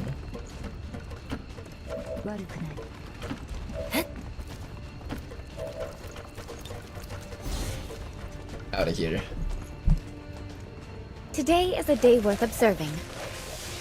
Sedate? I could have used a sedate, but it takes an extra action to actually sedate the person, so we still couldn't dash out even if I did do that. I think no matter what, our squad had to stay there for one more round, so the optimal thing to do is just get rid of one extra shooter on the enemy team. You know, if you think about it, I think that sectoid survived the first encounter and ran all the way back for the entirety of the mission. There was not a single moment where he stayed to fight things out with us. All we have built, to return us to the chaos of the old world. Only together can we oppose them. United in the Elders' love for us, we shall prevail, no matter the cost. I never used Sedate and thought maybe this was a single niche use for it. The problem with Sedate is that it's a perk meant for escaping. So you would want to use it to like knock out a disoriented person or a stunned person, and then you get to pick them up and walk away. But the problem is, knocking them out takes an extra action. So in most cases, you need your dash to escape, which means most of the time you'll never get a chance to actually sedate and walk away with that guy. Unfortunately, that's just how the reality of it plays out. But good job, you guys. Excellent mission. We got a rookie back, and we also have 2 more rebels added to this region. That's exactly what we were looking for.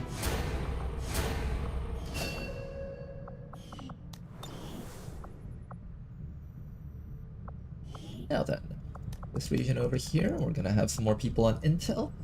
And I'm actually going to launch this mission right away. It's already infiltrated enough.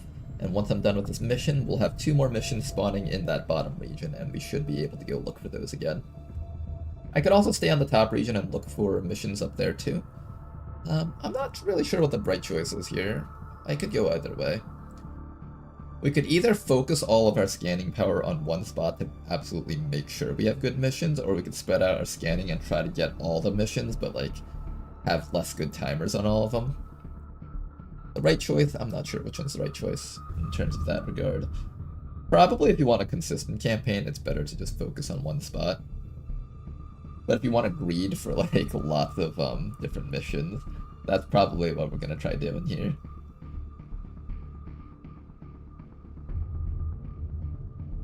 Holy shit, it's Ronar, the man, the myth, the legend. Thank you very much for that. Welcome, CeeLo.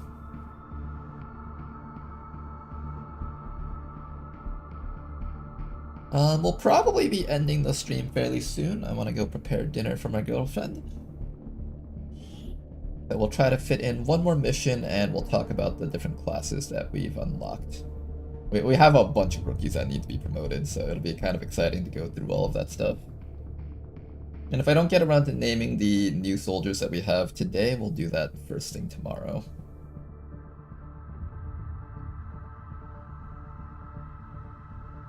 We received an emergency request from the spokesman asking for our help in freeing a VIP sympathetic to the Resistance cause. Advent forces are holding the captive somewhere in this area, and we're expecting a steady contingent of reinforcements to back them up. You may want to instruct your men to exercise restraint when using explosives. Time the Emperor Rookie Commander. If we have a slot open, make sure we get you a soldier. Instruct your men to exercise restraint when using explosives. Explosives. Explosives. Commander. Okay, let's begin. The rescuee is all the way down there. We're just gonna dash straight up. Turn.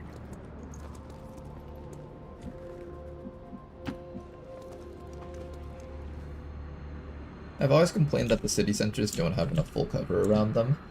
And now I've noticed that there's more of these types of things here. I don't know if it's because Rishi or whoever made the maps actually listened to my complaints, or if I've just never noticed these on the newer maps.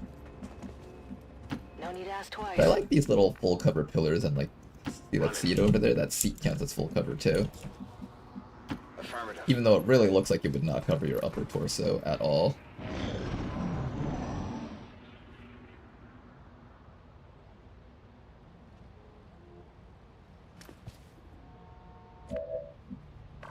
Last time we were caught by enemies while we tried to run around the drone. Maybe it's this time we just killed the drone. Do we just say screw it and kill the drone this time, or do we try to run all the way around? I say just screw it. I'll just kill the drone before we have to deal with anything else. I don't like burning my concealment on drones, but if we gotta do it, we gotta do it, I guess.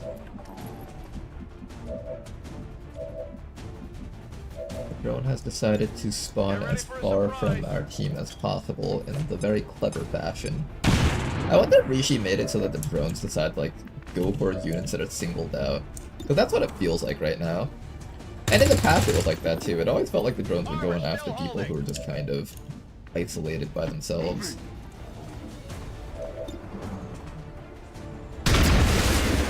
Nice kill. Let's do this. I'm going. I guess that will be okay. Alright, rest of the squad's just gonna be on Overwatch. Yep. Moving to Overwatch. One enemy killed. Usually when I've infiltrated a mission a lot like this one, it's usually like 2 drones and 2 pods of like 3. Not a whole bunch of enemies on the missions. Affirmative. Seems doable. Tired of waiting around.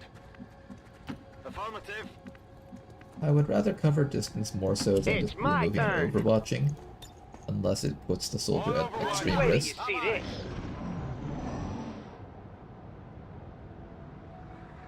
But there comes a point where I would actually prefer to be yellow moving. I'm going. I don't know if there's enemies on the side there or not. Here I come. If you say so. Well then, let's Take hurry one- this along. I was not supposed to see that. Okay, the game failed to hide things in the fog for just a split second there. I wasn't supposed to see that, but now that we've seen it, we have a bit of cheaty info. I'm gonna end it with one attack. This closest spot is inside of the building, though. There we go. Strike, not gonna connect. Got eyes on Advent troops. Trooper, trooper, trooper. Okay, triple trooper pod.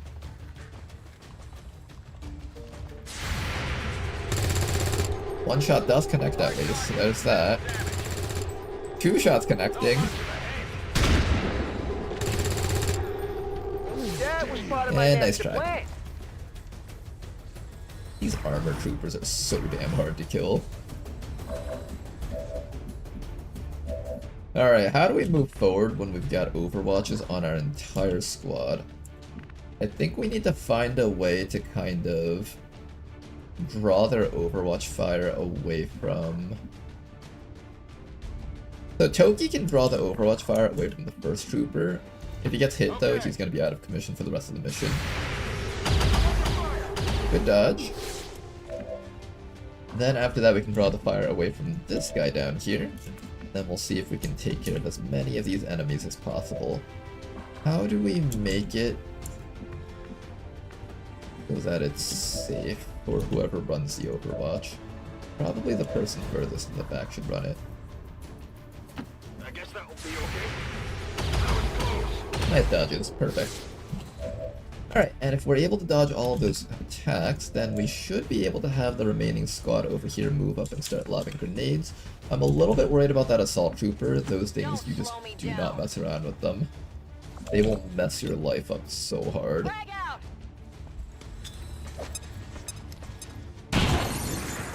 That grenade was absolutely pathetic. Can I have a grenade that's not absolutely pathetic, please? Oh, I don't know. Okay, the edge hit grenade has a decent chance of not rolling one. There we go. Got rid of that guy. 2 more enemies left. Make sure to spread out. This guy does have a grenade launcher. If you're together, he might just grenade us all. What I'll end up doing here is I'm going to run Reed all the way up to this spot and have Reed put up his shield. And hopefully that shield will be strong enough to absorb the hits from both of these guys. Watch the master in action. After that, just sit here and overwatch. Wait for them to come towards us. Ooh, more enemies. A bio captain already? I didn't know that this could show up this early on. One shot does connect against him, so that's good. I end my turn. He doesn't get a chance to take his yellow alert action against us. There is troopers inside of this building, so just be careful about that. They can pop out of those doors at any moment. Here comes the assault trooper. We got one shot against him, not a whole bunch of damage. Nice dodge from Reed. And here comes the bio trooper. Alright, Reed was able to take those hits pretty well, though. Good job, Reed. Now then, everyone who has grenades, prepare to throw grenades. Get ready for a surprise. I want that captain dealt with. These XCOM soldiers might not be able to aim for their lives, but they can certainly throw a really mean grenade. I wish I could move to here and shoot him in the back, but he has his like special reflex blade ability. So we'll probably just have to double grenade him, most likely. I also need to start working on that trooper up here. Do I work on this guy first or kill this guy first? I think kill this guy first so we can actually start moving up against him.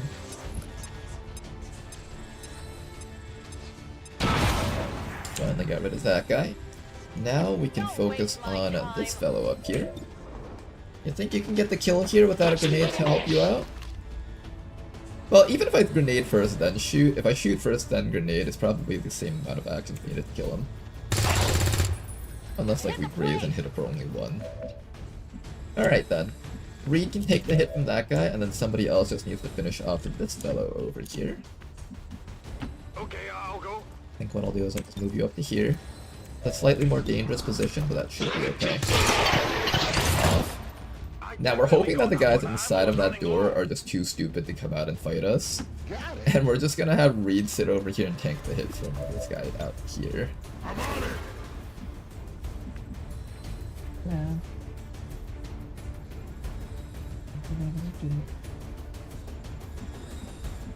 Alright, then let me move up to here. I do have to finish up the stream soon. My girlfriend's getting hungry. What do I do here? Do I wait for you guys to come out? I don't think you guys are coming out this round. Just for safety, I should probably overwatch that door, but I kind of wanted to position soldiers alongside this wall so we can actually just run in there and start killing them next round. Bio captains are cringe. Yeah, you tell them. That'll teach them. Reed's doing a pretty good job of taking these hits.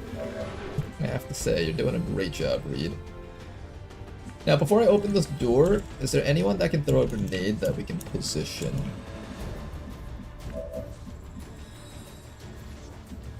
If you say so. I think we'll put you over here, open the door. There's one trooper. I don't see where the other guy is, though.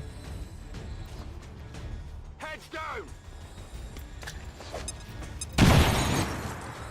Okay, we managed to remove one Overwatch. Where's the other Overwatch? Let's move already. Oh, I don't see him. Oh, you know what? I bet he's like right back there in that corner. Yeah, that's probably where he is. Do we Overwatch him, or do we try to shoot this guy? Yeah, let's activate Pierce the Veil.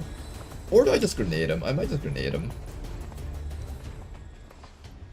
Grenade isn't guaranteed to kill, though. It has to roll 4 damage to get the kill. I have a second person here with a grenade.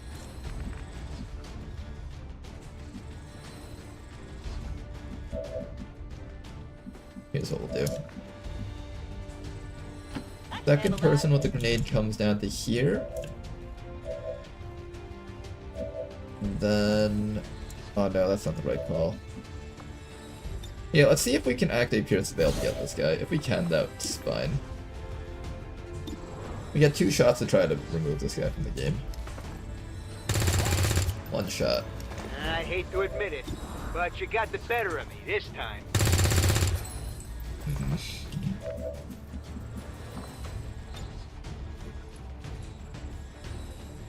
I can't get this guy back there. Can somebody just like kill him in 1 hit? That would make me so happy. Oh, of course! Good job, Toki! Remember, kids, when the going gets tough, just get lucky. Because apparently that's how this game works. Let's do this. Skill doesn't matter, guys. Luck is everything. This game is all about getting lucky. Okay, then I don't have to flank you to these guys anymore. I'll put you up here for now. No problem, boss.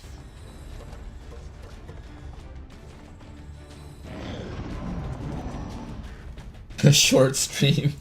I think today's stream was, how long? Oh, I did start late though, so it was more like a 4 or 5 hour stream. This Biotrooper's gonna eventually crit Reed, and then it'll actually break through his armor, put him in the med bay. We got one more drone over here. That should be the last group of enemies on the map.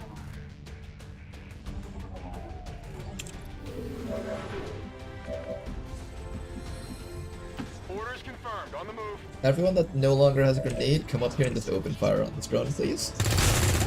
Nice shot from Toki. Pretty rare that your soldiers manage to actually roll 3 damage against a drone. Finally. I'm impressed. Went off the armor. Wait!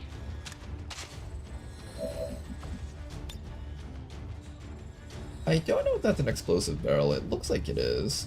Crush them with molten fireballs! Okay, there's an exposure on that guy. I guess we just continue ignoring the guy behind us and just go for everything else on the map. I guess that will be okay.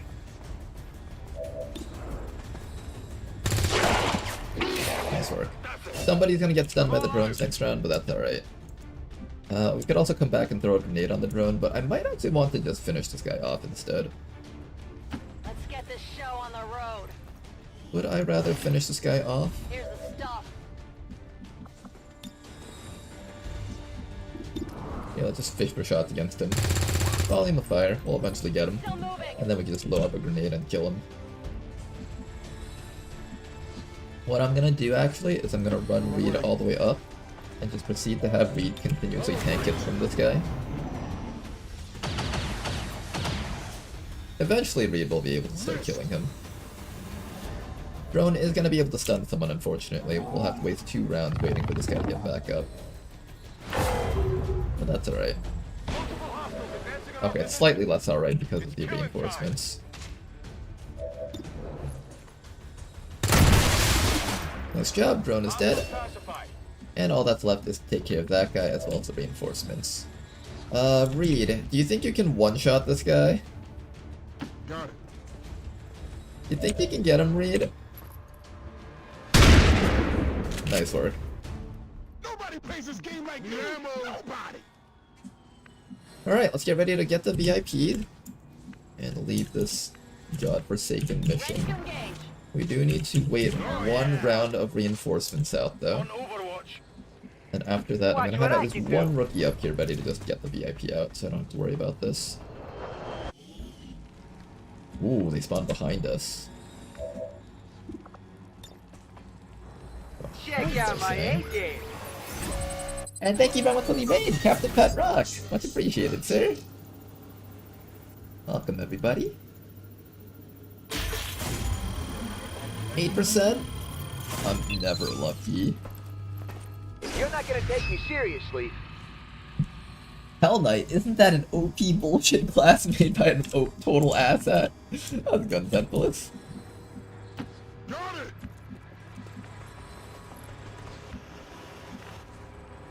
Moving out.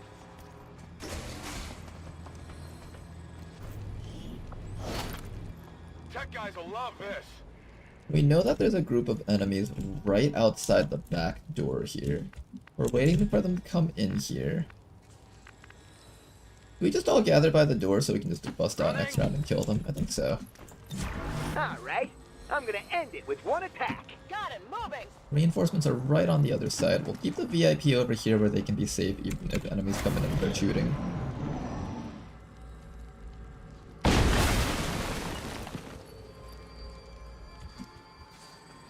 And I'll probably just open the door and fight them right now.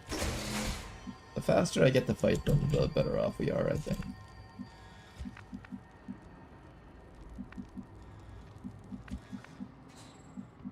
I have 1 grenade on this guy. I don't see them up there though. I'm trusting you here. Yeah, let's wait 1 more round for the entire squad to catch up because everyone here is just out of position anyways. Yes, sir. We'll allow our Hell Knight to just tank all the hits. Seems doable.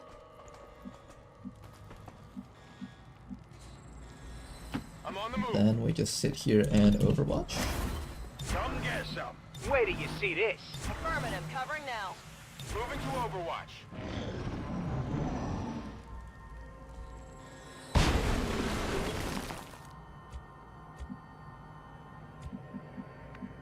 I want to just run out there, but I kind of don't want to deal with the enemies. Let's move already. Where are they actually? Oh, they were coming around the sides. Interesting. These guys were acting all clever coming from around the sides. We should be able to kill this guy with a grenade touching the vehicle. Remember the rules, as long as the grenade is touching the vehicle, it will explode in Long War. Alright, vehicle detonation complete. And we just gotta put the VIP in a safe spot where they can reach the objective and get out next round. I'll bet you guys the VIP could escape if I put, probably not here. I don't think that would work. I want to make sure that the VIP doesn't get high rolled by this guy. I've had that happen before where I was just like, oh yeah, let's just keep the VIP over here. He's like behind full cover, he should be safe. Bam, high roll, instantly dead. Affirmative. Not very good feeling when that happens. We might be able to flashbang him through... Hey, well now, bullshit flashbang! I don't even know where the trajectory of that's going. Somehow that hit him though. He's probably just sitting there like, what the hell is this bullshit? There was no way they could actually hit me with that flashbang. Right. That was complete BS. XCOM just threw shit at us from out of line of sight. It's like the exact same way players complain about certain enemies being able to grenade them without them responding. This is exactly how the AI is probably thinking. If it could think, that is. Okay, VIP, I'll put you behind full cover with the disorient. That should keep you safe. Next round we finish him off and then we can go home. Where do I put you? Right here in Overwatch, I guess? Moving to Overwatch. Alright, I'm gonna end it with one attack. Okay, an Overwatch from that fellow. They do have reinforcements incoming. I would like to not get wounded on this mission if possible. Is there any way I can not get wounded? Is there any way? Can I like throw a grenade around this corner? Can I... How do I not get wounded? Can I throw a grenade at this guy with you? If I take 3 steps forward, I might be able to. I'm going. And then always Hap can always reach that next round. I'm pretty sure that person's name is always Happy, but I'm not absolutely 100% certain. I think their name just wasn't able to fit inside of the box. Okay, we should be able to remove this guy now. Turn. And I'm hoping you can dash out next round. You should be able to, even with 11 mobility. There we go. Now things are getting interesting.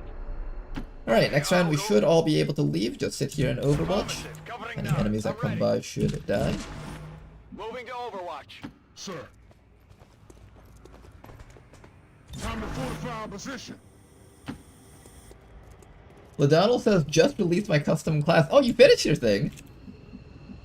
Give me a link to it. I'll go test it out at some point.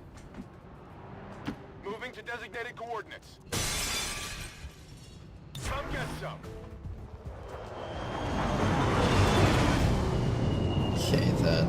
Reinforcements incoming. These guys should be dying, though. Oh, that guy's dead. As long as they don't go on Overwatch, that's really the main goal of this Overwatch party here. Make sure that the enemies can't harm us on our way out. And there we go, mission accomplished. Moving to position. Alright, my rookie party, let's get you guys all out of here. Location confirmed. No, you can't make it out, are you kidding me?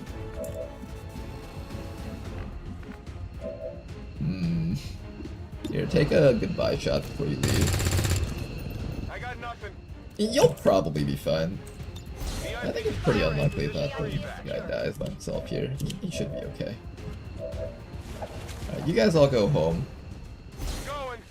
Maybe what we do is we gather up the entire squad together so that he flashbangs us and then we can just walk out. Oh no, that doesn't even matter. He's just going to, he doesn't care about flashbangs. He can flashbang and shoot in Beyond Legendary. What do I do to not take damage? Spread out and hunker, I think, is the right call here. It's my turn. Okay, so we don't want to get flashbang so you can actually make it out. And then what I'll do is I'll just put you right in front of him. What's up?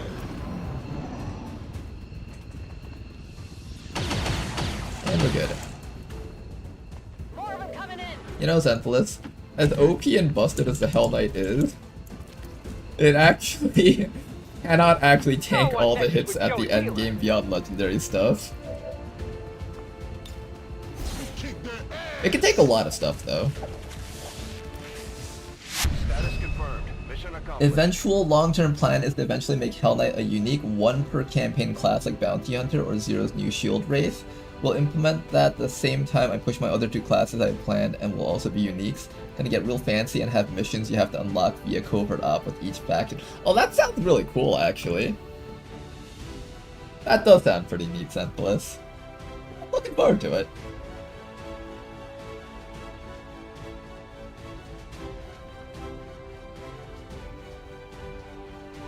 Fully finished, link is in the Discord? Alright then. I'll make sure to go check it out when I get the chance in Donald. The Hell Knight is weak. Yeah, it's such a weak class. It needs to get buffed, guys. Ignore the fact that it just tanked like 5 whole shots on this mission single-handedly and just didn't give a fuck. Just ignore that fact. I had one get one shot by the hunter. I actually wonder, if you had a full leveled shield knight with like all the gear and stuff, all the tank perks, and you actually set up your shield, I wonder if the endgame chosen are able to kill it. I'm fairly certain they're able to break through his shielding, but I don't know if they can actually kill a Hell Knight. Well done, Commander. It's always good for morale when we ace a mission like that. Alright then, I need to go make dinner for my girlfriend, so I will probably be ending the stream here, but I know you guys want to see the classes that these soldiers are going to promote into, so I'll just quickly go over them real quick. Let's quickly make it so that we can all take a look at what the soldiers will become.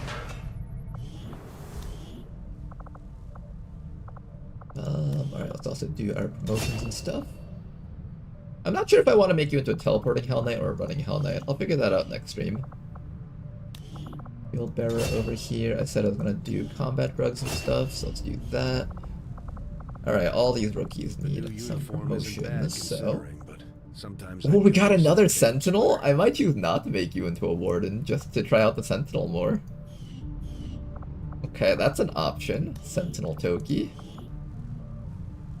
Buccaneer's pretty good. Your mobility's kind of low. I wouldn't mind having at least one Grenadier in the campaign, so if I don't roll another one, I might turn you into that, but I really do need a Buccaneer. So that's more of a higher priority.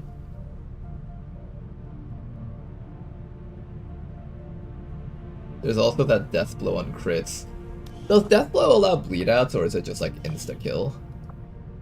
Combat Engineer, Roboticist, Warden. Well, we have a Warden down here, so I guess I can afford to turn Toki into an Overwatcher, that's fine. Mr. Jack. Ooh, Witch and Technical. And Gunslinger. Gunslinger's sort of interesting too. Fast Guy. Another Sentinel. Okay, we might be doing the Sentinel build. We're getting handed a lot of that unit.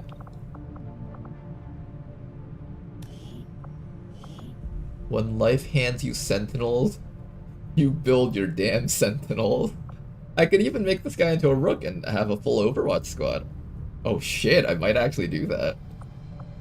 The other option is Hijacker. I do need at least one hacker, so I'll probably turn him into a Hijacker. We've also got ourselves a Dragoon with 8 hack stat. That's pretty solid. 17 mobility feels kind of wasted on the Dragoon, but that's fine. The other option would be like Arsonist or something.